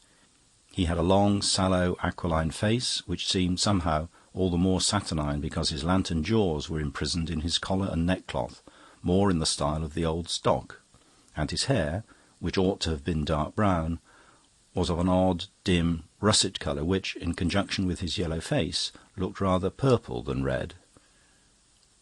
The unobtrusive yet unusual colour was all the more notable because his hair was almost unnaturally healthy and curling, and he wore it full. But, after all analysis, I inclined to think that what gave me my first old-fashioned impression was simply a set of tall, old-fashioned wine-glasses, 1 or 2 lemons, and 2 churchwarden pipes. and also perhaps the old-world errand on which I had come. Being a hardened reporter, and it being apparently a public inn, I did not need to summon much of my impudence to sit down at the long table and order some cider. The big man in black seemed very learned, especially about local antiquities. The small man in black, though he talked much less, surprised me with a yet wider culture. So we got on very well together. But the third man, the old gentleman in the tight pantaloons, seemed rather distant and haughty, until I slid into the subject of the Duke of Exmoor and his ancestry. I thought the subject seemed to embarrass the other two a little, but it broke the spell of the third man's silence most successfully. Speaking with restraint and with the accent of a highly educated gentleman, and puffing at intervals at his long churchwarden pipe, he proceeded to tell me some of the most horrible stories I have ever heard in my life. How one of the heirs in the former ages had hanged his own father, and another had his wife scourged at the cart tail through the village, and another had set fire to a church full of children, and so on. Some of the tales, indeed, are not fit for public print, such as the story of the scarlet nuns, the abominable story of the spotted dog, or the thing that was done in the quarry. And all this red doll of impieties came from thin, genteel lips, rather primly than otherwise, as he sat sipping the wine out of his tall, thin glass. I could see that the man opposite me was trying, if anything, to stop him, but he evidently held the old gentleman in considerable respect, and could not venture to do so at all abruptly. And the little priest at the other end of the table, though free from any such air of embarrassment, looked steadily at the table, and seemed to listen to the recital with great pain, as well he might. "You don't seem," I said to the narrator, "to be very fond of the Exmoor pedigree." He looked at me a moment, his lips still prim, but whitening and tightening. Then he deliberately broke his long pipe and glass on the table, and stood up, the very picture of a perfect gentleman with the framing temper of a fiend. "These gentlemen," he said, "will tell you whether I have cause to like it. The curse of the heirs of old has lain heavy on this country, and many have suffered from it. They know there are none who have suffered from it as I have." And with that he crushed a piece of the fallen glass under his heel and strode away among the green twilight of the twinkling apple trees. "That's an extraordinary old gentleman," I said to the other two. "Do you happen to know what the Exmoor family has done to him? Who is he?" The big man in black was staring at me with the wild air of a baffled bull. He did not at first seem to take it in. Then he said at last, "Don't you know who he is?" I reaffirmed my ignorance, and there was another silence. Then the little priest said, still looking at the table, "That's the Duke of Exmoor." Then, before I could collect my scattered senses, he added, equally quietly, but with an air of regularising things, "My friend here is Dr. Mull, the Duke's librarian. My name is Brown." "But," I stammered, "if that is the Duke, why does he damn all the old dukes like that?" "He seems really to believe," answered the priest called Brown, "that they have left a curse on him." Then he added with some irrelevance, "That's why he wears a wig." It was a few moments before his meaning dawned on me. "You don't mean that fable about the fantastic ear?" I demanded. "I've heard it, of course, but surely it must be a superstitious yarn spun out of something much simpler. I've sometimes thought it was a wild version of one of those mutilation stories. They used to crop criminals' ears in the 16th century." "I hardly think it was that," answered the little man thoughtfully. "But it is not outside ordinary science or natural law for a family to have some deformity frequently reappearing, such as one ear bigger than the other." The big librarian had buried his bald brow in his big red hands, like a man trying to think out his duty. "No," he groaned, "you do the man a wrong after all. Understand, I've no reason to defend him, or even keep faith with him. He has been a tyrant to me as to everybody else. Don't fancy because you see him sitting here that he isn't a great lord in the worst sense of the word. He would fetch a man a mile to ring a bell a yard off, if it would summon another man 3 miles to fetch a matchbox 3 yards off. He must have a footman to carry his walking stick, a body servant to hold up his opera glasses. But not a valet to brush his clothes, cut in the priest, with a curious dryness, for the valet would want to brush his wig too. The librarian turned to him and seemed to forget my presence. He was strongly moved and, I think, a little heated with wine. "I don't know how you know it, Father Brown," he said, "but you're right. He lets the whole world do everything for him, except dress him. And that he insists on doing in a literal solitude like a desert. Anybody is kicked out of the house without a character who is so much as found near his dressing-room door." "He seems a pleasant old party," I remarked. "No," replied Dr. Mull quite simply, "and yet that is just what I mean by saying you are unjust to him after all. Gentlemen, the Duke does really feel the bitterness about the curse that he uttered just now. He does with sincere shame and terror hide under that purple wig something he thinks it would blast the sons of man to see. I know it is so, and I know it is not a mere natural disfigurement like a criminal mutilation, or a hereditary disproportion in the features. I know it is worse than that, because a man told me he was present at a scene that no man could invent, where a stronger man than any of us tried to defy the secret and was scared away from it." I opened my mouth to speak, but Mull went on in oblivion of me, speaking out of the cavern of his hands. "I don't mind telling you, Father, because it's really more defending the poor Duke than giving him away. Didn't you ever hear of the time when he very nearly lost all his estates?" The priest shook his head, and the librarian proceeded to tell the tale as he had heard it from his predecessor in the same post, who had been his patron and instructor, and whom he seemed to trust implicitly. Up to a certain point it was a common enough tale of the decline of a great family's fortunes, the tale of a family lawyer. His lawyer, however, had the sense to cheat honestly, if the expression explains itself. Instead of using funds he held in trust, he took advantage of the Duke's carelessness to put the family in a financial hole in which it might be necessary for the Duke to let him hold them in reality. The lawyer's name was Isaac Green, but the Duke always called him Elisha, presumably in reference to the fact that he was quite bald, though certainly not more than 30. He had risen very rapidly, but from very dirty beginnings, being at first a narc or informer, and then a moneylender. But as a solicitor to the heirs, he had the sense, as I say, to keep technically straight until he was ready to deal the final blow. The blow fell at dinner, and the old librarian said he should never forget the very look of the lampshades and the decanters as the little lawyer, with a steady smile, proposed to the great landlord that they should halve the estates between them. The sequel certainly could not be overlooked, for the Duke, in dead silence, smashed a decanter on the man's bald head as suddenly as I had seen him smash the glass that day in the orchard. It left a red triangular scar on the scalp, and the lawyer's eyes altered, but not his smile. He rose, tottering to his feet, and struck back as such men do strike. "I'm glad of that," he said, "for now I can take the whole estate. The law will give it to me." Exmoor, it seems, was white as ashes, but his eyes still blazed. "The law will give it to you," he said, "but you will not take it." "Why not? Why?" "Because it would mean the crack of doom for me, and if you take it I shall take off my wig. Why, you pitiful plucked fowl, anyone can see your bare head, but no man shall see mine and live." Well, you may say what you like, and make it mean what you like, but Mull swears it is the solemn fact that the lawyer, after shaking his knotted fists in the air for an instant, simply ran from the room and never reappeared in the countryside. And since then Exmoor has been feared more for a warlock than even for a landlord and a magistrate.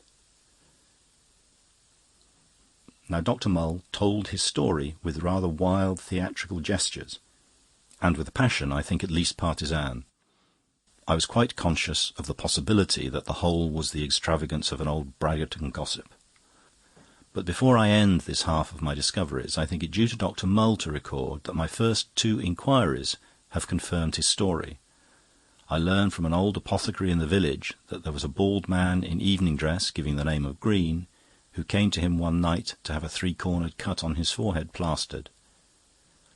and I learnt from the legal records and old newspapers that there was a lawsuit threatened, and at least begun, by one Green against the Duke of Exmoor.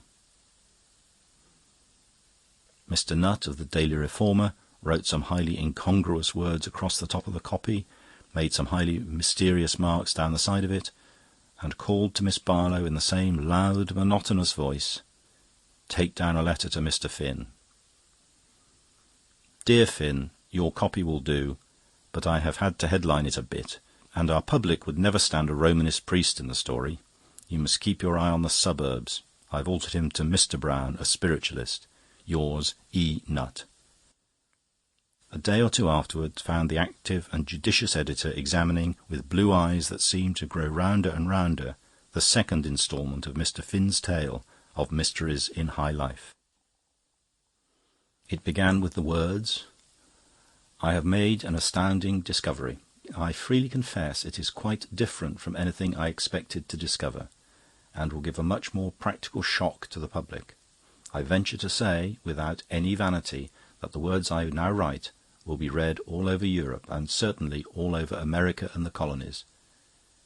And yet I heard all I have to tell before I left this same little wooden table in this same little wood of apple trees. I owe it all to the small priest, Brown. He's an extraordinary man. The big librarian had left the table, perhaps ashamed of his long tongue, perhaps anxious about the storm in which his mysterious master had vanished. Anyway, he betook himself heavily in the Duke's tracks through the trees. Father Brown had picked up one of the lemons and was eyeing it with an odd pleasure. "What a lovely colour a lemon is," he said. "There's one thing I don't like about the Duke's wig, the colour." "I don't think I understand," I answered. "I dare say he's got good reason to cover his ears, like King Midas," went on the priest, with a cheerful simplicity which somehow seemed rather flippant under the circumstances. "I can quite understand that it's nicer to cover them with hair than with brass plates or leather flaps.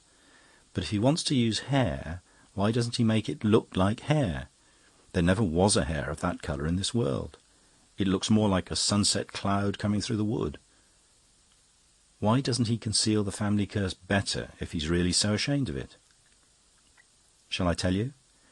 It's because he isn't ashamed of it. He's proud of it." "It's an ugly wig to be proud of, and an ugly story," I said. "Consider," replied this curious little man, "how you yourself really feel about such things.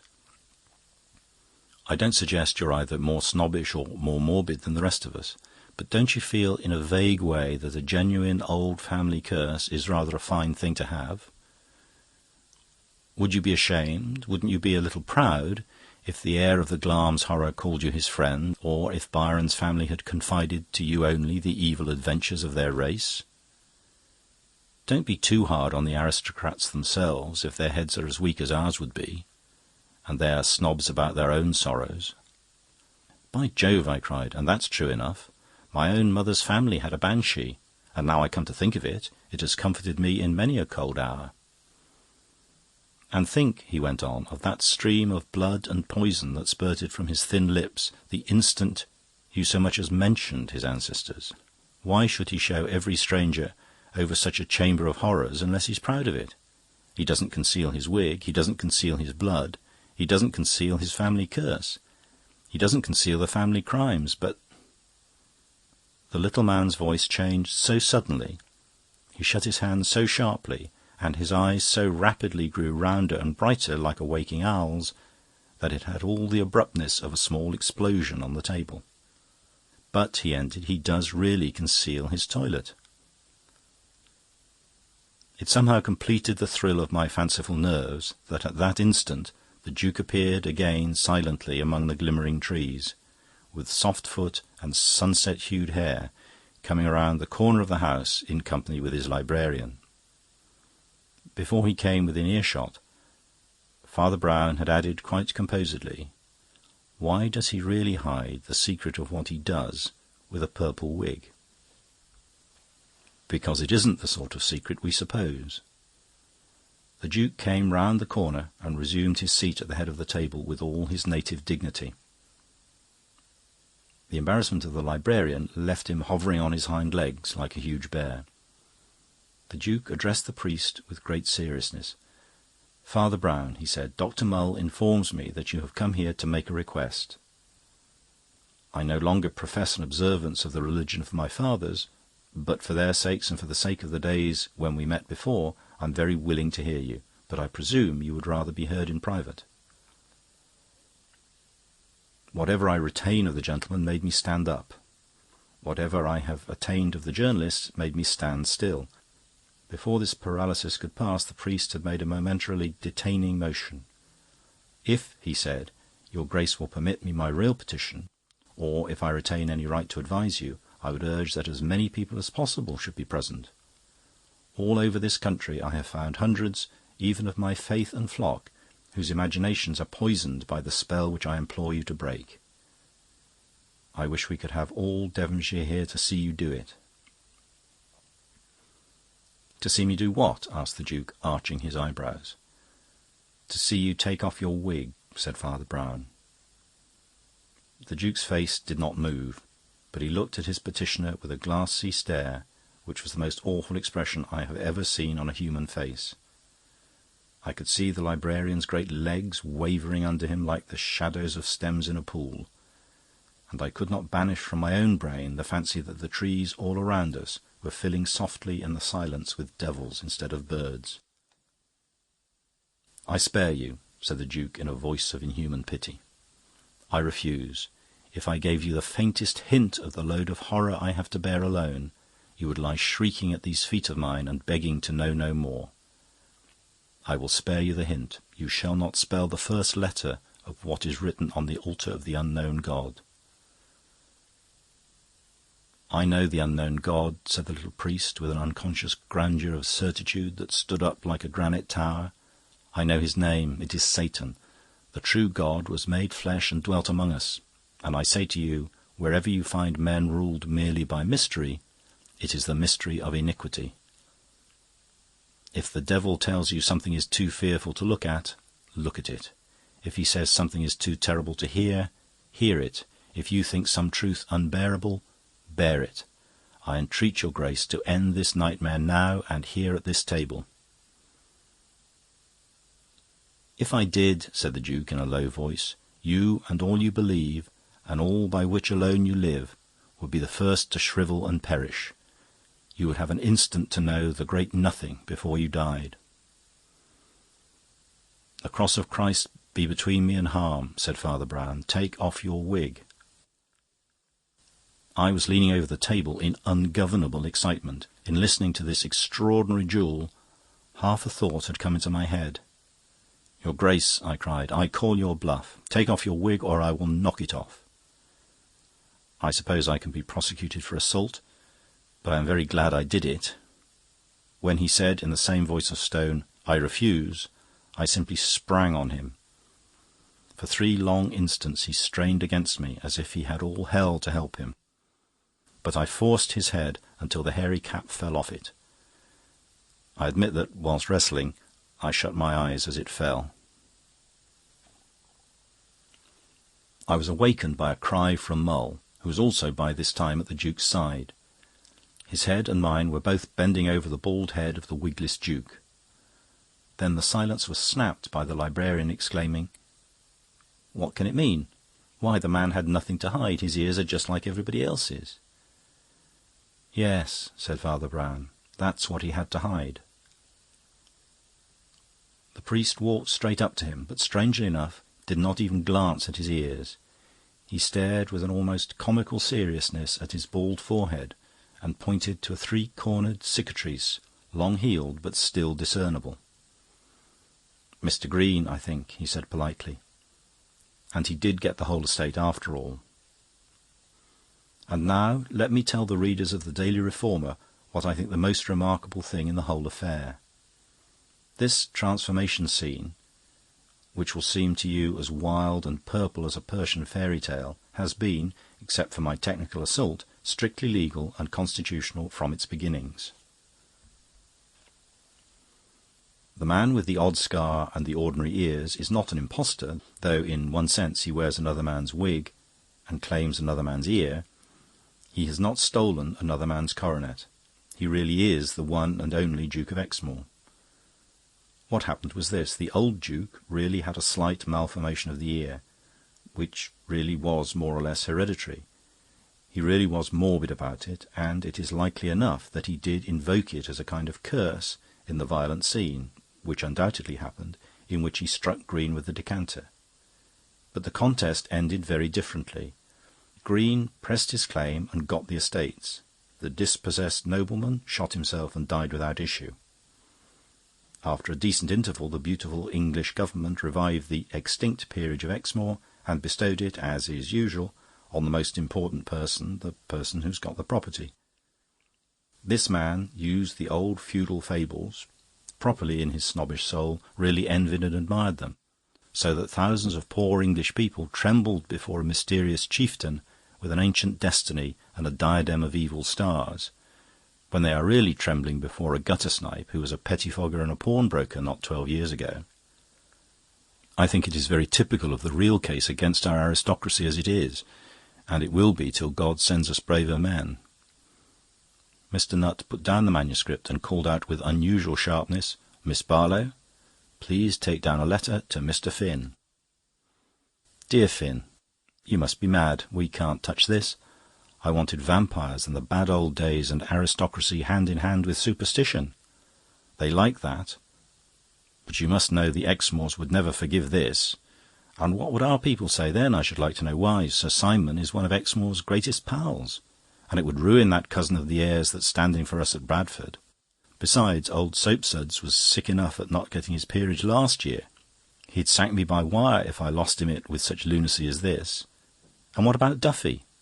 He's doing us some rattling articles on the heel of the Norman, and how can he write about Normans if the man's only a solicitor? Do be reasonable. Yours, E. Nutt." As Miss Barlow rattled away cheerfully, he crumpled up the copy and tossed it into the waste-paper basket, but not before he had, automatically and by force of habit, altered the word God to the word circumstances. End of chapter. Chapter 8. The Perishing of the Pendragons. Father Brown was in no mood for adventures. He had lately fallen ill with overwork, and when he began to recover, his friend Flambeau had taken him on a cruise in a small yacht with Sir Cecil Fanshawe, a young Cornish squire and an enthusiast for Cornish coast scenery. But Brown was still rather weak. He was no very happy sailor, and though he was never of the sort that either grumbles or breaks down, his spirits did not rise above patience and civility. When the other two men praised the ragged violet sunset or the ragged volcanic crags, he agreed with them. When Flambeau pointed out a rock shaped like a dragon, he looked at it and thought it very like a dragon. When Mr. Fanshawe more excitedly indicated a rock that was like Merlin, he looked at it and signified assent. When Flambeau asked whether this rocky gate of the twisted river was not the gate of fairyland, he said yes. He heard the most important things and the most trivial with the same tasteless absorption. He heard that the coast was death to all but careful seamen. He also heard that the ship's cat was asleep. He heard that Fanshawe couldn't find his cigar-holder anywhere, and he also heard the pilot deliver the oracle, "Both eyes bright, she's all right, one eye winks, down she sinks." He heard Flambeau say to Fanshawe that no doubt this meant the pilot must keep both eyes open and be spry. And he heard Fanshawe say to Flambeau that, oddly enough, it didn't mean this. It meant that while they saw two of the coast lights, one near and the other distant, exactly side by side, they were in the right river channel. But if one light was hidden behind the other, they were going on the rocks. He heard Fanshawe add that his country was full of such quaint fables and idioms. It was the very home of romance. He even pitted this part of Cornwall against Devonshire as a claimant to the laurels of Elizabethan seamanship. According to him, there had been captains among these coves and islets compared with whom Drake was practically a landsman.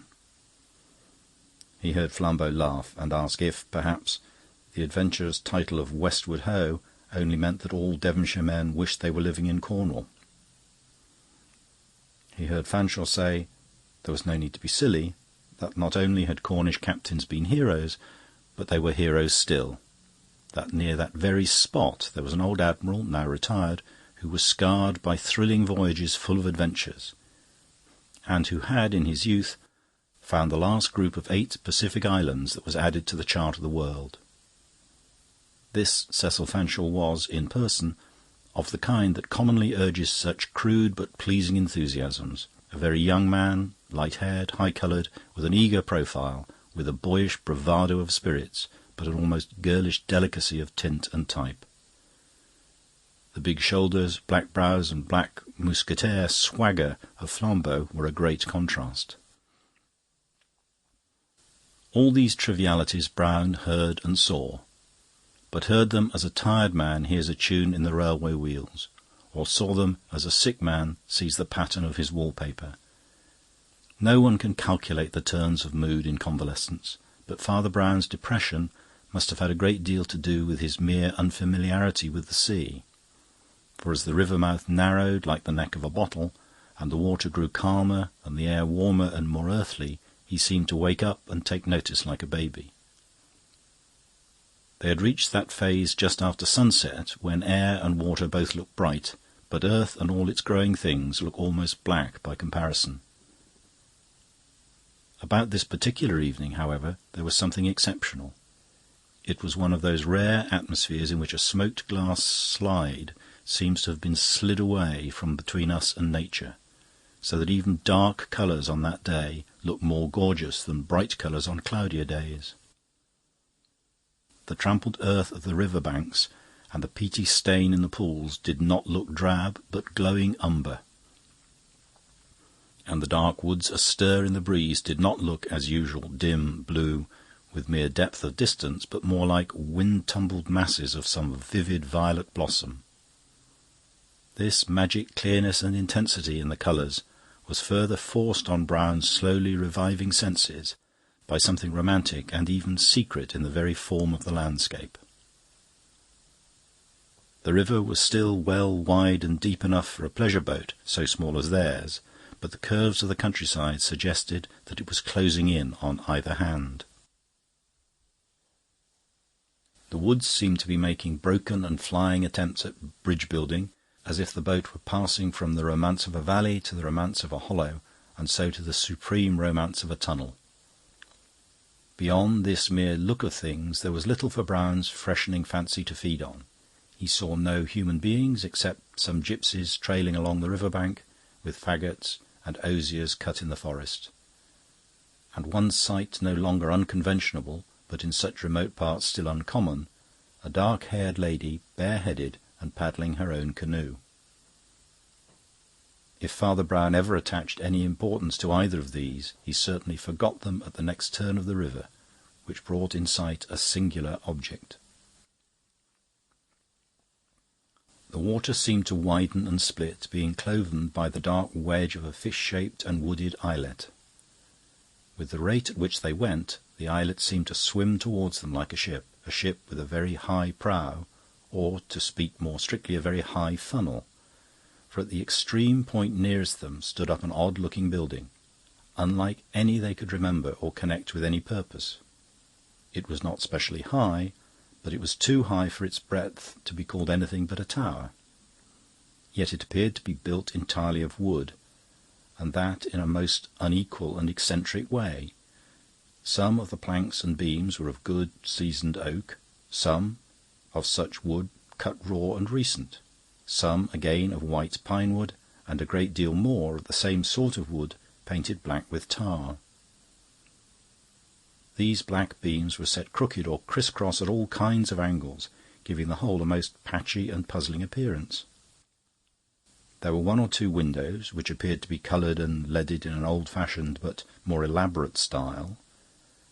The travellers looked at it with that paradoxical feeling we have when something reminds us of something, and yet we are certain it is something very different.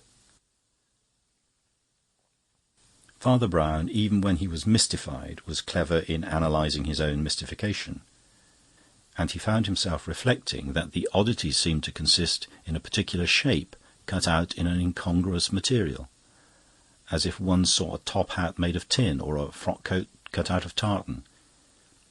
He was sure he had seen timbers of different tints arranged like that somewhere, but never in such architectural proportions. The next moment a glimpse through the dark trees told him all he wanted to know, and he laughed. Through a gap in the foliage there appeared for a moment one of those old wooden houses faced with black beams which are still to be found here and there in England, but which most of us see imitated in some show called Old London or Shakespeare's England.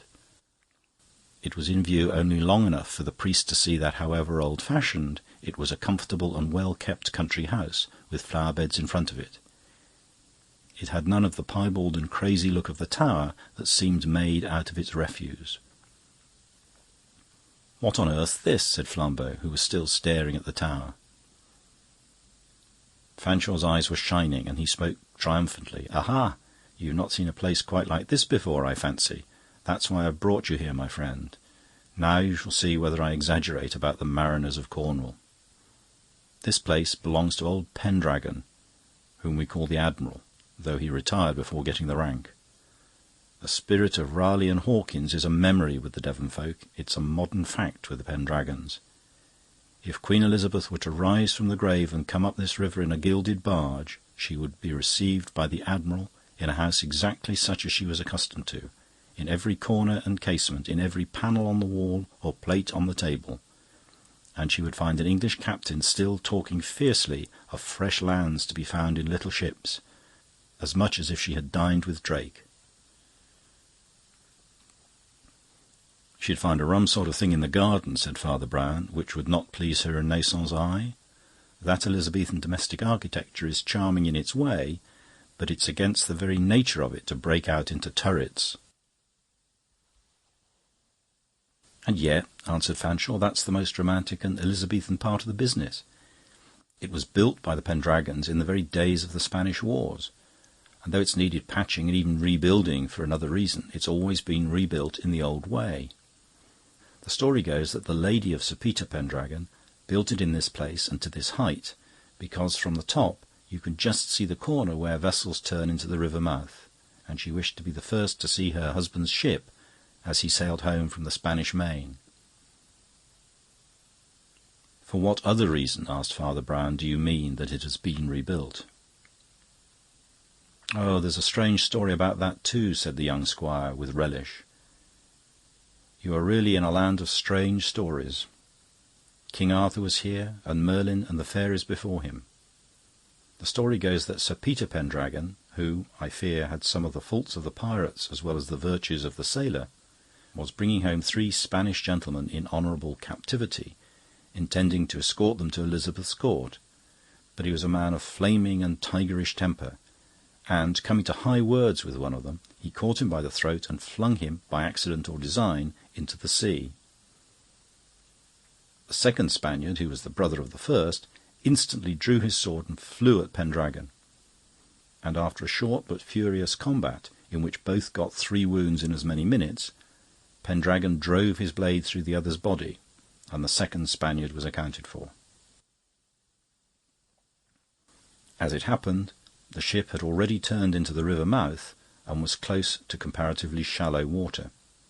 The third Spaniard sprang over the side of the ship, struck out for the shore, and was soon near enough to it to stand up to his waist in water. And, turning again to face the ship, and holding up both arms to heaven, like a prophet calling plagues upon a wicked city, he called out to Pendragon in a piercing and terrible voice that he at least was yet living, that he would go on living, that he would live forever, and that generation after generation the house of Pendragon should never see him or his, but should know by very certain signs that he and his vengeance were alive. With that he dived under the wave, and was either drowned or swam so long under water that no hair of his head was seen afterwards. "There's that girl in the canoe again," said Flambeau irrelevantly, for good-looking young women would call him off any topic. She seems bothered by the queer tower just as we were." Indeed, the black-haired young lady was letting her canoe float slowly and silently past the strange islet, and was looking intently up at the strange tower with a strong glow of curiosity on her oval and olive face. "Never mind, girls," said Fanshawe impatiently. "There are plenty of them in the world, but not many things like the Pendragon tower. As you may easily suppose, plenty of superstitions and scandals have followed in the track of the Spaniard's curse, and no doubt, as you would put it, any accident happening to this Cornish family would be connected with it by rural credulity. But it is perfectly true that this tower has been burnt down 2 or 3 times, and the family can't be called lucky, for more than 2, I think, of the Admiral's near kin have perished by shipwreck, and one, at least to my own knowledge, on practically the same spot where Sir Peter threw the Spaniard overboard." "What a pity!" exclaimed Flambeau. "She's going." "When did your friend the Admiral tell you this family history?" asked Father Brown, as the girl in the canoe paddled off, without showing the least intention of extending her interest from the tower to the yacht, which Fanshawe had already caused to lie alongside the island. "Many years ago," replied Fanshawe. "He hasn't been to sea for some time now, though he is as keen on it as ever. I believe there's a family compact or something. Well, here's the landing stage. Let's come ashore and see the old boy." They followed him onto the island, just under the tower, and Father Brown, whether from mere touch of dry land or the interest of something on the other bank of the river, which he stared at very hard for some second, seemed singularly improved in briskness. They entered a wooded avenue between 2 fences of thin greyish wood, such as often enclose parks or gardens, and over the top of which the dark trees tossed to and fro like black and purple plumes upon the hearse of a giant. The tower, as they left it behind, looked all the quainter, because such entrances are usually flanked by 2 towers, and this one looked lopsided. But for this, the avenue had the usual appearance of the entrance to a gentleman's grounds, and, being so curved that the house was now out of sight, somehow looked a much larger park than any plantation on such an island could really be. Father Brown was, perhaps, a little fanciful in his fatigue, but he almost thought the whole place must be growing larger, as things do in a nightmare. Anyhow, a mystical monotony was the only character of their march, until Fanshawe suddenly stopped and pointed to something sticking out through the grey fence. Something that looked at first like the imprisoned horn of some beast. Closer observation showed that it was a slightly curved blade of metal that shone faintly in the fading light. Flambeau, who, like all Frenchmen, had been a soldier, bent over it and said in a startled voice, "Why, it's a sabre. I believe I know the sort, heavy and curved, but shorter than the cavalry. They used to have them in the artillery, and the..." As he spoke, the blade plucked itself out of the crack it had made and came down again with a more ponderous slash, splitting the fissiparous fence to the bottom with a rending noise. Then it was pulled out again, flashed above the fence some feet further along, and again split it halfway down with the first stroke. And, after waggling a little to extricate itself, accompanied with curses in the darkness, split it down to the ground with a second. Then a kick of devilish energy sent the whole loosened square of thin wood flying into the pathway, and a great gap of dark coppice gaped in the paling. Fanshawe peered into the dark opening and uttered an exclamation of astonishment. "My dear Admiral," he exclaimed, do you generally cut out a new front door whenever you want to go for a walk?" The voice in the gloom swore again, and then broke into a jolly laugh. "No," it said, "I've really got to cut down this fence somehow. It's spoiling all the plants, and no one else here can do it. But I'll only carve another bit off the front door, and then come out and welcome you." And, sure enough, he heaved up his weapon once more, and, hacking twice, brought down another and similar strip of fence, making the opening about 14 feet wide in all. Then through this larger forest gateway he came out into the evening light, with a chip of grey wood sticking to his sword blade. He momentarily fulfilled all Fanshaw's fable of an old piratical admiral, though the details seemed afterwards to decompose into accidents. For instance, he wore a broad-brimmed hat as protection against the sun, but the front flap of it was turned up straight to the sky, and the two corners pulled down lower than the ears, so that it stood across his forehead in a crescent, like the old cocked hat worn by Nelson. He wore an ordinary dark blue jacket with nothing special about the buttons, but the combination of it with white linen trousers somehow had a sailorish look. He was tall and loose and walked with a sort of swagger, which was not a sailor's role and yet somehow suggested it. And he held in his hand a short sabre which was like a navy cutlass but about twice as big. Under the bridge of the hat his eagle face looked eager, all the more because it was not only clean-shaven but without eyebrows. It seemed almost as if all the hair had come off his face from his thrusting it through a throng of elements. His eyes were prominent and piercing. His colour was curiously attractive while partly tropical. It reminded one vaguely of a blood orange.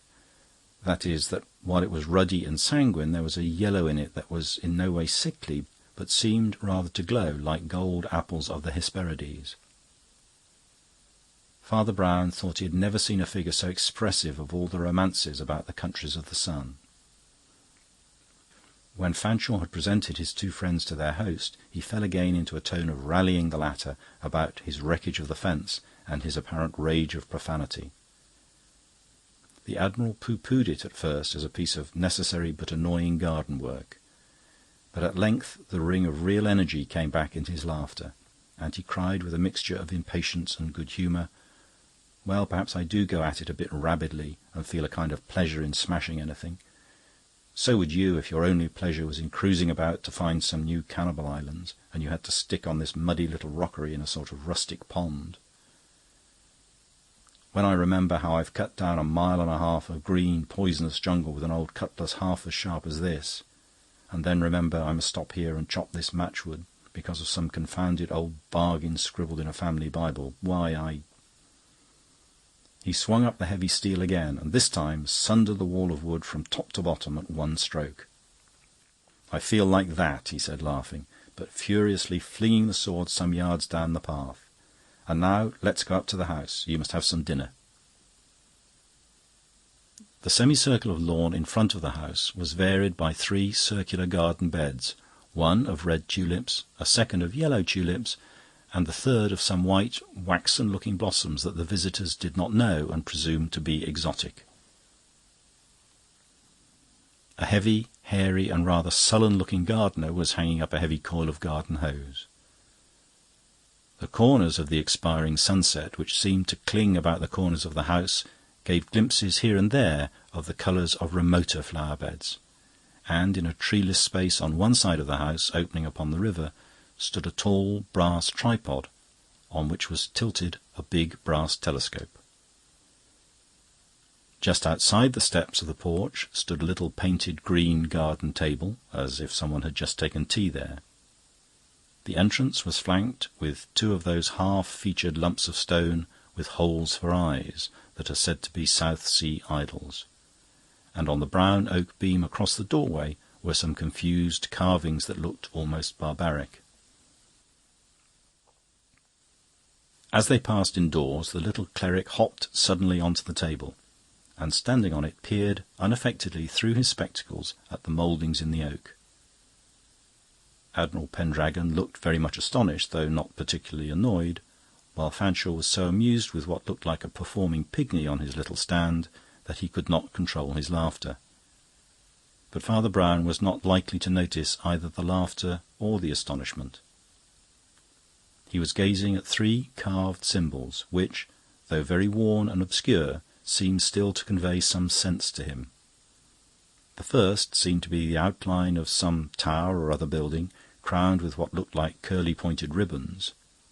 The second was clearer, an old Elizabethan galley with decorative waves beneath it, but interrupted in the middle by a curious jagged rock, which was either a fault in the wood or some conventional representation of the water coming in. The third represented the upper half of a human figure ending in an escalloped line, like the waves. The face was rubbed and featureless, and both arms were held very stiffly up in the air. "Well," muttered Father Brown, blinking, "here is the legend of the Spaniard plain enough. Here he is holding up his arms and cursing in the sea, and here are the two curses, the wrecked ship and the burning of Pendragon Tower." Pendragon shook his head with a kind of venerable amusement. "And how many other things might it not be?" he said. "Don't you know that that sort of half-man, like a half-lion or half-stag, is quite common in heraldry? Might not that line through the ship be one of those parti per pale lines, indented, I think they call it? And though the third thing isn't so very heraldic, it would be more heraldic to suppose it a tower crowned with laurel than with fire, and it looks just as like it." "But it seems rather odd," said Flambeau, "that it should exactly confirm the old legend." "Ah," replied the sceptical traveller, "but you don't know how much of the old legend may have been made up from the old figures. Besides, it isn't the only old legend. Fanshawe here, who is fond of such things, will tell you that there are other versions of the tale, and much more horrible ones. One story credits my unfortunate ancestor with having had the Spaniard cut in two, and that will fit the pretty picture also. Another obligingly credits our family with the possession of a tower full of snakes, and explains those little wriggly things in that way. And a third theory supposes the crooked line on the ship to be a conventionalized thunderbolt. But that alone, if seriously examined, would show what a very little way these unhappy coincidences really go." "Why, how do you mean?" asked Fanshawe. "It so happens," replied his host coolly, "that there was no thunder and lightning at all in the 2 or 3 shipwrecks I know of in our family." "Oh," said Father Brown, and jumped down from the little table. There was another silence in which they heard the continuous murmur of the river. Then Fanshawe said, in a doubtful and perhaps disappointed tone, "Then you don't think there is anything in the tales of the tower in the flames?" "There are the tales, of course," said the Admiral, shrugging his shoulders, "and some of them I don't deny, on evidence as decent as one ever gets for such things. Someone saw a blaze hereabout, don't you know, as he walked home through a wood. Someone keeping sheep on the uplands inland thought he saw a flame hovering over Pendragon Tower. Well, a damp dab of mud like this confounded island seems the last place where one would think of fires." "What is that fire over there?" asked Father Brown, with a gentle suddenness, pointing to the woods on the left river bank. They were all thrown a little off their balance, and the more fanciful Fanshawe had even some difficulty in recovering his, as they saw a long, thin stream of blue smoke ascending silently into the end of the evening light. Then Pendragon broke into a scornful laugh. "Gipsies," he said. "They've been camping here for about a week. Gentlemen, you want your dinner." And he turned as if to enter the house. But the antiquarian superstition in Fanshawe was still quivering, and he said hastily, "But, Admiral, what's that hissing noise quite near the island? It's very like fire." "It's more like what it is," said the Admiral, laughing as he led the way. "It's only some canoe going by." Almost as he spoke, the butler, a lean man in black, with very black hair and a very long yellow face, appeared in the doorway and told him that dinner was served. The dining-room was as nautical as the cabin of a ship, but its note was rather that of the modern than the Elizabethan captain. There were, indeed, 3 antiquated cutlasses in a trophy over the fireplace, and one brown 16th-century map with tritons and little ships dotted about a curly sea, but such things were less prominent on the white panelling than some cases of quaint-coloured South American birds, very scientifically stuffed, fantastic shells from the Pacific, and several instruments so rude and queer in shape that savages might have used them either to kill their enemies or to cook them. But the alien colour culminated in the fact that, besides the butler, the Admiral's only servants were 2 negroes, somewhat quaintly clad in tight uniforms of yellow. The priest's instinctive trick of analysing his own impressions told him that the colour and the little neat coat-tails of these bipeds had suggested the word canary, and so, by a mere pun, connected them with southward travel. Towards the end of the dinner they took their yellow clothes and black faces out of the room, leaving only the black clothes and yellow face of the butler. "I'm rather sorry you take this so lightly," said Fanshawe to the host, "for the truth is, I've brought these friends of mine with the idea of their helping you, as they know a good deal of these things. Don't you really believe in the family story at all?" "I don't believe in anything," answered Pendragon very briskly, with a bright eye cocked at a red tropical bird. "I'm a man of science." Rather to Flambeau's surprise, his clerical friend, who seemed to have entirely woken up, took up the digression and talked natural history with his host, with a flow of words and much unexpected information, until the dessert and decanters were set down and the last of the servants vanished. Then he said, without altering his tone, "Please don't think me impertinent, Admiral Pendragon. I don't ask for curiosity, but really for my guidance and your convenience. Have I made a bad shot if I guess you don't want these old things talked of before your butler?" The Admiral lifted the hairless arches over his eyes and exclaimed, "Well, I don't know where you got it, but the truth is I can't stand the fellow, though I've no excuse for discharging a family servant. Fanshawe, with his fairy tales, would say my blood moved against men with that black, Spanish-looking hair." Flambeau struck the table with his heavy fist. "By Jove!" he cried, "so had that girl." "I hope it'll all end tonight," continued the Admiral, "when my nephew comes back safe from his ship. You look surprised. You won't understand, I suppose, unless I tell you the story. You see, my father had 2 sons. I remained a bachelor, but my elder brother married and had a son who became a sailor like all the rest of us, and will inherit the proper estate. Well, my father was a strange man. He somehow combined Fanshawe's superstition with a good deal of my scepticism. They were always fighting in him, and after my first voyages he developed a notion which he thought somehow would settle finally whether the curse was truth or trash. If all the Pendragons sailed about anyhow, he thought there would be too much chance of natural catastrophes to prove anything. But if we went to sea one at a time, in strict order of succession to the property, he thought it might show whether any connected fate followed the family as a family. It was a silly notion, I think, and I quarrelled with my father pretty heartily, for I was an ambitious man and was left to the last, coming by succession after my own nephew." "And your father and brother," said the priest very gently, "died at sea, I fear." "Yes," groaned the Admiral, "by one of those brutal accidents on which are built all the lying mythologies of mankind. They were both shipwrecked. My father, coming up this coast out of the Atlantic, was washed up on these Cornish rocks. My brother's ship was sunk, no one knows where, on the voyage home from Tasmania. His body was never found. I tell you, it was from perfectly natural mishap. Lots of other people besides Pendragons were drowned, and both disasters are discussed in a normal way by navigators. But, of course, it set this forest of superstition on fire, and men saw the flaming tower everywhere. That's why I say it will be all right when Walter returns. The girl he's engaged to was coming today, but I was so afraid of some chance delay frightening her that I wired her not to come till she had heard from me. But he's practically sure to be here some time tonight, and then it'll all end in smoke. Tobacco smoke. We'll crack that old lie when we crack a bottle of this wine." "Very good wine," said Father Brown, gravely lifting his glass. "But as you see, a very bad wine bibber.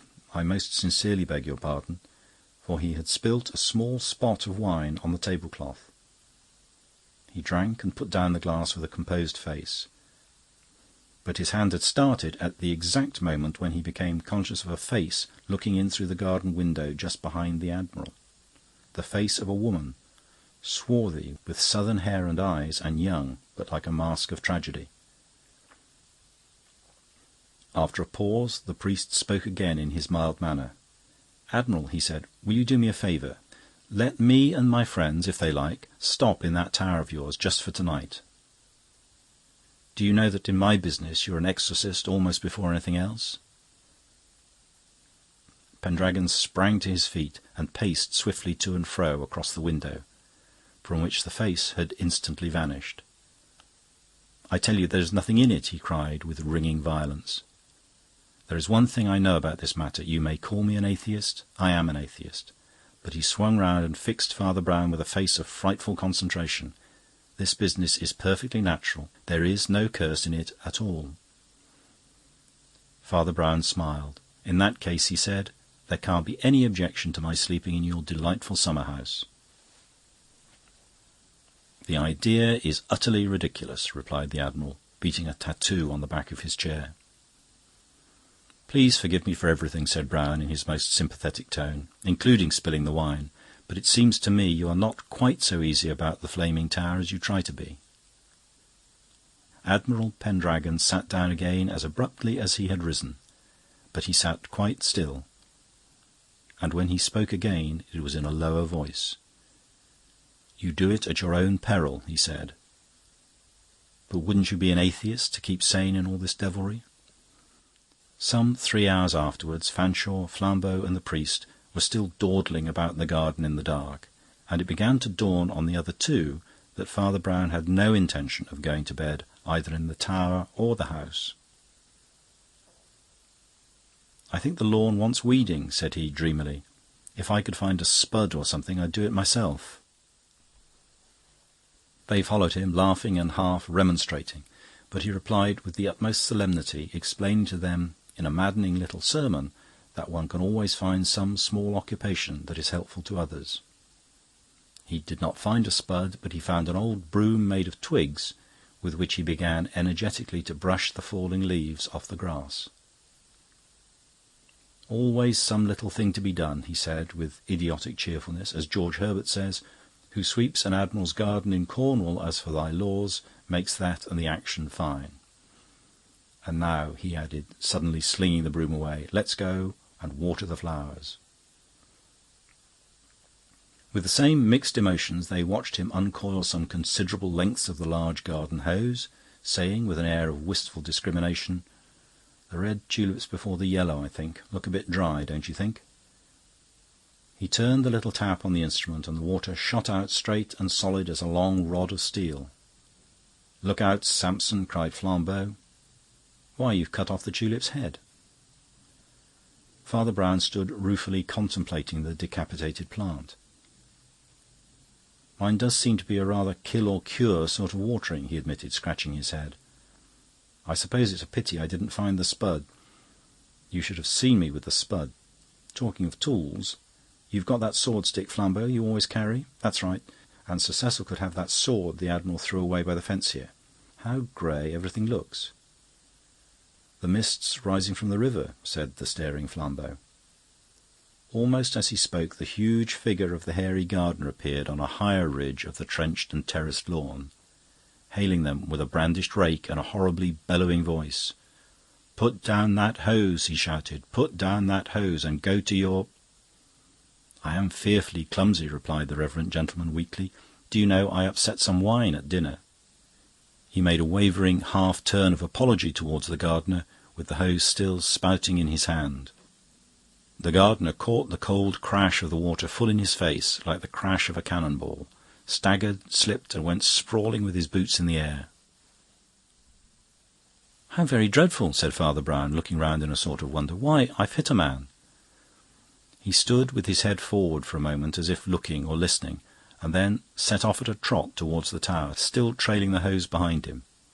The tower was quite close, but its outline was curiously dim.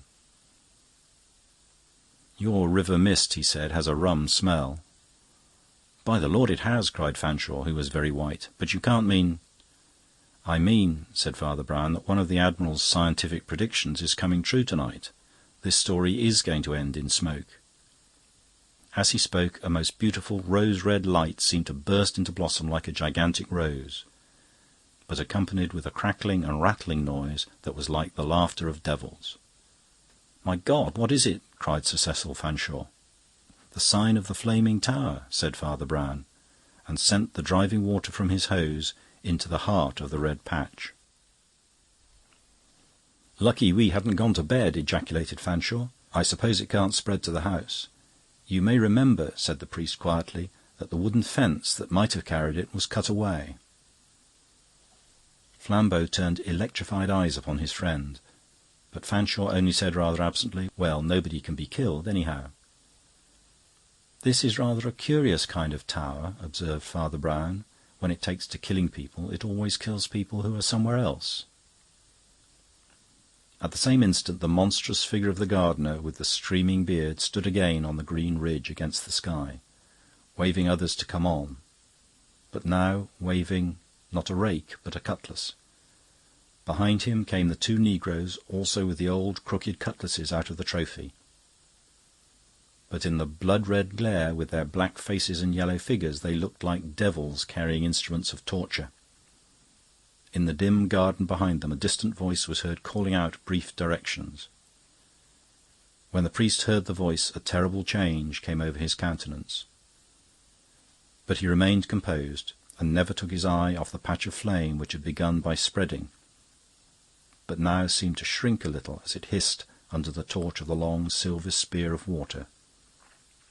He kept his finger along the nozzle of the pipe to ensure the aim, and attended to no other business, knowing only by the noise and that semi-conscious corner of the eye the exciting incidents that began to tumble themselves about the island garden. He gave two brief directions to his friends. One was, "Knock these fellows down somehow and tie them up. Whoever they are, there's rope down by those faggots. They want to take away my nice hose." The other was, "As soon as you get a chance, call out to that canoeing girl. She's over on the bank with the gypsies. Ask her if they could get some buckets across and fill them from the river." Then he closed his mouth and continued to water the new red flower as ruthlessly as he had watered the red tulip. He never turned his head to look at the strange fight that followed between the foes and friends of the mysterious fire. He almost felt the island shake when Flambeau collided with the huge gardener. He merely imagined how it would whirl around them as they wrestled. He heard the crashing fall, and his friend's gasp of triumph as they dashed onto the first negro, and the cries of both the blacks as Flambeau and Fanshawe bound them. Flambeau's enormous strength more than redressed the odds in the fight, especially as the fourth man still hovered near the house, only a shadow and a voice. He heard also the water broken by the paddles of a canoe, the girl's voice giving orders, the voices of gypsies answering and coming nearer, the plumping and sucking noise of empty buckets plunged into a full stream, and finally the sound of many feet around the fire. But all this was less to him than the fact that the red rent, which had lately once more increased, had once more slightly diminished. Then came a cry that very nearly made him turn his head. Flambeau and Fanshawe, now reinforced by some gypsies, had rushed after the mysterious man by the house, and he heard, from the other end of the garden, the Frenchman's cry of horror and astonishment. It was echoed by a howl not to be called human, as the being broke from their hold and ran along the garden. 3 times at least it raced round the whole island in a way that was as horrible as the chase of a lunatic, both in the cries of the pursued and the ropes carried by the pursuers, but was more horrible still because it somehow suggested one of the chasing games of children in a garden. Then, finding them closing in on every side, the figure sprang upon one of the high river banks and disappeared with a splash into the dark and driving river. "You can do no more, I fear," said Brown in a voice cold with pain. "He's been washed down to the rocks by now, where he has sent so many others. He knew the use of a family legend." "Oh, don't talk in these parables," cried Flambeau impatiently. "Can't you put it simply in words of one syllable?" "Yes," answered Brown, with his eye on the hose. "Both eyes bright, she's all right. One eye blinks, down she sinks." The fire hissed and shrieked more and more, like a strangled thing, as it grew narrower and narrower under the flood from the pipe and the buckets. But Father Brown still kept his eye on it as he went on speaking. "I thought of asking this young lady, if it were morning yet, to look through that telescope at the river mouth and the river. She might have seen something to interest her, the sign of a ship, or Mr. Walter Pendragon coming home, and perhaps even the sign of the half-man, for though he is certainly safe by now, he may very well have waded ashore. He has been within a shave of another shipwreck, and would never have escaped it if the lady hadn't had the sense to suspect the old Admiral's telegram and come down to watch him. Don't let's talk about the old Admiral. Don't let's talk about anything. It's enough to say that whenever this tower, with its pitch and resin wood, really caught fire, the spark on the horizon always looked like the twin light to the coast lighthouse. "And that," said Flambeau, "is how the father and brother died. The wicked uncle of the legends very nearly got his estate after all." Father Brown did not answer. Indeed, he did not speak again, save for civilities, till they were all safe round a cigar-box in the cabin of the yacht. He saw that the frustrated fire was extinguished, and then refused to linger, though he actually heard young Pendragon, escorted by an enthusiastic crowd, come tramping up the river bank, and might, had he been moved by romantic curiosities, have received the combined thanks of the man from the ship and the girl from the canoe. But his fatigue had fallen on him once more, and he only started once when Flambeau abruptly told him he had dropped his cigar ash on his trousers. "That's no cigar ash," he said rather wearily. "That's from the fire, but you don't think so because you're all smoking cigars. That's just the way I got my first faint suspicion about the chart." "Do you mean Pendragon's chart of his Pacific Islands?" asked Fanshawe. "You thought it was a chart of the Pacific Islands," answered Brown. "Put a feather with a fossil and a bit of coral, and everyone will think it's a specimen. Put the same feather with a ribbon and an artificial flower, and everyone will think it's for a lady's hat. Put the same feather with an ink bottle, a book, and a stack of writing paper, and most men will swear they've seen a quill pen. So you saw the map among tropical birds and shells and thought it was a map of Pacific Islands. It was a map of this river." "But how do you know?" asked Fanshawe. "I saw the rock you thought was like a dragon, and the one like Merlin, and—" "You seem to have noticed a lot as we came in," cried Fanshawe. "We thought you were rather abstracted." "I was seasick," said Father Brown simply. "I felt simply horrible. But feeling horrible has nothing to do with not seeing things." And he closed his eyes. "Do you think most men would have seen that?" asked Flambeau. He received no answer. Father Brown was asleep. End of chapter. Chapter 9. The God of the Gongs. It was one of those chilly and empty afternoons in early winter, when the daylight is silver rather than gold and pewter rather than silver. If it was dreary in 100 bleak offices and yawning drawing-rooms, it was drearier still along the edges of the flat Essex coast, where the monotony was the more inhuman for being broken at very long intervals by a lamp-post that looked less civilized than a tree, or a tree that looked more ugly than a lamp-post. A light fall of snow had half melted into a few strips, also looking leaden rather than silver, when it had been fixed again by the seal of frost. No fresh snow had fallen, but a ribbon of the old snow ran along the very margin of the coast, so as to parallel the pale ribbon of the foam. The line of the sea looked frozen in the very vividness of its violet blue, like the vein of a frozen finger. For miles and miles, forward and back, there was no breathing soul, save 2 pedestrians walking at a brisk pace, though one had much longer legs and took much longer strides than the other. It did not seem a very appropriate place or time for a holiday, but Father Brown had few holidays and had to take them when he could, and he always preferred, if possible, to take them in company with his old friend Flambeau, ex-criminal and ex-detective. The priest had a fancy for visiting his old parish at Cobhole, and was going north-eastward along the coast. After walking a mile or 2 farther, they found that the shore was beginning to be formally embanked, so as to form something like a parade. The ugly lamp-posts became less few and far between, and more ornamental, though quite equally ugly. Half a mile farther on, Father Brown was puzzled, first by little labyrinths of flowerless flower-pots covered with the low, flat, quiet coloured plants that looked less like a garden than a tessellated pavement, between weak curly paths studded with seats with curly backs. He faintly sniffed the atmosphere of a certain sort of seaside town that he did not specially care about, and, looking ahead along the parade by the sea, he saw something that put the matter beyond a doubt. In the grey distance the big bandstand of a watering place stood up like a giant mushroom with 6 legs. "I suppose," said Father Brown, turning up his coat collar and drawing a woollen scarf rather closer round his neck, "that we are approaching a pleasure resort." "I fear," answered Flambeau, "a pleasure resort to which few people just now have the pleasure of resorting. They try to revive these places in the winter, but it never succeeds, except with Brighton and the old ones. This must be Seawood, I think. Lord Pooley's experiment. He had the Sicilian singers down at Christmas, and there's talk about holding one of the great glove fights here.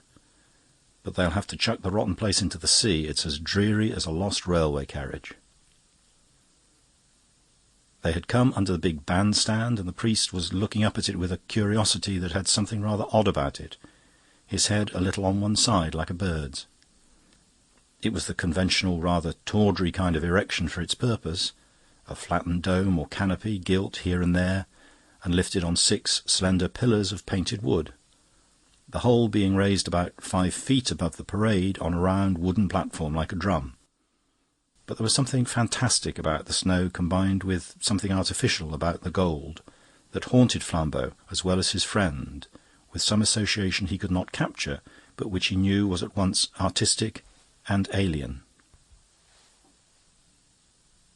"I've got it," he said at last. "It's Japanese. It's like those fanciful Japanese prints where the snow on the mountain looks like sugar and the gilt on the pagodas is like gilt on gingerbread. It looks just like a little pagan temple."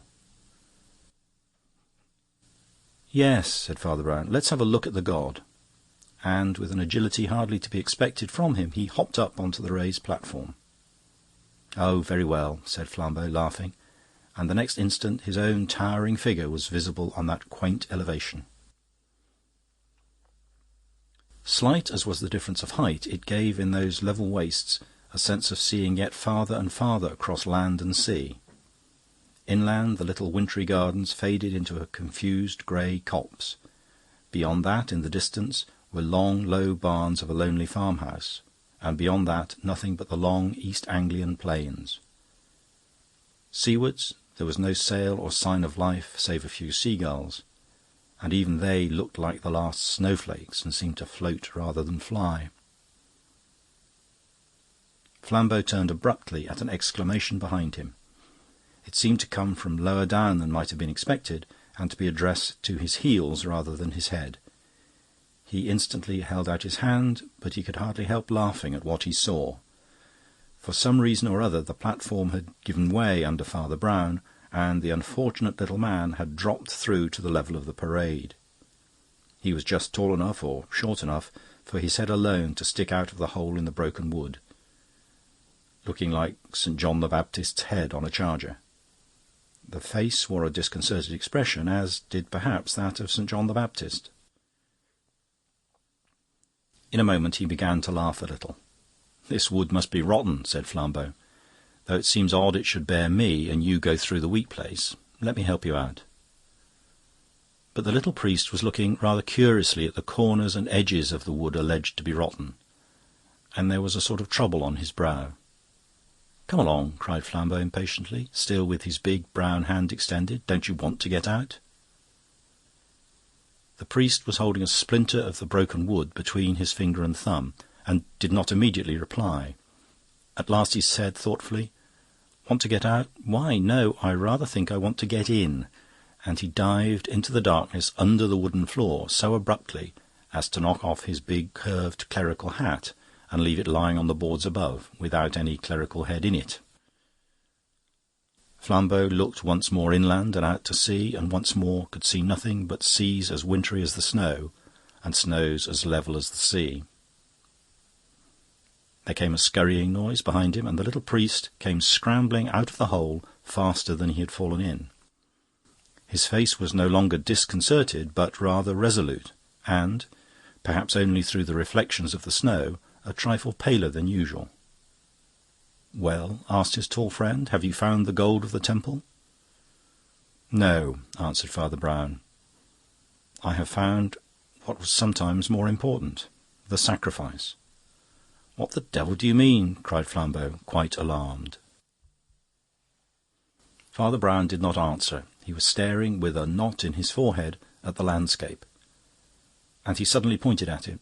"What's that house over there?" he asked. Following his finger, Flambeau saw for the first time the corners of a building nearer than the farmhouse, but screened for the most part with a fringe of trees. It was not a large building, and stood well back from the shore, but a glint of ornament on it suggested that it was part of the same watering-place scheme of decoration as the bandstand, the little gardens, and the curly-backed iron seats. Father Brown jumped off the bandstand, his friend following, and as they walked in the direction indicated, the trees fell away to right and left, and they saw a small, rather flashy hotel, such as is common in resorts. The hotel of the saloon bar rather than the bar parlour. Almost the whole frontage was of gilt plaster and figured glass, and between that grey seascape and the grey witch-like trees, its gimcrack quality had something spectral in its melancholy. They both felt vaguely that if any food or drink were offered at such a hostelry, it would be the pasteboard ham and the empty mug of the pantomime. In this, however, they were not altogether confirmed. As they drew nearer and nearer to the place, they saw in front of the buffet, which was apparently closed, one of the iron garden seats with curly backs that had adorned the gardens, but much longer, running almost the whole length of the frontage. Presumably it was placed so that visitors might sit there and look at the sea, but one hardly expected to find anyone doing it in such weather. Nevertheless, just in front of the extreme end of the iron seat stood a small round restaurant table, and on this stood a small bottle of Chablis and a plate of almonds and raisins. Behind the table and on the seat sat a dark-haired young man, bareheaded, and gazing at the sea in a state of almost astonishing immobility. But though he might have been a waxwork, when they were within 4 yards of him, he jumped up like a jack-in-the-box. When they came within 3, and said in a deferential, though not undignified manner, "Will you step inside, gentlemen? I have no staff at present, but I can get you anything simple myself." "Much obliged," said Flambeau. "So you're the proprietor?" "Yes," said the dark man, dropping back a little into his motionless manner. "My waiters are all Italians, you see, and I thought it only fair they should see their countryman beat the black, if he really can do it. You know, the great fight between Malvolio and Nigger Ned is coming off after all." "I'm afraid we can't wait to trouble your hospitality seriously," said Father Brown. "But my friend would be glad of a glass of sherry, I'm sure, to keep out the cold and drink success to the Latin champion." Flambeau did not understand the sherry, but he did not object to it in the least. He could only say amiably, "Oh, thank you very much." "Sherry, sir? Certainly," said their host, turning to his hostel. "Excuse me if I detain you a few minutes. As I told you, I have no staff." And he went towards the black window of his shuttered and unlighted inn. "Oh, it really doesn't matter," began Flambeau, but the man turned to reassure him. "I have the keys," he said. "I could find my way in the dark." "I didn't mean—" began Father Brown. He was interrupted by a bellowing human voice that came out of the bowels of the uninhabited hotel. It thundered some foreign name loudly but inaudibly, and the hotel proprietor moved more sharply towards it than he had done for Flambeau's sherry. As instant evidence proved, the proprietor had told, then and after, nothing but the literal truth. But both Flambeau and Father Brown have often confessed that, in all their often outrageous adventures, nothing had so chilled their blood as that voice of an ogre, sounding suddenly out of a silent and empty inn. My cook," cried the proprietor hastily. "I'd forgotten my cook. He will be starting presently. Sherry, sir?" And, sure enough, there appeared in the doorway a big white bulk with white cap and white apron as befits a cook, but with the needless emphasis of a black face. Flambeau had often heard that negroes made good cooks, but somehow something in the contrast of colour and caste increased his surprise that the hotel proprietor should answer the call of the cook and not the cook the call of the proprietor. But he reflected that head cooks are proverbially arrogant, and besides, the host had come back with the sherry, and that was the great thing. "I rather wonder," said Father Brown, "that there are so few people about the beach when the big fight is coming on after all. We only met one man for miles." The hotel proprietor shrugged his shoulders. "They come from the other end of town, you see, from the station, 3 miles from here. They are only interested in the sport, and will stop in hotels for the night only. After all, it is hardly weather for basking on the shore." "Or on the seat," said Flambeau, and pointed to the little table. "I have to keep a look-out," said the man with the motionless face. He was a quiet, well-featured fellow, rather sallow. His dark clothes had nothing distinctive about them, except that his black necktie was worn rather high, like a stock, and secured by a gold pin with some grotesque head on it. Nor was there anything notable in his face, except something that was probably a mere nervous trick, a habit of opening one eye more narrowly than the other, giving the impression that the other was larger or was perhaps artificial. The silence that ensued was broken by their host saying quietly, "Whereabouts did you meet the one man on your march?" "Curiously enough," answered the priest, "close by here, just by that bandstand." Flambeau, who had sat on the long iron seat to finish his sherry, put it down and rose to his feet, staring at his friend in amazement. He opened his mouth to speak and then shut it again. "Curious," said the dark-haired man thoughtfully. "What was he like?" "It was rather dark when I saw him," began Father Brown, "but he was—" As has been said, the hotel-keeper can be proved to have told the precise truth. His phrase that the cook was starting presently was fulfilled to the letter, for the cook came out, pulling his gloves on even as they spoke. But he was a very different figure from the confused mass of white and black that had appeared for an instant in the doorway. He was buttoned and buckled up to his bursting eyeballs in the most brilliant fashion. A tall black hat was tilted on his broad black head, a hat of the sort that the French wit has compared to 8 mirrors.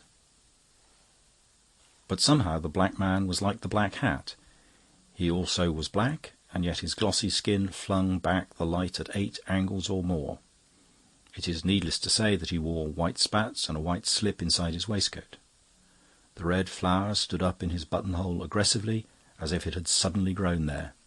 And in the way he carried his cane in one hand and his cigar in the other, there was a certain attitude, an attitude we must always remember when we talk of racial prejudices, something innocent and insolent, the cakewalk. "Sometimes," said Flambeau, looking after him, "I'm not surprised that they lynch them." "I am never surprised," said Father Brown, "at any work of hell. But as I was saying," he resumed, as the negro, still ostentatiously pulling on his yellow gloves, betook himself briskly towards the watering-place, a queer music-hall figure against that grey and frosty scene.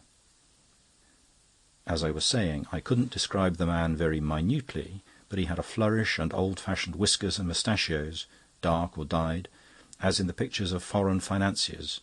Round his neck was wrapped a long purple scarf that thrashed out in the wind as he walked. It was fixed at the throat rather in the way that nurses fix children's comforters with a safety-pin. Only this," added the priest, gazing placidly out to sea, "was not a safety-pin." The man sitting on the long iron bench was also gazing placidly out to sea. Now he was once more in repose. Flambeau felt quite certain that one of his eyes was naturally larger than the other. Both were now well opened, and he could almost fancy the left eye grew larger as he gazed. "It was a very long gold pin, and had the carved head of a monkey or some such thing," continued the cleric, "and it was fixed in a rather odd way. He wore pince-nez and a broad black—" The motionless man continued to gaze at the sea, and the eyes in his head might have belonged to 2 different men. Then he made a movement of blinding swiftness.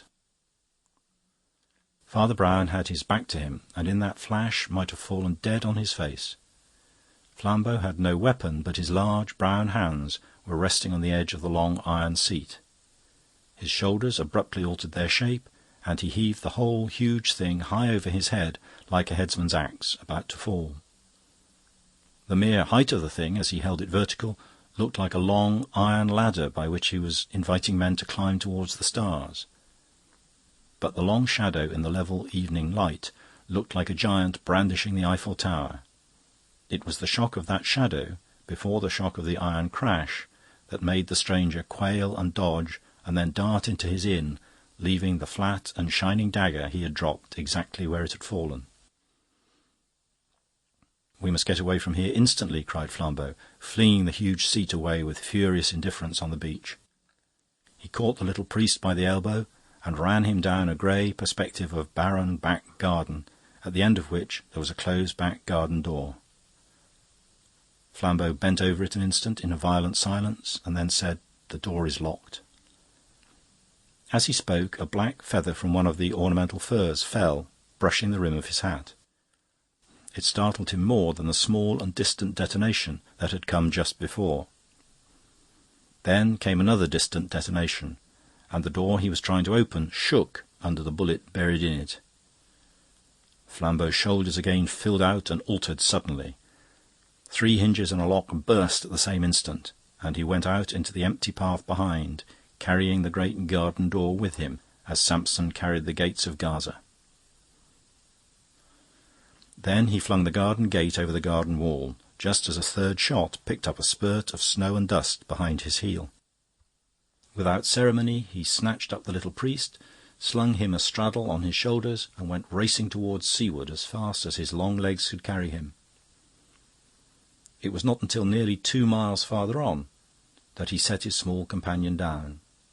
It had hardly been a dignified escape, in spite of the classic model of Anchises, but Father Brown's face only wore a broad grin. "Well," said Flambeau, after an impatient silence, as they resumed their more conventional tramp through the streets on the edge of town where no outrage need be feared, "I don't know what all this means, but I take it I may trust my own eyes that you never met the man you have so accurately described." "I did meet him in a way," Brown said, biting his finger rather nervously. "I did, really. And it was too dark to see him properly, because it was under that bandstand affair. But I'm afraid I didn't describe him so very accurately after all, for his pince-nez was broken under him, and the long gold pin wasn't stuck through his purple scarf, but through his heart." "And I suppose," said the other in a low voice, "that glass-eyed Guy had something to do with it?" "I had hoped he had only a little," answered Brown in a rather troubled voice. "And I may have been wrong in what I did. I acted on impulse. But I fear this business has deep roots and dark." They walked on through some streets in silence. The yellow lamps were beginning to be lit in the cold blue twilight, and they were evidently approaching the more central parts of town. Highly coloured bills announcing the glove fight between Nigger Ned and Malvolio were slapped about the walls. "Well," said Flambeau, "I never murdered anyone, even in my criminal days, but I can almost sympathise with anyone doing it in such a dreary place. Of all God-forsaken dustbins of nature, I think the most heartbreaking are places like that bandstand, that were meant to be festive and are forlorn. I can fancy a morbid man feeling he must kill his rival in the solitude and irony of such a scene. I remember once taking a tramp in your glorious Surrey hills, thinking of nothing but gorse and skylarks, when I came out on a vast circle of land, and over me lifted a vast, voiceless structure, tier above tier of streets, as huge as a Roman amphitheatre and as empty as a new letter rack. A bird sailed in heaven over it. It was the grandstand at Epsom, and I felt that no one would ever be happy there again." "It's odd you should mention Epsom," said the priest. "Do you remember what was called the Sutton Mystery? Because 2 suspected men, ice-cream men, I think, happened to live at Sutton. They were eventually released. A man was found strangled, it was said, on the downs round that part. As a fact, I know, from an Irish policeman who's a friend of mine, that he was found close up to the Epsom grandstand, in fact, only hidden by one of the lower doors being pushed back." "That is queer," assented Flambeau. but it rather confirms my view that such pleasure places look awfully lonely out of season, or the man wouldn't have been murdered there." "I'm not so sure he—" began Brown, and stopped. "Not so sure he was murdered?" queried his companion. "Not so sure he was murdered out of the season," answered the little priest with simplicity. "Don't you think there's something rather tricky about this solitude, Flambeau? Do you feel sure a wise murderer would always want the spot to be lonely? It's very, very seldom a man is quite alone, and, short of that, the more alone he is, the more certain he is to be seen. No, I think there must be some other... Why, here we are at the pavilion, or palace, or whatever they call it." They had emerged on a small square, brilliantly lighted, of which the principal building was gay with gilding, gaudy with posters, and flanked with two giant photographs of Malvolio and Nigger Ned. "Hullo!" cried Flambeau in great surprise, as his clerical friends stumped straight up the broad steps. "I didn't know pugilism was your latest hobby. Are you going to see the fight?" "I don't think there will be any fight," replied Father Brown. They passed rapidly through ante-rooms and inner rooms. They passed through the hall of combat itself, raised, roped, and padded with innumerable seats and boxes, and still the cleric did not look round or pause till he came to a clerk at a desk outside a door marked "Committee." There he stopped and asked to see Lord Pooley. The attendant observed that his lordship was very busy, as the fight was coming on soon, but Father Brown had a good-tempered tedium of reiteration, for which the official mind is generally not prepared. In a few moments the rather baffled Flambeau found himself in the presence of a man who was still shouting directions to another man going out of the room. "Be careful, you know, about the ropes after the fourth... Well, and what do you want, I wonder?" Lord Pooley was a gentleman, and, like most of the few remaining to our race, was worried, especially about money. He was half grey and half flaxen, and he had the eyes of fever and a high-bridged, frost-bitten nose. "Only a word," said Father Brown. "I've come to prevent a man being killed." Lord Pooley bounded off his chair as if a spring had flung him from it. "I'm damned if I'll stand any more of this," he cried. "You and your committees and parsons and petitions. Weren't there parsons in the old days when they fought without gloves? Now they're fighting with the regulation gloves, and there's not the rag of a possibility of either of the boxers being killed." "I didn't mean either of the boxers," said the little priest. "Well, well, well," said the nobleman, with a touch of frosty humour. "Who's going to be killed? The referee?"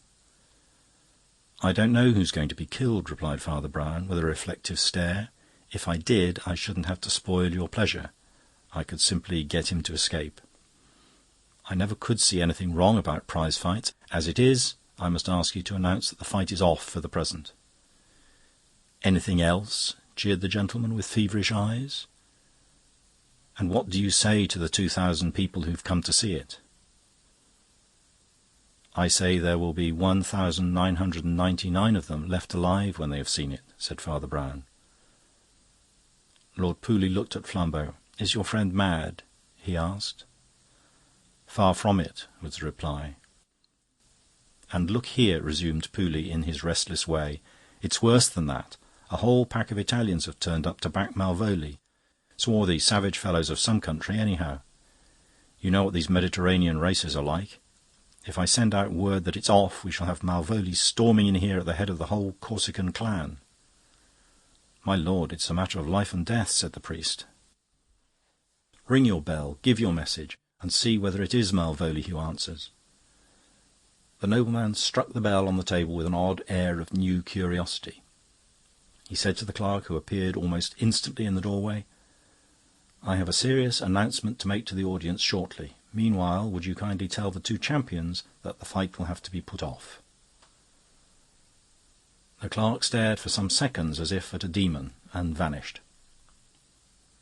"What authority have you for what you say?" asked Lord Pooley abruptly. "Whom did you consult?"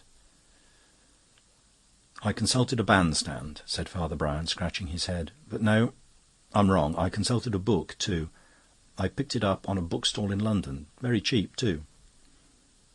He had taken out of his pocket a small, stout, leather-bound volume, and Flambeau, looking over his shoulder, could see that it was some book of old travels, and had a leaf turned down for reference. "The only form in which voodoo," began Father Brown, reading aloud. "In which what?" inquired his lordship. "In which voodoo," repeated the reader, almost with relish, "is widely organised outside Jamaica itself, is in the form known as the monkey, or the god of the Gongs, which is powerful in many parts of the 2 American continents, especially among half-breeds, many of whom look exactly like white men. It differs from most other forms of devil worship and human sacrifice in the fact that the blood is not shed formally on the altar, but by a sort of assassination among the crowd. The gongs beat with a deafening din as the doors of the shrine open, and the monkey god is revealed. Almost the whole congregation rivet ecstatic eyes on him, but after... The door of the room was flung open, and the fashionable negro stood framed in it, his eyeballs rolling, his silk hat still insolently tilted on his head. "Huh!" he cried, showing his apish teeth. "What's this? Huh? You steal a coloured gentleman's prize. Prize is all ready. You think you just saved that white Italian trash?" "The matter is only deferred," said the nobleman quietly. "I will be with you to explain in a minute or two." "Who you two?" shouted Nigger Ned, beginning to storm. "My name is Pooley," replied the other with a creditable coolness. "I am the organising secretary, and I advise you just now to leave the room." "Who dis fellow?" demanded the dark champion, pointing to the priest disdainfully. "My name is Brown," was the reply, "and I advise you just now to leave the country." The prize-fighter stood glaring for a few seconds, and then, rather to the surprise of Flambeau and the others, strode out, sending the door to with a crash behind him. "Well," asked Father Brown, rubbing his dusty hair up, "what do you think of Leonardo da Vinci? A beautiful Italian head." "Look here," said Pooley, "I've taken a considerable responsibility on your bare word. I think you ought to tell me more about this." "You're quite right, my lord," answered Brown, "and it won't take long to tell." He put the little leather book in his overcoat pocket. "I think we know all that this can tell us, but you shall look at it to see if I'm right. That negro who has just swaggered out is one of the most dangerous men on earth, for he has the brains of a European with the instincts of the cannibal. He has turned what was clean, common-sense butchery among his fellow barbarians into a very modern and scientific secret society of assassins. He doesn't know I know it, nor, for the matter of that I can't prove it." There was a silence, and the little man went on. "But if I want to murder somebody, will it really be the best plan to make sure I'm alone with him?" Lord Pooley's eyes recovered their frosty twinkle as he looked at the little clergyman. He only said, "If you want to murder somebody, I should advise it." Father Brown shook his head, like a murderer of much riper experience. "So Flambeau said," he replied with a sigh. "But consider, the more a man feels lonely, the less he can be sure he is alone. It must mean empty spaces around him, and they are just what make him obvious. Have you never seen one ploughman from the heights or one shepherd from the valley? Have you never walked along a cliff and seen one man walking along the sands? Didn't you know when he's killed a crab, and wouldn't you have known if it had been a creditor? No. For an intelligent murderer, such as you or I might be, it is an impossible plan to make sure that nobody is looking at you." "But what other plan is there?" "There is only one," said the priest, "to make sure that everybody is looking at something else. A man is throttled close by the big stand at Epsom. Anybody might have seen it done while the stand stood empty, any tramp under the hedges or motorist among the hills. But nobody would have seen it when the stand was crowded, and the whole ring roaring, when the favourite was coming in first, or wasn't. The twisting of a neckcloth, the thrusting of a body behind a door could be done in an instant, so long as it was that instant. It was the same, of course," he continued, turning to Flambeau, "with that poor fellow under the bandstand.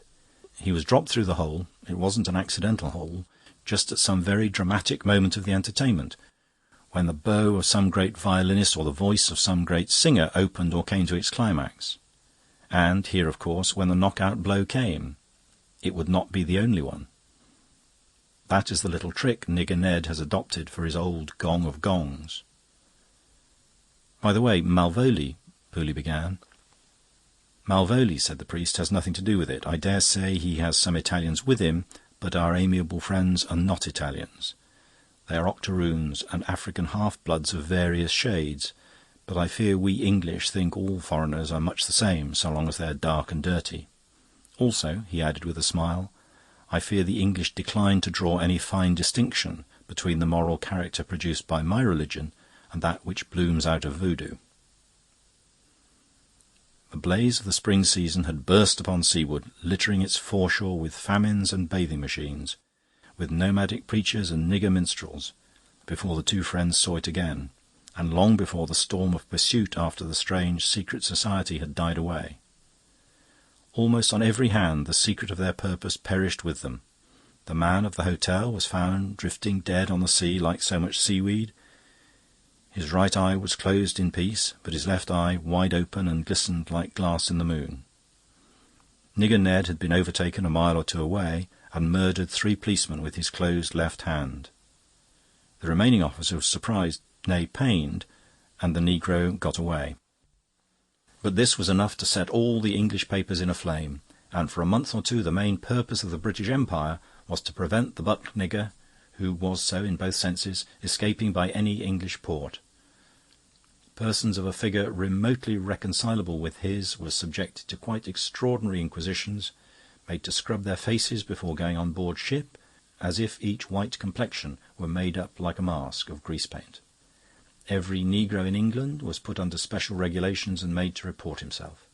The outgoing ships would no more have taken a nigger than a basilisk. For people had found out how fearful and vast and silent was the force of the savage secret society. And by the time Flambeau and Father Brown were leaning on the parade parapet in April, the black man meant in England almost what he once meant in Scotland. "He must still be in England," observed Flambeau, "and horridly well hidden too. They must have found him at the ports if he'd only whitened his face." "You see, he's a really clever man," said Father Brown apologetically, "and I'm sure he wouldn't whiten his face." "Well, but what would he do?" "I think," said Father Brown, "he would blacken his face." Flambeau, leaning motionless on the parapet, laughed and said, "My dear fellow." Father Brown, also leaning motionless on the parapet, moved one finger for an instant into the direction of the soot-masked niggers singing on the sands. End of chapter. Chapter 10. The Salad of Colonel Cray. Father Brown was walking home from Mass on a white, weird morning when the mists were slowly lifting, one of those mornings when the very element of light appears as something mysterious and new. The scattered trees outlined themselves more and more out of the vapour, as if they were first drawn in grey chalk and then in charcoal. At yet more distant intervals appeared the houses upon the broken fringe of the suburb. Their outlines became clearer and clearer, until he recognised many in which he had had chance acquaintances, and many more the names of whose owners he knew. But all the windows and doors were sealed. None of the people were of the sort that would be up at such a time, or still less on such an errand. But as he passed under the shadow of one handsome villa with verandahs and wide, ornate gardens, he heard a noise that made him almost involuntarily stop. It was the unmistakable noise of a pistol or carbine or some light firearm discharged. But it was not this that puzzled him most. The first full noise was immediately followed by a series of fainter noises, as he counted them, about 6. He supposed it must be the echo, but the odd thing was that the echo was not in the least like the original sound. It was not like anything else that he could think of.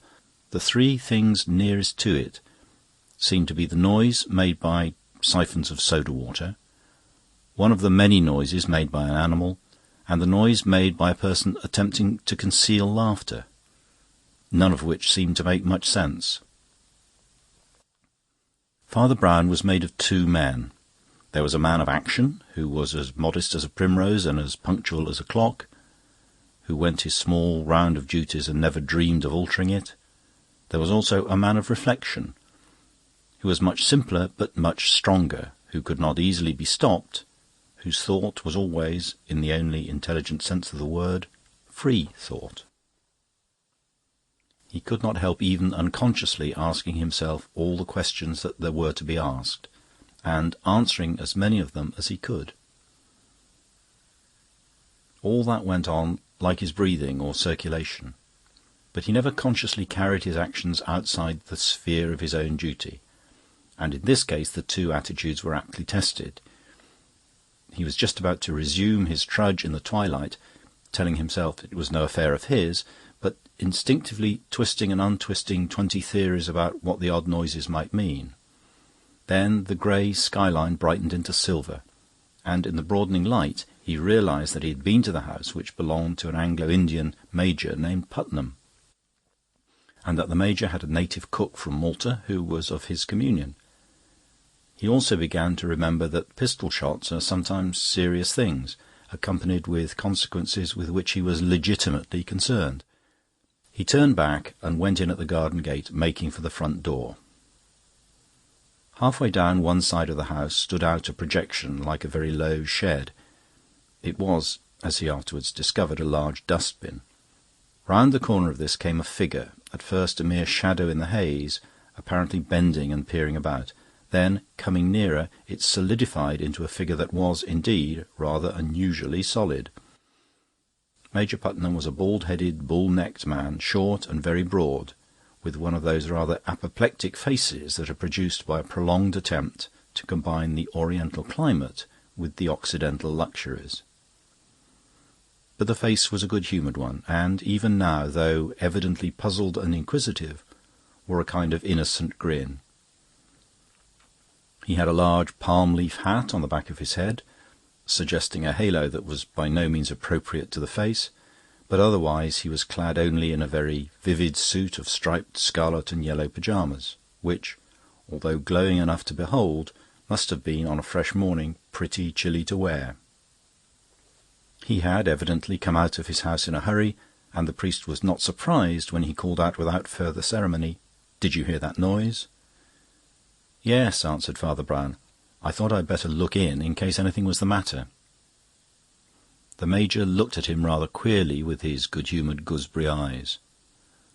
"What do you think the noise was?" he asked. "It sounded like a gun or something," replied the other with some hesitation, "but it seemed to have a singular sort of echo." The Major was still looking at him quietly but with protruding eyes when the door was flung open, releasing a flood of gaslight on the face of the fading mist, and another figure in pyjamas sprang or tumbled out into the garden. The figure was much longer, leaner, and more athletic. The pyjamas, though equally tropical, were comparatively tasteful, being of white with a light lemon-yellow stripe.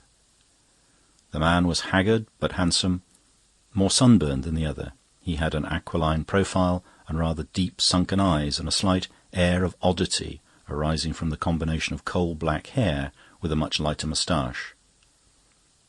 All this Father Brown absorbed in detail more at leisure.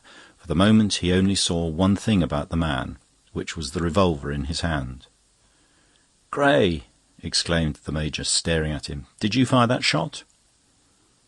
"Yes, I did," retorted the black-haired gentleman hotly. "And so would you in my place, if you were chased everywhere by devils and nearly—" The Major seemed to intervene rather hurriedly. "This is my friend, Father Brown," he said, and then to Brown, "And I don't know whether you've met Colonel Cray of the Royal Artillery?" "I've heard of him, of course," said the priest innocently. Did you hit anything?" "I thought so," answered Cray with gravity. "Did he," asked Major Putnam in a lowered voice, "did he fall or cry out or anything?" Colonel Cray was regarding his host with a strange and steady stare. "I'll tell you exactly what he did," he said. "He sneezed." Father Brown's hand went halfway to his head with the gesture of a man remembering somebody's name. He knew now what it was that was neither soda water nor the snorting of a dog.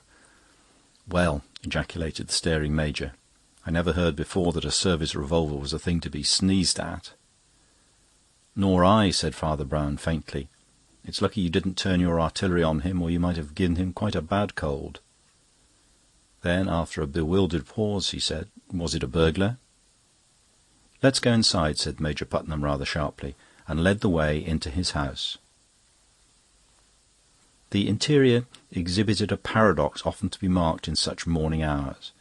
that the room seemed brighter than the sky outside, even after the Major had turned off the one gaslight in the front hall. Father Brown was surprised to see the whole dining table set out as for a festive meal, with napkins in their rings and wine-glasses of some 6 unnecessary shapes set beside every plate. It was common enough at that time of the morning to find the remains of a banquet overnight, but to find it freshly spread so early was unusual. While he stood wavering in the hall, Major Putnam rushed past him and sent a raging eye over the whole oblong of the tablecloth. At last he spoke, spluttering. "All the silver gone," he gasped. "Fish knives and forks gone. Old cruet stand gone. Even the old silver cream jug gone. And now, Father Brown, I'm ready to answer your question of whether it was a burglar." "They're simply a blind," said Cray stubbornly. "I know better than you why people persecute this house. I know better than you why..." The Major patted him on the shoulder with a gesture almost peculiar to the soothing of a sick child, and said, "It was a burglar. Obviously it was a burglar." "A burglar with a bad cold," observed Father Brown. "That might assist you to trace him in the neighbourhood." The Major shook his head in a sombre manner. "He must be far beyond trace now, I fear," he said. Then, as the restless man with the revolver turned again towards the door in the garden, he added in a husky, confidential voice, "I doubt whether I should send for the police, for fear my friend here has been a little too free with his bullets and got on the wrong side of the law. He's lived in very wild places, and, to be frank with you, I think he sometimes fancies things." "I think you once told me," said Brown, "that he believes some Indian secret society is pursuing him." Major Putnam nodded, but at the same time shrugged his shoulders. "I suppose we'd better follow him outside," he said. "I don't want any more, shall we say, sneezing." They passed out into the morning light, which was now even tinged with sunshine, and saw Cray's tall figure bent almost double, minutely examining the condition of gravel and grass. While the Major strolled unobtrusively towards him, the priest took an equally indolent turn, which took him round the next corner of the house to within a yard or two of the projecting dustbin. He stood regarding this dismal object for some minute and a half. Then he stepped towards it, lifted the lid, and put his head inside. Dust and other discolouring matter shook upwards as he did so. But Father Brown never observed his own appearance, whatever else he observed. He remained thus for a measurable period, as if engaged in some mysterious prayers. Then he came out again with some ashes on his hair and walked unconcernedly away. By the time he came round to the garden door again, he found a group there which seemed to roll away morbidities, as the sunlight had already rolled away the mists. It was in no way rationally reassuring, it was simply broadly comic, like a cluster of Dickens characters. Major Putnam had managed to slip inside and plunge into a proper shirt and trousers, with a crimson cummerbund and a light square jacket over all. Thus normally set off, his red, festive face seemed bursting with a commonplace cordiality. He was indeed emphatic, but then he was talking to his cook, the swarthy son of Malta, whose lean, yellow, and rather careworn face contrasted quaintly with his snow-white cap and costume. The cook might well be careworn, for cookery was the Major's hobby. He was one of those amateurs who always know more than the professional. The only other person he even admitted to be a judge of an omelette was his friend Cray. And as Brown remembered this, he turned to look for the other officer. In the new presence of daylight and people clothed and in their right mind, the sight of him was rather a shock.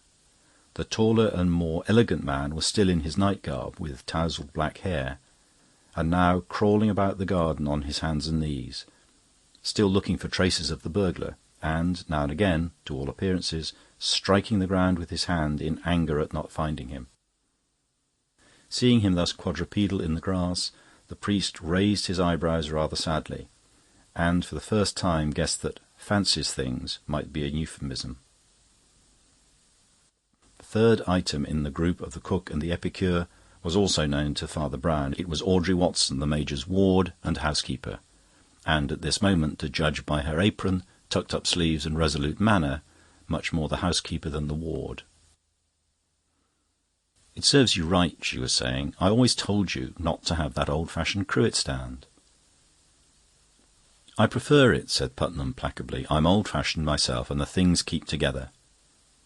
"And vanish together, as you see," she retorted.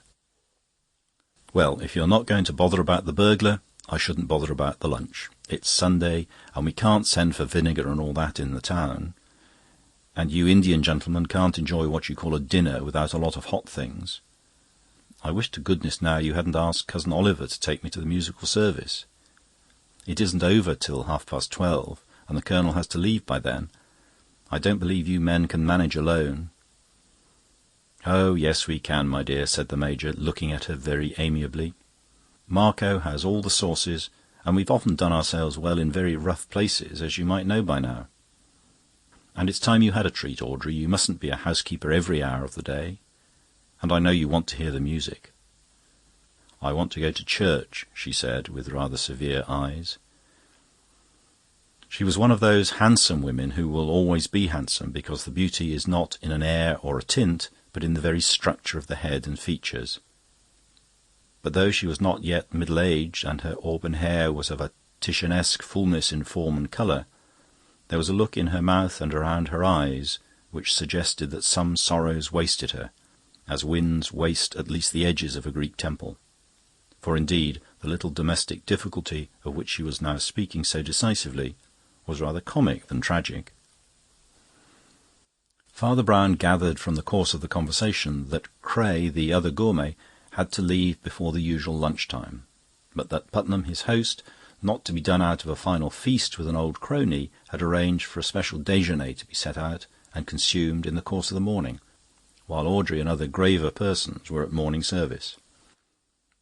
She was going there under the escort of a relative and old friend of hers, Dr. Oliver Oman, who, though a scientific man of a somewhat bitter type, was enthusiastic for music, and would go even to church to get it. There was nothing in all this that could conceivably concern the tragedy in Miss Watson's face, and by a half-conscious instinct Father Brown turned again to the seeming lunatic grubbing about in the grass. When he strolled across to him, the black, unbrushed head was lifted abruptly, as if in some surprise at his continued presence. And indeed Father Brown, for reasons best known to himself, had lingered much longer than politeness required, or even, in the ordinary sense, permitted. "Well," cried Cray, with wild eyes, "I suppose you think I'm mad like the rest." "I have considered the thesis," answered the little man composedly, "and I incline to think you are not." "What do you mean?" snapped Cray quite savagely. "Real madmen," explained Father Brown, "always encourage their own morbidity. They never strive against it. But you are trying to find traces of the burglar. Even when there aren't any, you are struggling against it. You want what no madman ever wants. And what is that? You want to be proved wrong," said Father Brown. During the last words, Cray had sprung or staggered to his feet and was regarding the cleric with agitated eyes. "By hell, but that is a true word," he cried. "They're all at me here that the fellow was only after the silver, as if I shouldn't be only too pleased to think so. She's been at me," and he tossed his tousled black head towards Audrey. But the other had no need of the direction. "She's been at me today about how cruel I was to shoot a poor harmless housebreaker, and how I have the devil in me against poor harmless natives. But I was a good-natured man once, as good-natured as Putnam." After a pause he said, "Look here, I've never seen you before, but you shall judge of the whole story. Old Putnam and I were friends in the same mess, but owing to some accidents on the Afghan border I got my command much sooner than most men. Only we were both invalided home for a bit. I was engaged to Audrey out there, and we all travelled back together. But on the journey back things happened, curious things. The result of them was that Putnam wants it broken off, and even Audrey keeps it hanging on, and I know what they mean. I know what they think I am. So do you. Well, these are the facts. The last day we were in an Indian city, I asked Putnam if I could get some Trichinopoly cigars. He directed me to a little place opposite his lodgings. I've since found he was quite right, but opposite is a dangerous word when one decent house stands opposite 5 or 6 squalid ones, and I must have mistaken the door. It opened with difficulty, and then only on darkness. But as I turned back, the door behind me sank back and settled into its place with a noise of innumerable bolts. There was nothing to do but to walk forward, which I did through passage after passage, pitch dark. Then I came to a flight of steps, and then to a blind door, secured by a latch of elaborate Eastern ironwork, which I could only trace by touch, but which I loosened at last. I came out again upon gloom, which was half turned into a greenish twilight by a multitude of small but steady lamps below. They showed merely the feet or fringes of some huge and empty architecture. Just in front of me was something that looked like a mountain. I confess I nearly fell on the great stone platform on which I emerged, to realise that it was an idol, and worst of all, an idol with its back to me.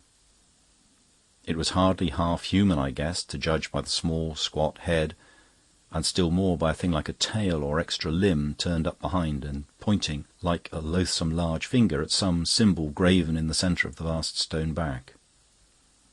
I had begun, in the dim light, to guess at the hieroglyphic, not without horror, when a more horrible thing happened. A door opened silently in the temple wall behind me, and a man came out, with a brown face and a black coat. He had a carved smile on his face of copper flesh and ivory teeth. But I think the most hateful thing about him was that he was in European dress.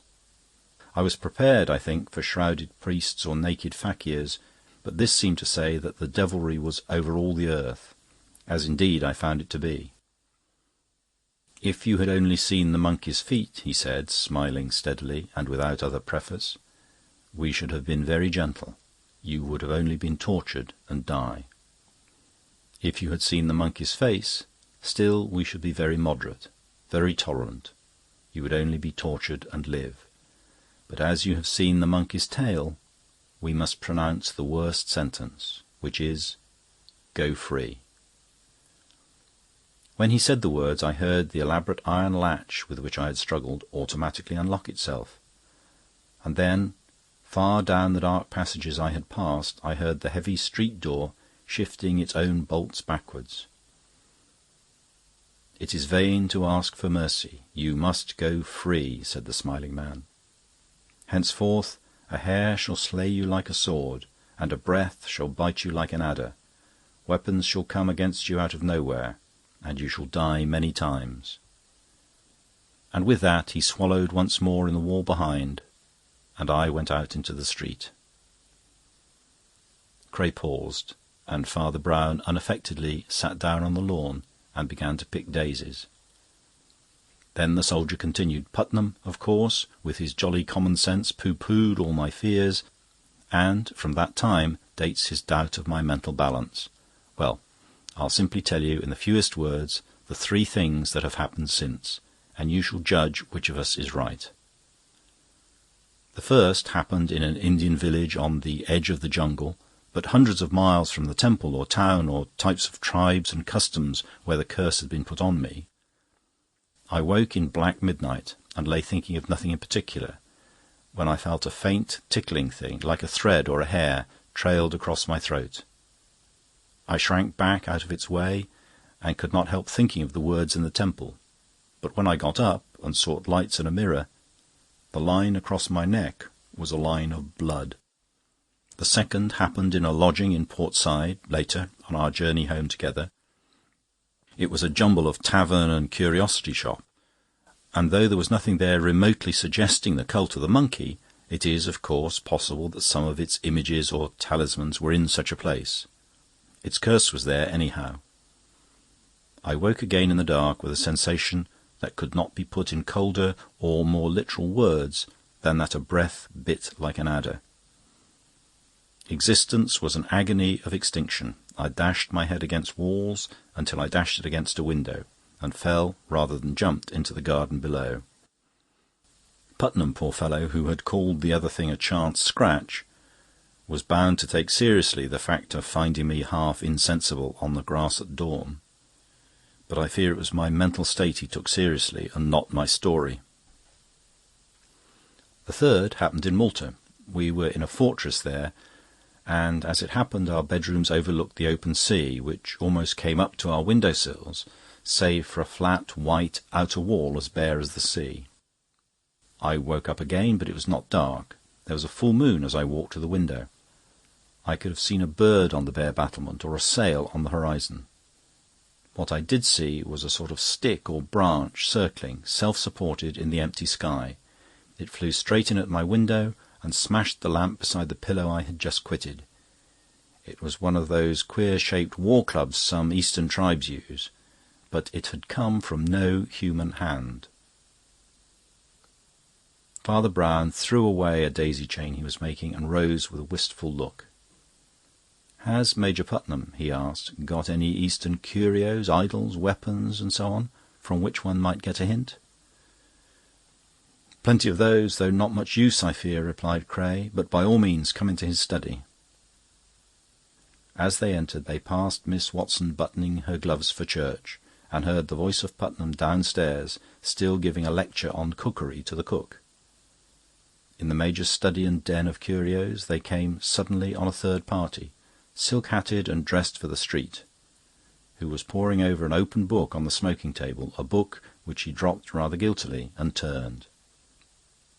Cray introduced him civilly enough as Dr. Oman, but he showed such disfavour in his very face that Brown guessed the two men, whether Audrey knew it or not, were rivals.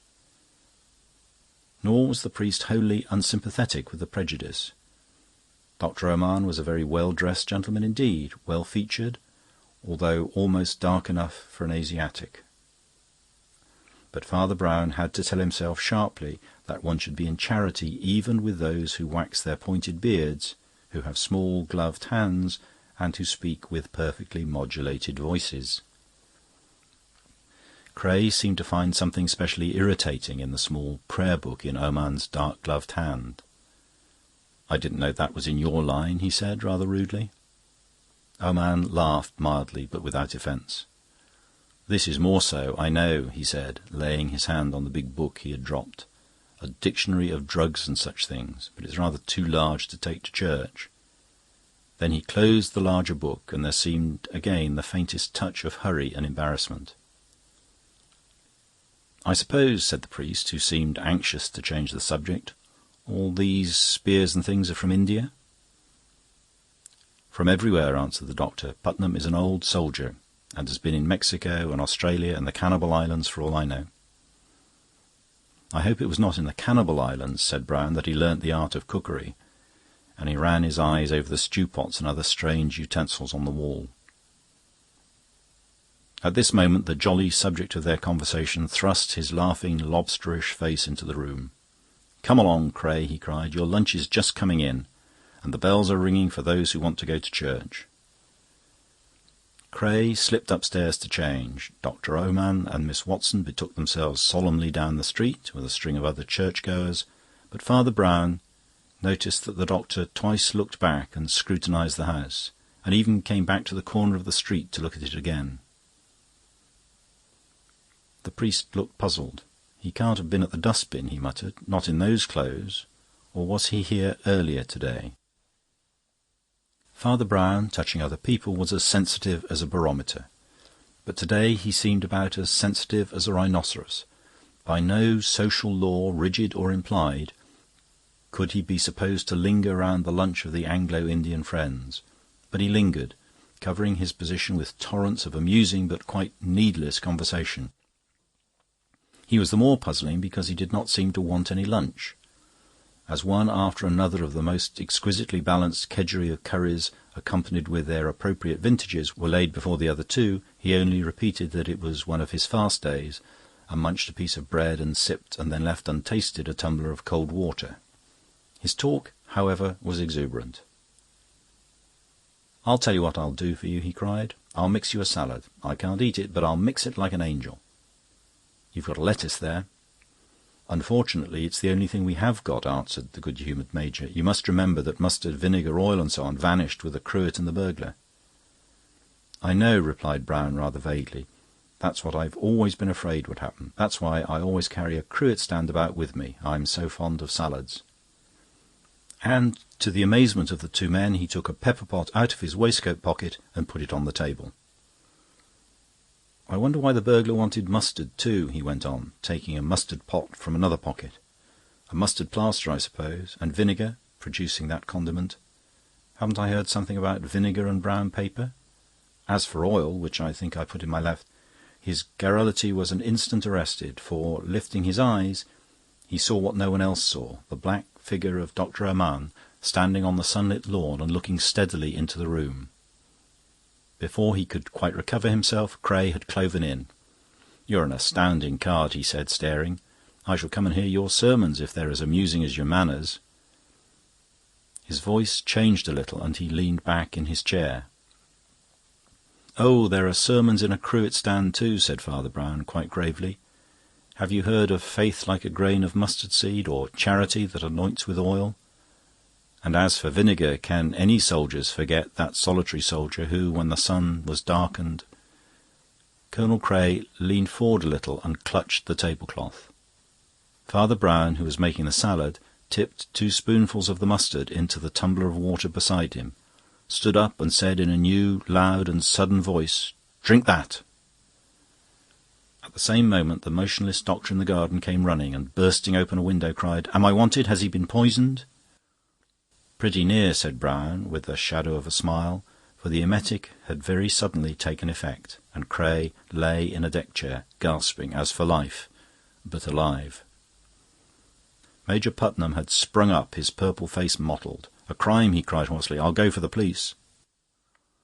The priest could hear him dragging down his palm-leaf hat from the peg and tumbling out of the front door. He heard the garden gate slam. But he only stood looking at Cray, and after a silence said quietly,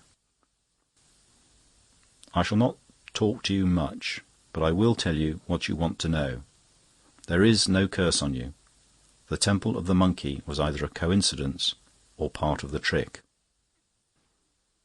The trick was the trick of a white man. There is only one weapon that will bring blood with that mere feathery touch, a razor held by a white man. There is one way of making a common room full of invisible, overpowering poison: turning on the gas, the crime of a white man. And there is only one kind of club that can be thrown out of a window, turn in mid-air, and come back to the window next to it. The Australian boomerang. You'll see some of them in the Major's study." With that he went outside and spoke for a moment to the doctor. The moment after, Audrey Watson came rushing into the house and fell on her knees beside Cray's chair. He could not hear what they said to each other, but their faces moved with amazement, not unhappiness. The doctor and the priest walked slowly towards the garden gate. "I suppose the Major was in love with her too," he said with a sigh, and when the other nodded, observed, "You were very generous, Doctor. You did a fine thing. But what made you suspect?" "A very small thing," said Armand, "but it kept me restless in church till I came back to see that all was well. That book on his table was a work on poisons, and was put down open at the place where it stated that a certain Indian poison, though deadly and difficult to trace, was particularly easily reversible by the use of the commonest emetics. I suppose he read that at the last moment, and remembered that there were emetics in the cruet stand," said Father Brown. "Exactly. He threw the cruet in the dustbin, where I found it, along with other silver, for the sake of a burglary blind. But if you took that pepper pot I put on the table, you'll see a small hole. That's where Cray's bullet struck, shaking up the pepper and making the criminal sneeze." There was a silence. Then Dr. Armand said grimly, "The Major is a long time looking for the police." "Or the police in looking for the Major," said the priest. "Well, good-bye." End of chapter. Chapter 11. The Strange Crime of John Boulnois. Mr. Cahoon Kidd was a very young gentleman with a very old face, a face dried up with its own eagerness, framed in blue-black hair and a black butterfly tie. He was the emissary in England of the colossal American daily called the Western Sun, also humorously described as the Rising Sunset. This was in allusion to a great journalistic declaration attributed to Mr. Kidd himself, that he guessed the sun would rise in the west yet if American citizens did a bit more hustling. Those, however, who mock American journalism from the standpoint of somewhat mellower traditions forget a certain paradox which partly redeems it.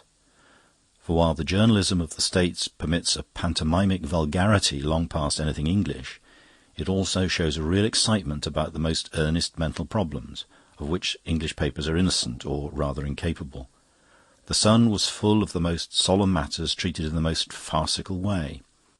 William James figured there as well as Weary Willie, and pragmatists alternated with pugilists in the long procession of its portraits. Thus, when a very unobtrusive Oxford man named John Boulnois wrote in a very unreadable review called the Natural Philosophy Quarterly a series of articles on alleged weak points in Darwinian evolution, it fluttered no corner of the English papers, though Boulnois' theory, which was that of a comparatively stationary universe visited occasionally by convulsions of change, had some rather faddy fashionableness at Oxford, and got so far as to be named catastrophism. But many American papers seized on the challenge as a great event, and the Sun threw the shadow of Mr. Boulnois quite gigantically across its pages. By the paradox already noted, articles of valuable intelligence and enthusiasm were presented with headlines apparently written by an illiterate maniac. Headlines such as "Darwin chews dirt," "Critic Boulnois says he jumps the shocks," or "Keep catastrophic, says thinker Boulnois." And Mr. Colquhoun Kidd of the Western Sun was bidden to take his butterfly tie and lugubrious visage down to the little house outside Oxford where thinker Boulnois lived in happy ignorance of such a title. That fated philosopher had consented in a somewhat dazed manner to receive the interviewer, and had named the hour of 9 that evening. The last of a summer sunset clung about Cumnor and the low wooded hills. The romantic Yankee was both doubtful of his road and inquisitive about his surroundings, and, seeing the door of a genuine feudal old country inn, the Champion Arms, standing open, he went in to make inquiries. In the bar-parlour he rang the bell, and had to wait some little time for a reply to it. The only other person present was a lean man with close red hair and loose, horsey-looking clothes, who was drinking very bad whisky, but smoking a very good cigar. The whisky, of course, was the choice brand of the Champion Arms. The cigar he had probably brought with him from London. Nothing could be more different than his cynical negligence from the dapper dryness of the young American. But something in his pencil and open notebook, and perhaps in the expression of his alert blue eye, caused Kidd to guess, correctly, that he was a brother journalist. "Could you do me a favour," asked Kidd, with the courtesy of his nation, "of directing me to the grey cottage where Mr. Boulnois lives, as I understand?" "It's a few yards down the road," said the red-haired man, removing his cigar. "I shall be passing it myself in a minute, but I'm going on to Pendragon Park to try and see the fun." "What is Pendragon Park?" asked Colquhoun Kidd. "Sir Claude Champion's place. Haven't you come down for that too?" asked the other pressman, looking up. "You're a journalist, aren't you?" "I've come to see Mr. Boulnois," said Kidd. "I've come to see Mrs. Boulnois," replied the other, "but I shan't catch her at home." And he laughed rather unpleasantly. "Are you interested in catastrophism?" asked the wondering Yankee. "I'm interested in catastrophes, and there are going to be some," replied his companion gloomily. "Mine's a filthy trade, and I never pretend it isn't." With that he spat on the floor. Yet somehow, in the very fact and instant, one could realise that the man had been brought up as a gentleman. The American pressman considered him with more attention. His face was pale and dissipated, with the promise of formidable passions yet to be loosed, but it was a clever and sensitive face. His clothes were coarse and careless, but he had a good seal ring on one of his long, thin fingers. His name, which came out in the course of talk, was James Dalroy. He was the son of a bankrupt Irish landlord, and attached to a pink paper which he heartily despised, called Smart Society, in the capacity of reporter and of something painfully like a spy. Smart Society, I regret to say, felt none of that interest in Boulnois on Darwin which was such a credit to the head and hearts of the Western Sun.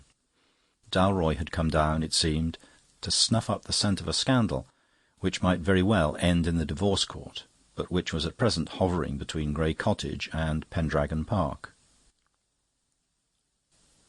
Sir Claude Champion was known to the readers of the Western Sun as well as Mr. Boulnois. So were the Pope and the Derby winner. But the idea of their intimate acquaintanceship would have struck Kidd as equally incongruous. He had heard of, and written about, nay, falsely pretended to know Sir Claude Champion as one of the brightest and wealthiest of England's upper ten, as the great sportsman who raced yachts around the world, as the great traveller who wrote books about the Himalayas, as the politician who swept constituencies with a startling sort of Tory democracy, and as the great dabbler in art, music, literature, and above all acting. Sir Claude was really magnificent in other than American eyes. There was something of the Renaissance prince about his omnivorous culture and restless publicity. He was not only a great amateur, but an ardent one. There was in him none of that antiquarian frivolity that we convey by the word dilettante. That faultless falcon profile with purple-black Italian eye, which had been snapshot so often for smart society and the Western Sun, gave everyone the impression of a man eaten by ambition as by a fire or even a disease. But though Kidd knew a great deal about Sir Claude, and a great deal more, in fact, than there was to know, it would never have crossed his wildest dreams to connect so showy an aristocrat with the newly unearthed founder of catastrophism, or to guess that Sir Claude Champion and John Boulnois could be intimate friends. Such, according to Dalroy's account, was nevertheless the fact. The two had hunted in couples at school and college, and, though their social destinies had been very different, for Champion was a great landlord and almost a millionaire, while Boulnois was a poor scholar and, until just lately, an unknown one, they still kept in very close touch with each other. Indeed, Boulnois' cottage stood just outside the gates of Pendragon Park. But whether the two men could be friends much longer was becoming a dark and ugly question. A year or two before, Boulnois had married a beautiful and not unsuccessful actress, to whom he was devoted in his own shy and ponderous style. And the proximity of the household to Champion's had given that flighty celebrity opportunities for behaving in a way that could not but cause painful and rather base excitement. Sir Claude had carried the arts of publicity to perfection, and he seemed to take a crazy pleasure in being equally ostentatious in an intrigue that could do him no sort of honour. Footmen from Pendragon were perpetually leaving bouquets for Mrs. Boulnois. Carriages and motor cars were perpetually calling at the cottage for Mrs. Boulnois. Balls and masquerades perpetually filled the grounds in which the baronet paraded Mrs. Boulnois like the queen of love and beauty at a tournament. That very evening, marked by Mr. Kidd for the exposition of catastrophism, had been marked by Sir Claude Champion for an open-air rendering of Romeo and Juliet, in which he was to play Romeo to a Juliet it was needless to name. "I don't think it can go on without a smash," said the young man with the red hair, getting up and shaking himself. "Old Boulnois may be squared, or he may be square, but if he's square, he's thick, what you might call cubic. But I don't believe it's possible." "He's a man of grand intellectual powers," said Cahoon Kidd in a deep voice. "Yes," answered Dalroy, "but even a man of grand intellectual powers can't be such a blighted fool as all that. Must you be going? I shall be following myself in a minute or two." But Cahoon Kidd, having finished a milk and soda, betook himself smartly up the road towards the Grey Cottage, leaving his cynical informant to his whisky and tobacco. The last of the daylight had faded.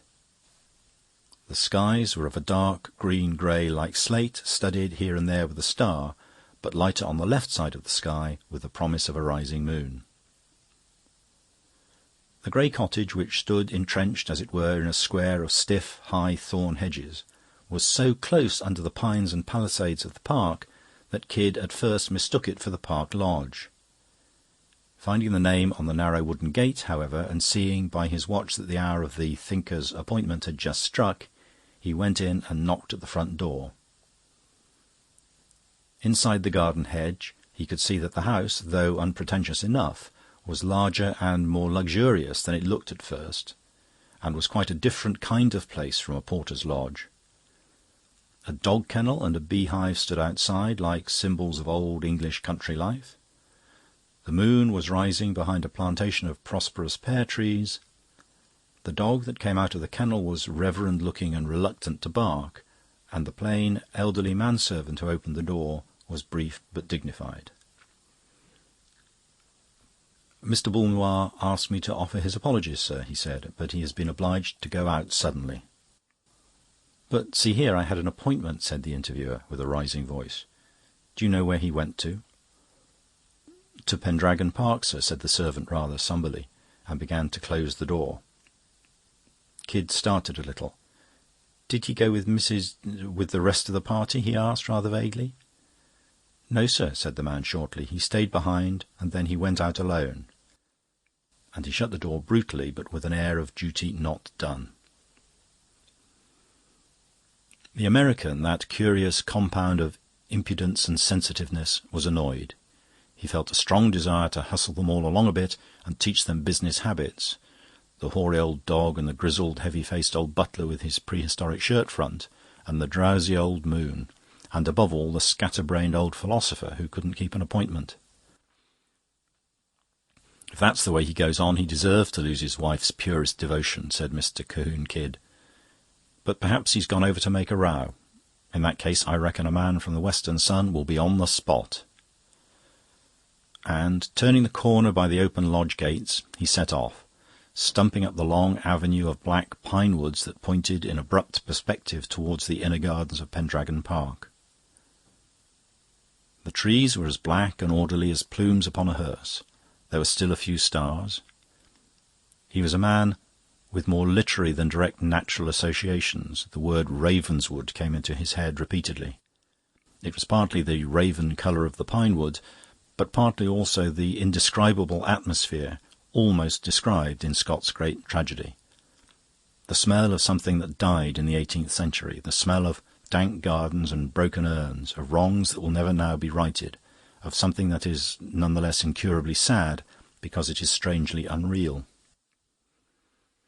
More than once, as he went up the strange black road of tragic artifice, he stopped, startled, thinking he heard steps in front of him. He could see nothing in front but the twin sombre walls of pine and the wedge of starlit sky above them. At first he thought he must have fancied it, or been mocked by a mere echo of his own tramp. But as he went on, he was more and more inclined to conclude, with the remains of his reason, that there really were other feet upon the road. He thought hazily of ghosts, and was surprised how swiftly he could see the image of an appropriate and local ghost, one with a face as white as a Pierrot's, but patched with black. The apex of the triangle of dark blue sky was growing brighter and bluer, but he did not realise as yet that this was because he was coming nearer to the lights of the great house and garden. He only felt that the atmosphere was growing more intense. There was in the sadness more violence and secrecy, more, he hesitated for the word, and then said it with a jerk of laughter, catastrophism. More pines, more pathways slid past him, and then he stood rooted as by a blast of magic. It is vain to say that he felt as if he had got into a dream, but this time he felt quite certain that he had got into a book. For we human beings are used to inappropriate things. We are accustomed to the clatter of the incongruous. It is a tune to which we can go to sleep.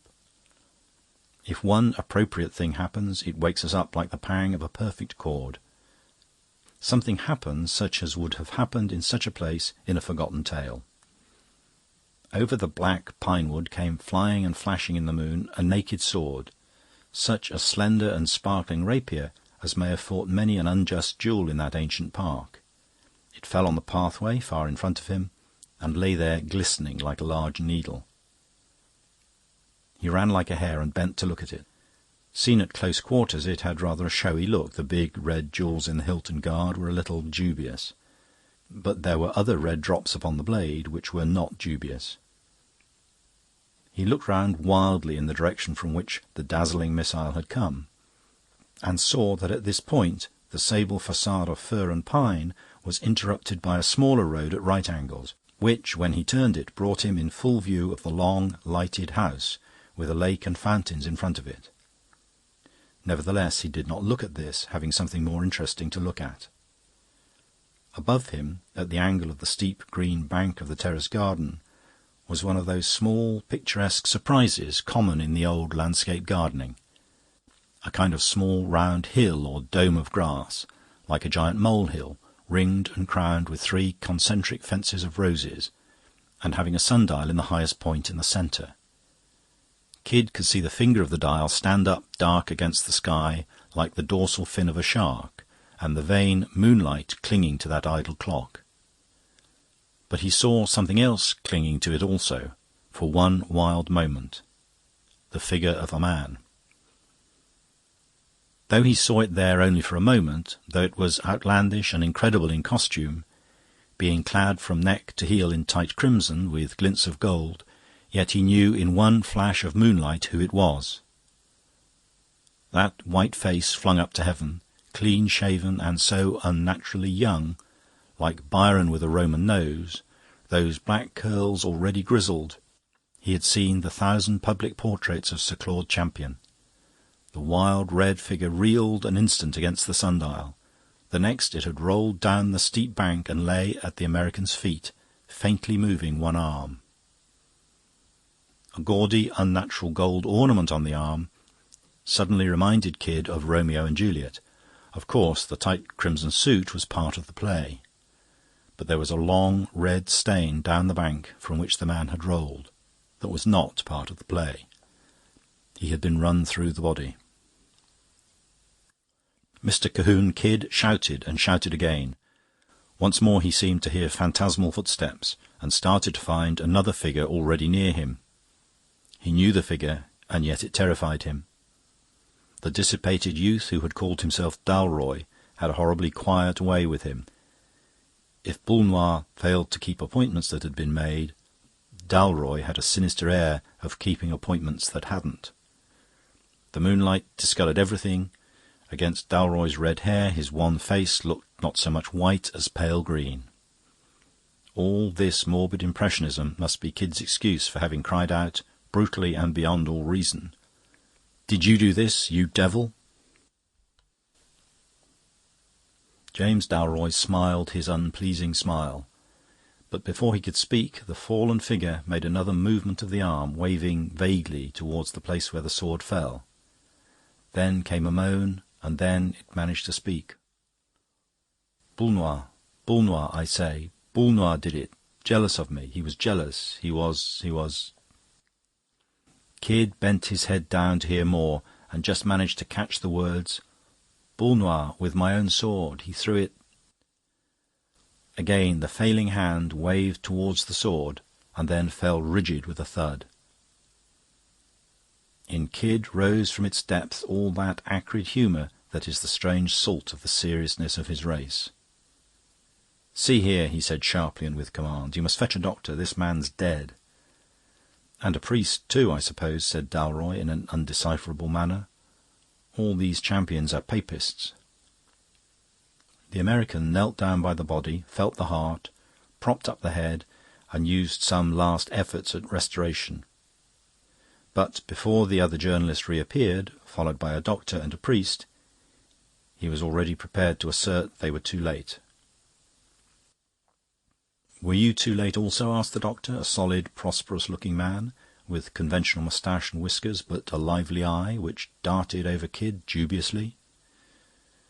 "In one sense," drawled the representative of the Sun. "I was too late to save the man, but I guess I was in time to hear something of importance. I heard the dead man denounce his assassin." "And who was the assassin?" asked the doctor, drawing his eyebrows together.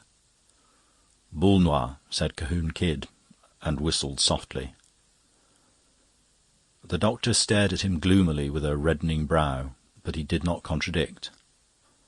Then the priest, a shorter figure in the background, said mildly, "I understood that Mr. Boulnois was not coming to Pendragon Park this evening."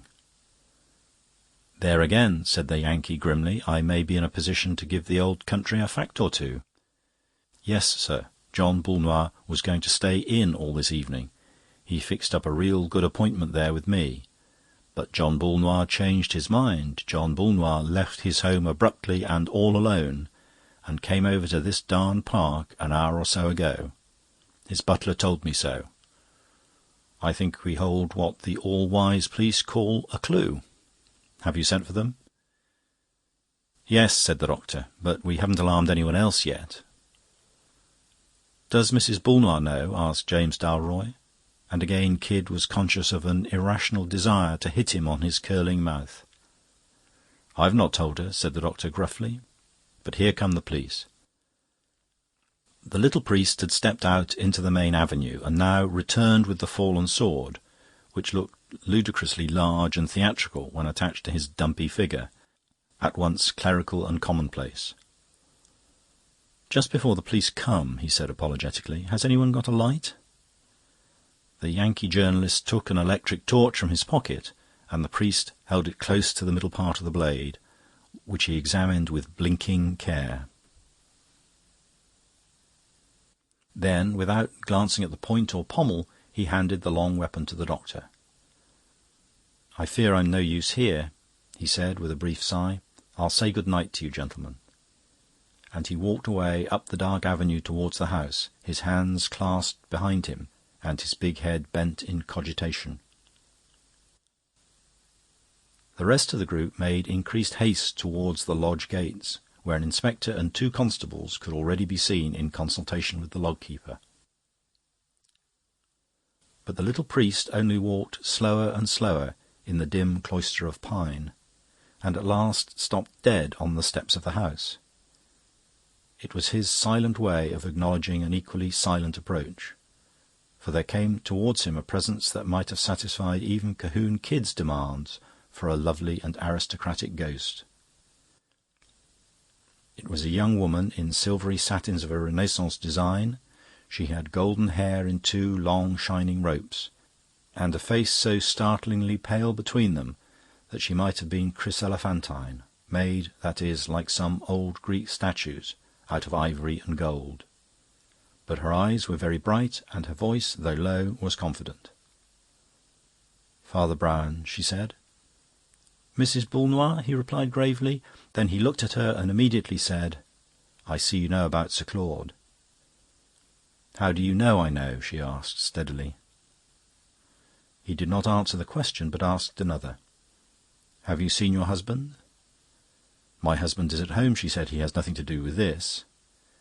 Again he did not answer, and the woman drew nearer to him with a curiously intense expression on her face.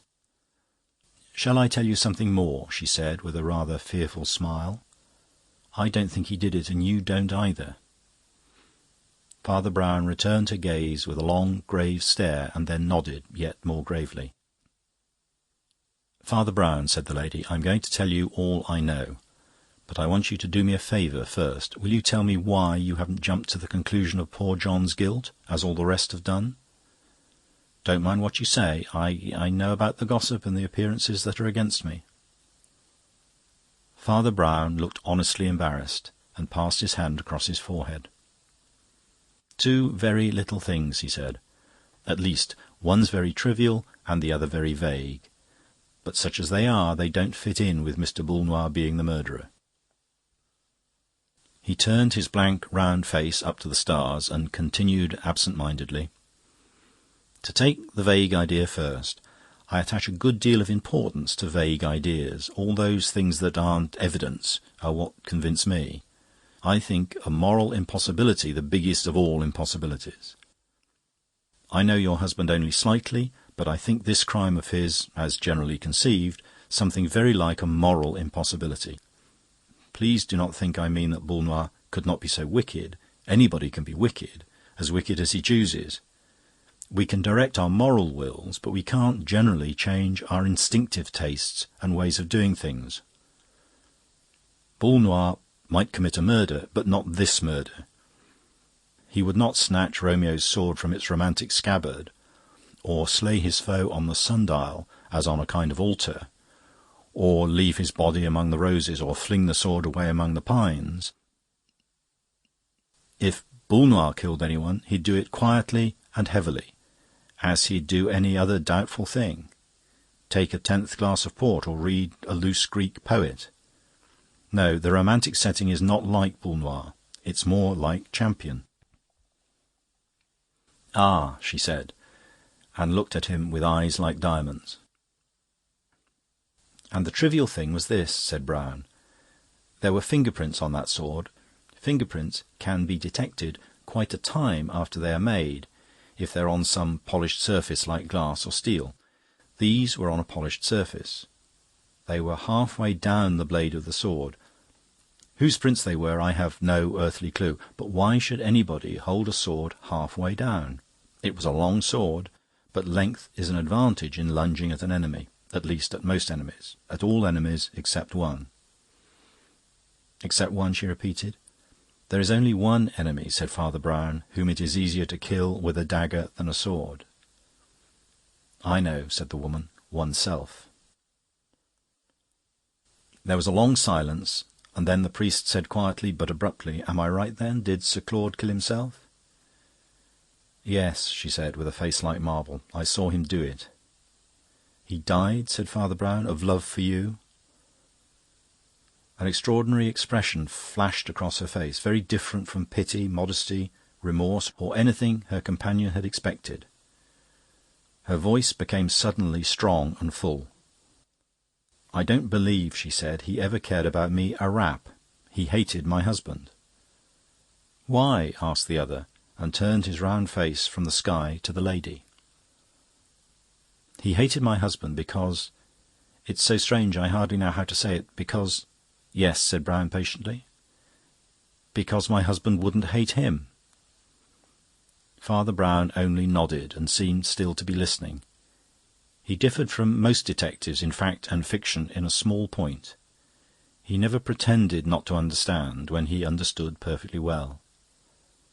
Mrs. Boulnois drew near once more with the same contained glow of certainty. "My husband," she said, "is a great man. Sir Claude Champion was not a great man. He was a celebrated and successful man. My husband has never been celebrated or successful, and it is the solemn truth that he has never dreamed of being so. He no more expects to be famous for thinking than for smoking cigars. On all that side he has a sort of splendid stupidity. He has never grown up. He still liked Champion exactly as he'd liked him at school. He admired him as he would admire a conjuring trick done at the dinner-table. But he couldn't be got to conceive the notion of envying Champion. And Champion wanted to be envied. He went mad and killed himself for that." "Yes," said Father Brown, "I think I begin to understand." "Oh, don't you see?" she cried. "The whole picture is made for that. The place is planned for it. Champion put John in a little house at his very door, like a dependent, to make him feel a failure. He never felt it. He thinks no more about such things than an absent-minded lion. Champion would burst in on John's shabbiest hours or homeliest meals with some dazzling present or announcement or expedition that made it like the visit of Haroun al-Rashid, and John would accept or refuse amiably with one eye off, so to speak, like one lazy schoolboy agreeing or disagreeing with another. After 5 years of it, John had not turned a hair, and Sir Claude Champion was a monomaniac. "And Haman began to tell them," said Father Brown, "of all the things wherein the king had honoured him. And he said, 'All these things profit me nothing, while I see Mordecai the Jew sitting in the gate.' The crisis came," Mrs. Boulnois continued, "when I persuaded John to let me take down some of his speculations and send them to a magazine. They began to attract attention, especially in America, and one paper wanted to interview him. When Champion, who was interviewed nearly every day, heard of this late little crumb of success falling to his unconscious rival, the last link snapped that held back his devilish hatred. Then he began to lay that insane siege to my own love and honour, which has been the talk of the Shire. You will ask me why I allowed such atrocious attentions. I answer that I could not have declined them except by explaining to my husband, and there are some things a soul cannot do, as the body cannot fly. Nobody could have explained to my husband, nobody could do it now. If you say to him in so many words, 'Champion is stealing your wife,' he would think the joke a little vulgar. That it could be anything but a joke, that notion could find no crack in his great skull to get in by. Well, John was to come and see us act this evening, but just as we were starting he said he wouldn't. He had got an interesting book and a cigar. I told this to Sir Claude, and it was his death blow. The monomaniac suddenly saw despair. He stabbed himself, crying out like a devil that Boulnois was slaying him. He lies there in the garden, dead of his own jealousy to produce jealousy, and John is sitting in the dining-room reading a book." There was another silence, and then the priest said, "There is only one weak point, Mrs. Boulnois, in all your very vivid account. Your husband is not sitting in the dining-room reading a book. That American reporter told me he had been to your house, and your butler told him Mr. Boulnois had gone to Pendragon Park after all." Her bright eyes widened to an almost electric glare, and yet it seemed rather bewilderment than confusion or fear. "Why, what do you mean?" she cried. "All the servants were out of the house seeing the theatricals, and we don't keep a butler, thank goodness." Father Brown started and spun half round like an absurd teetotum. What?" he cried, seeming galvanised into sudden life. "Look here, I say, can I make your husband hear if I go to the house?" "Oh, the servants will be back by now," she said, wondering. Right," rejoined the cleric energetically, and set off scuttling up the path towards the park gates. He turned once to say, "Better get hold of that Yankee, or 'Crime of John Boulnois' will be all over the Republic in large letters." "You don't understand," said Mrs. Boulnois. "He wouldn't mind. I don't think he imagines that America really is a place." When Father Brown reached the house with the beehive and the drowsy dog, a small and neat maidservant showed him into the dining-room, where Boulnois sat reading by a shaded lamp, exactly as his wife had described him. A decanter of port and a wine-glass were at his elbow, and the instant the priest entered he noted the long ash stand out unbroken on his cigar. "He has been here for half an hour at least," thought Father Brown. In fact, he had the air of sitting where he had sat when his dinner was cleared away. "Don't get up, Mr. Boulnois," said the priest in his pleasant, prosaic way. "I shan't interrupt you a moment.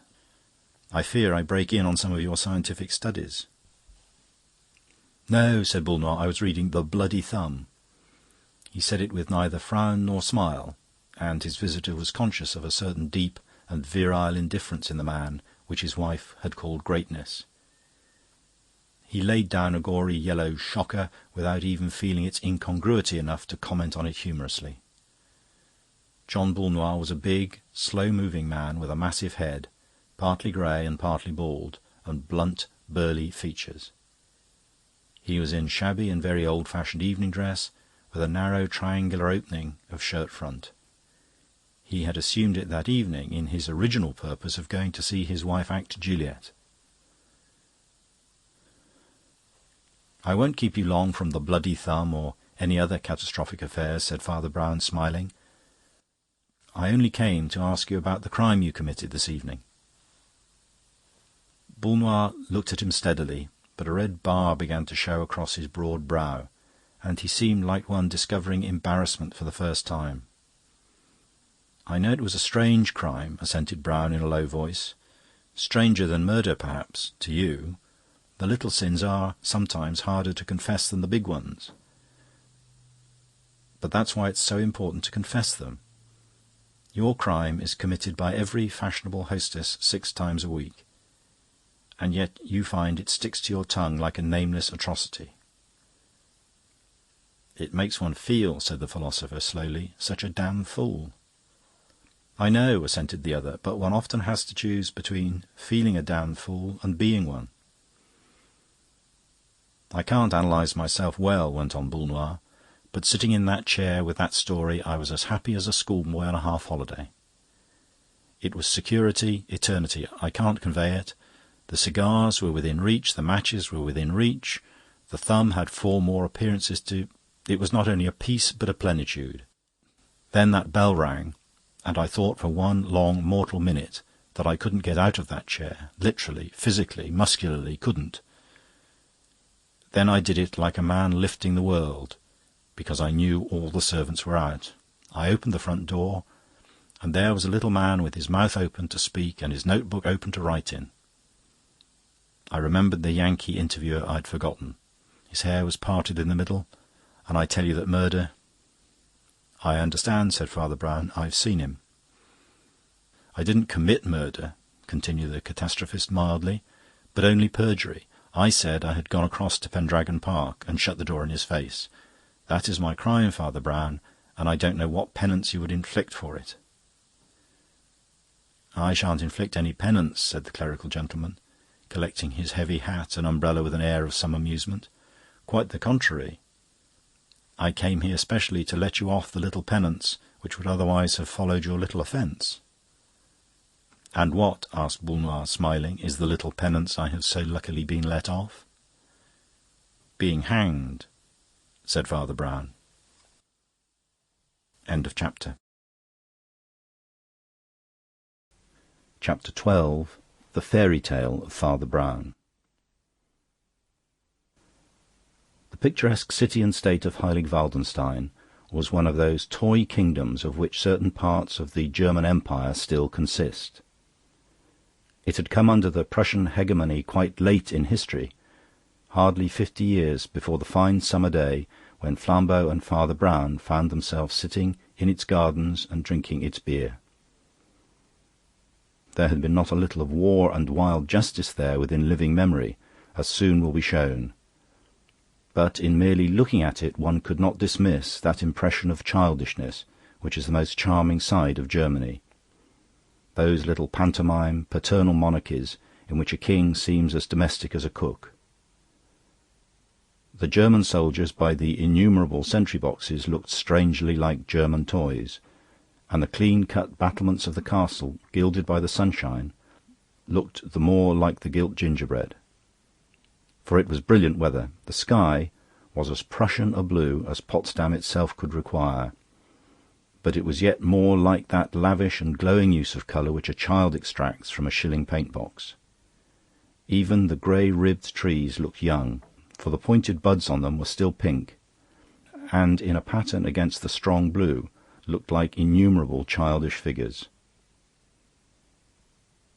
Despite his prosaic appearance and general practical walk of life, Father Brown was not without a certain streak of romance in his composition, though he generally kept his daydreams to himself, as many children do.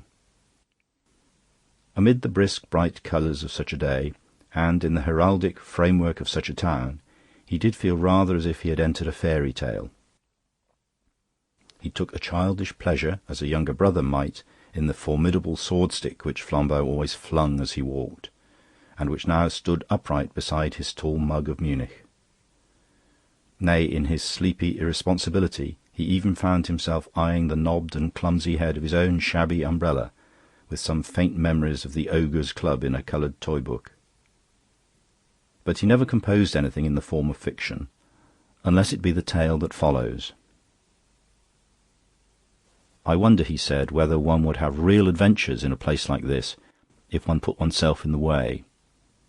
It's a splendid back scene for them, but I always have a kind of feeling that they would fight you with pasteboard sabres more than real horrible swords." "You're mistaken," said his friend. "In this place they not only fight with swords, but kill without swords, and there's worse than that." "Why, what do you mean?" asked Father Brown. "Why," replied the other, "I should say this was the only place in Europe where a man was ever shot without firearms." "Do you mean a bow and arrow?" asked Brown, in some wonder. "I mean a bullet in the brain," replied Flambeau. "Don't you know the story of the late prince of this place? It was one of the great police mysteries about 20 years ago. You remember, of course, that this place was forcibly annexed at the time of Bismarck's very earliest schemes of consolidation. Forcibly, that is, but not at all easily.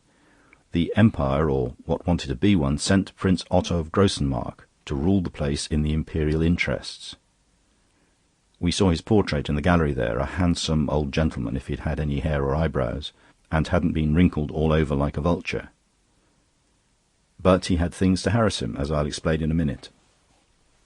He was a soldier of distinguished skill and success, But he didn't have altogether an easy job with this little place. He was defeated in several battles by the celebrated Arnhold brothers, the three guerrilla patriots to whom Swinburne wrote a poem, you remember. Wolves with the hair of the ermine, crows that are crowned and kings, these things may be as vermin, yet three shall abide these things. Or something of that kind. Indeed, it is by no means certain that the occupation would ever have been successful had not one of the three brothers, Paul, despicably but very decisively declined to abide these things any longer, and, by surrendering all the secrets of the insurrection, ensured its overthrow and his own ultimate promotion to the post of Chamberlain to Prince Otto. After this, Ludwig, the one genuine hero among Mr. Swinburne's heroes, was killed, sword in hand, in the capture of the city. And the third, Heinrich, who, though not a traitor, had always been tame and even timid compared with his active brothers, retired into something like a hermitage, became converted to a Christian quietism, which was almost Quakerish, and never mixed with men except to give nearly all he had to the poor.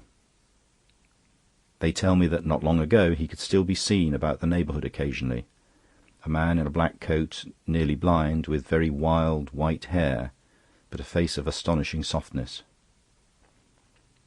"I know," said Father Brown. "I saw him once." His friend looked at him in some surprise. "I didn't know you'd been here before," he said. "Perhaps you know as much about it as I do." "Anyhow, that's the story of the Arnholds, and he was the last survivor of them. Yes, and of all the men who played parts in that drama." "You mean that the Prince, too, died long before?" "Died," repeated Flambeau, "and that's about as much as we can say.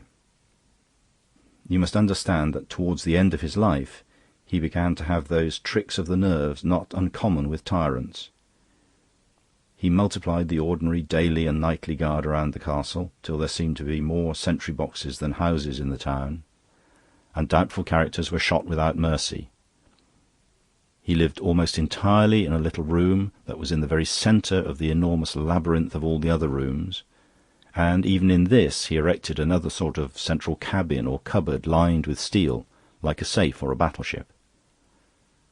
Some say that under the floor of this, again, was a secret hole in the earth, no more than large enough to hold him, so that, in his anxiety to avoid the grave, he was willing to go into a place pretty much like it. But he went further yet. The populace had been supposed to be disarmed ever since the suppression of the revolt, but Otto now insisted, as governments very seldom insist, on an absolute and literal disarmament. It was carried out with extraordinary thoroughness and severity by very well-organised officials over a small and familiar area, and, so far as human strength and science can be absolutely certain of anything, Prince Otto was absolutely certain that nobody could introduce so much as a toy pistol into Heilig Waldenstein. "Human science can never be quite certain of things like that," said Father Brown, still looking at the red buddings of the branches over his head, "if only because of the difficulty about definition and connotation. What is a weapon? People have been murdered with the mildest domestic comforts, certainly with tea-kettles, probably with tea-cosies. On the other hand, if you showed an ancient Briton a revolver, I doubt if he would know it was a weapon, until it was fired into him, of course. Perhaps somebody introduced a firearm so new that it didn't even look like a firearm. Perhaps it looked like a thimble or something. Was the bullet at all peculiar?" "Not that I ever heard of," answered Flambeau, "but my information is fragmentary, and only comes from my old friend Grimm. He was a very able detective in the German service, and he tried to arrest me. I arrested him instead, and we had many interesting chats. He was in charge here of the inquiry about Prince Otto, but I forgot to ask him anything about the bullet. According to Grimm, what happened was this." He paused a moment to drain the greater part of his dark lager at a draught, and then resumed. "On the evening in question, it seems, the Prince was expected to appear in one of the outer rooms because he had to receive certain visitors who he really wished to meet. They were geological experts sent to investigate the old question of the alleged supply of gold from the rocks around here, upon which, as it was said, the small city-state had so long maintained its credit, and been able to negotiate with its neighbours, even under the ceaseless bombardment of bigger armies. Hitherto it had never been found by the most exacting inquiry which could be quite certain of discovering a toy pistol, said Father Brown with a smile. But what about the brother who ratted? Hadn't he anything to tell the Prince? He always asseverated that he did not know, replied Flambeau, that this was the one secret his brothers had not told him. It is only right to say that it received some support from fragmentary words, spoken by the great Ludwig in the hour of death, when he looked at Heinrich but pointed at Paul and said, "You have not told him," and was soon afterwards incapable of speech. Anyhow, the deputation of distinguished geologists and mineralogists from Paris and Berlin were there in the most magnificent and appropriate dress, for there are no men who like wearing their decorations so much as the men of science, as anybody knows who has ever been to a soirée of the Royal Society. It was a brilliant gathering, but very late, and gradually the Chamberlain, you saw his portrait too, a man with black eyebrows, serious eyes, and a meaningless sort of smile underneath, the Chamberlain, I say, discovered there was everything there except the Prince himself. He searched all the outer salons, then, remembering the man's mad fits of fear, hurried to the inmost chamber. That was also empty, but the steel turret or cabin erected in the middle of it took some time to open. When it did open, it was empty too. He went and looked into the hole in the ground, which seemed deeper and somehow all the more like a grave, that is his account, of course, and even as he did so, he heard a burst of cries and tumult in the long rooms and corridors without. First, it was a distant din and thrill of something unthinkable on the horizon of the crowd, even beyond the castle. Next, it was a wordless clamour, startlingly close, and loud enough to be distinct if each word had not killed the other. Next came words of terrible clearness, coming nearer, and next one man rushing into the room and telling the news as briefly as such news is told.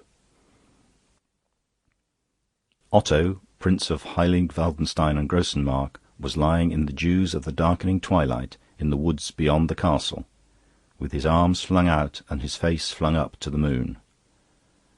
The blood still pulsed from his shattered temple and jaw, but it was the only part of him that moved like a living thing. He was clad in his full white and yellow uniform, as to receive his guests within, except that the sash or scarf had been unbound and lay rather crumpled by his side. Before he could be lifted, he was dead, but, dead or alive, he was a riddle.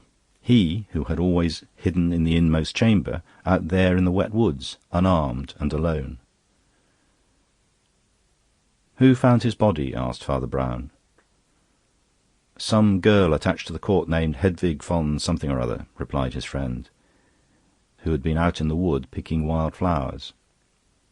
"Had she picked any?" asked the priest, staring rather vacantly at the veil of branches above him.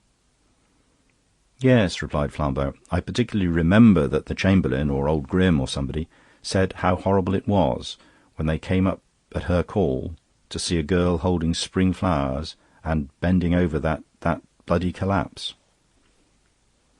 However, the main point is that before help arrived he was dead, and the news, of course, had to be carried back to the castle.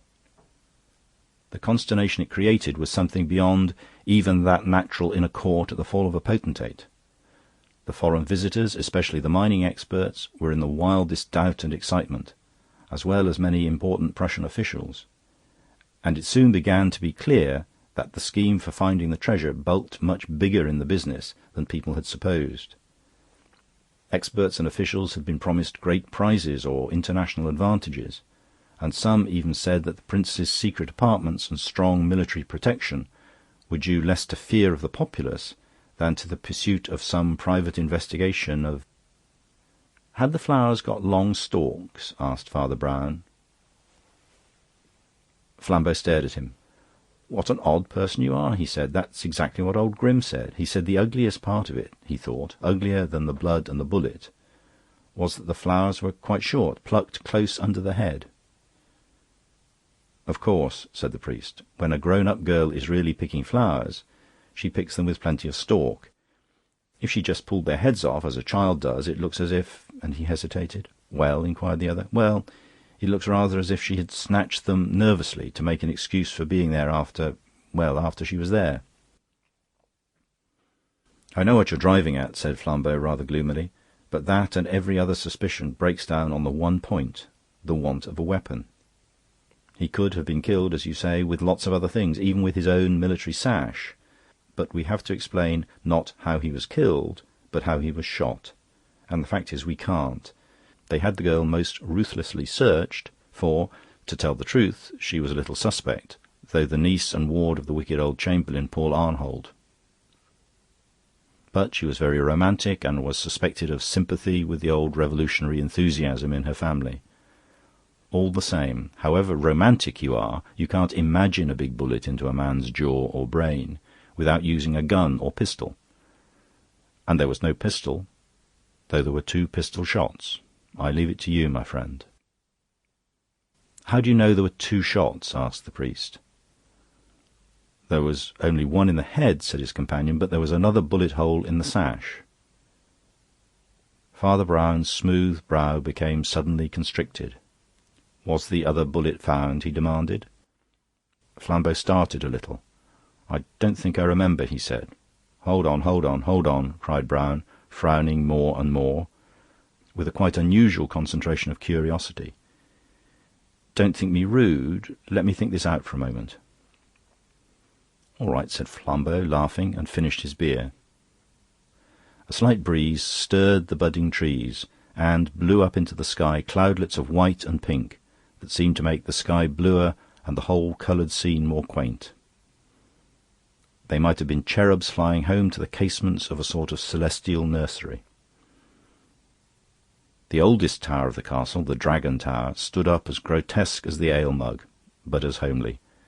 Only beyond the tower glimmered the wood in which the man had lain dead. "What became of this Hedvig eventually?" asked the priest at last. "She's married to General Schwartz," said Flambeau. "No doubt you've heard of his career, which was rather romantic. He had distinguished himself even before his exploits at Sadowa and Gravelotte. In fact, he rose from the ranks, which is very unusual even in the smallest of the German..." Father Brown sat up suddenly. "Rose from the ranks," he cried, and made a mouth as if to whistle. Well, what a queer story! What a queer way of killing a man! But I suppose it was the only one possible. But to think of hate so patient..." "What do you mean?" demanded the other. "In what way did they kill the man?" "They killed him with the sash," said Brown carefully. And then, as Flambeau protested, Yes, I know about the bullet. Perhaps I ought to say he died of having a sash. I know it doesn't sound like having a disease." "I suppose," said Flambeau, "that you've got some notion in your head, but it won't easily get the bullet out of this. As I explained before, he might easily have been strangled, but he was shot. By whom? By what?" "He was shot by his own orders," said the priest. "You mean he committed suicide?" "I didn't say by his own wish," replied Father Brown. "I said by his own orders." "Well, anyhow, what's your theory?" Father Brown laughed. "I'm only on my holiday," he said. "I haven't got any theories. Only this place reminds me of fairy stories, and, if you like, I'll tell you a story." The little pink clouds that looked rather like sweet stuff had floated up to crown the turrets of the gilt gingerbread castle, and the pink baby fingers of the budding trees seemed spreading and stretching to reach them. The blue sky began to take a bright violet of evening, when Father Brown suddenly spoke again. It was on a dismal night, with rain still dropping from the trees and dew already clustering, that Prince Otto of Grossenmark stepped hurriedly out of a side door of the castle and walked swiftly into the wood. One of the innumerable sentries saluted him, but he did not notice it. He had no wish to be specially noticed himself. He was glad when the great trees, grey and already greasy with rain, swallowed him up like a swamp. He had deliberately chosen the least frequented side of his palace, but even that was more frequented than he liked. But there was no particular chance of officious or diplomatic pursuit, for his exit had been a sudden impulse. All the full-dressed diplomats he left behind him were unimportant. He had realized suddenly that he could do without them. His great passion was not the much nobler dread of death, but but the strange desire of gold. For this legend of the gold he had left Grossenmark and invaded Heilig Waldenstein. For this, and only this, he had bought the traitor and butchered the hero. For this he had long questioned and cross-questioned the false chamberlain, until he had come to the conclusion that, touching his ignorance, the renegade really told the truth. For this he had, somewhat reluctantly, paid and promised money on the chance of gaining the larger amount, and for this he had stolen out of his palace like a thief in the rain, for he had thought of another way to get the desire of his eyes, and to get it cheap. Away at the upper end of a rambling mountain path to which he was making his way, among the pillared rocks along the ridge that hangs above the town, stood the hermitage, hardly more than a cavern fenced with thorn, in which the third of the great brethren had long hidden himself from the world. He, thought Prince Otto, could have no real reason for refusing to give up the gold. He had known its place for years, and made no effort to find it, even before his new ascetic creed had cut him off from property or pleasures. True, he had been an enemy, but he now professed a duty of having no enemies. Some concession to this cause, some appeal to his principles, would probably get the mere money secret out of him. Otto was no coward, in spite of his network of military precautions, and, in any case, his avarice was stronger than his fears. Nor was there much cause for fear, since he was certain there were no private arms in the whole principality. He was 100 times more certain there were none in the Quaker's little hermitage on the hill, where he lived on herbs, with 2 old rustic servants, and with no other voice of a man for year after year. Prince Otto looked down with something of a grim smile at the bright square labyrinths of the lamp-lit city below him. For as far as the eye could see, there ran the rifles of his friends, and not one pinch of powder for his enemies. Rifles ranked so close even to that mountain path that a cry from him would bring the soldiers rushing up the hill, to say nothing of the fact that the wood and ridge were patrolled at regular intervals. Rifles so far away in the dim woods, dwarfed by distance, beyond the river, that an enemy could not slink into town by any detour. And round the palace, rifles at the west door and the east door, at the north door and the south, and all along the 4 facades linking them. He was safe. It was all the more clear when he had crested the ridge and found how naked was the nest of his old enemy. He found himself on a small platform of rock, broken abruptly by the 3 corners of precipice. Behind him was the black cave masked with green thorn, so low that it was hard to believe that a man could enter it. In front was the fall of the cliffs and the vast but cloudy vision of the valley. On the small rock platform stood an old bronze lectern or reading stand, groaning under a great German Bible. The bronze or copper of it had grown green with the eating airs of that exalted place, and Otto had instantly the thought, even if they had arms, they must be rusted by now. Moonrise had already made a deathly dawn behind the crests and crags, and the rain had ceased. Behind the lectern, and looking across the valley, stood a very old man in a black robe that fell as straight as the cliffs around him, but whose white hair and weak voice seemed alike to waver in the wind. He was evidently reading some daily lesson as part of his religious exercises. "They trust in their horses." "Sir," said the Prince of Heilig Waldenstein, with quite unusual courtesy, "I should like only one word with you." "And in their chariots," went on the man weakly, "but we will trust in the name of the Lord of hosts." His last words were inaudible, but he closed the book reverently and, being nearly blind, made a groping movement and gripped the reading stand. Instantly his 2 servants slipped out of the low-browed cavern and supported him. They wore dull black gowns like his own, but they had not the frosty silver on the hair nor the frost-bitten refinement of the features. They were peasants, Croat or Magyar, with broad, blunt visages and blinking eyes. For the first time something troubled the prince, but his courage and diplomatic sense stood firm. "I fear we have not met," he said, "since that awful cannonade in which your poor brother died." "All my brothers died," said the old man, still looking across the valley. Then, for one instant turning on Otto his drooping, delicate features, and the wintry hair that seemed to drip over his eyebrows like icicles, he added, "You see, I am dead too." "I hope you'll understand," said the prince, controlling himself almost to a point of conciliation, "that I do not come here to haunt you as a mere ghost of those great quarrels. We will not talk about who was right or wrong in that, but at least there was one point on which we were never wrong, because you were always right. Whatever is to be said of the policy of your family, no one for one moment imagines that you were moved by the mere gold. You had proved yourself above suspicion that..."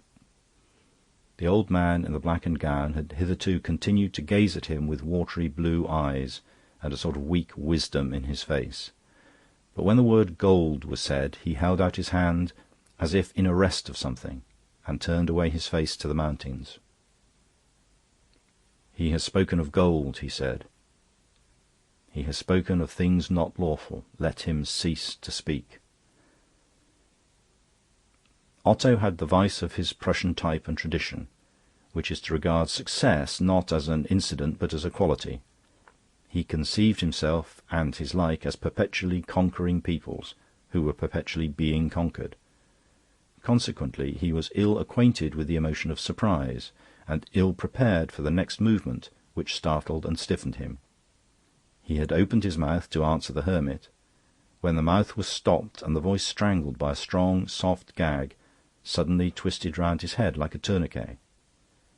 It was fully 40 seconds before he even realized that the 2 Hungarian servants had done it, and they had done it with his own military scarf.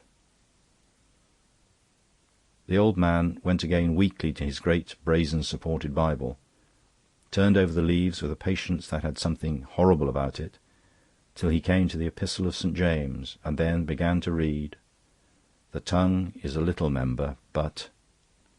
Something in the very voice made the prince turn suddenly and plunge down the mountain path he had climbed. He was half-way towards the gardens of the palace before he even tried to tear the strangling scarf from his neck and jaws. He tried again and again, and it was impossible.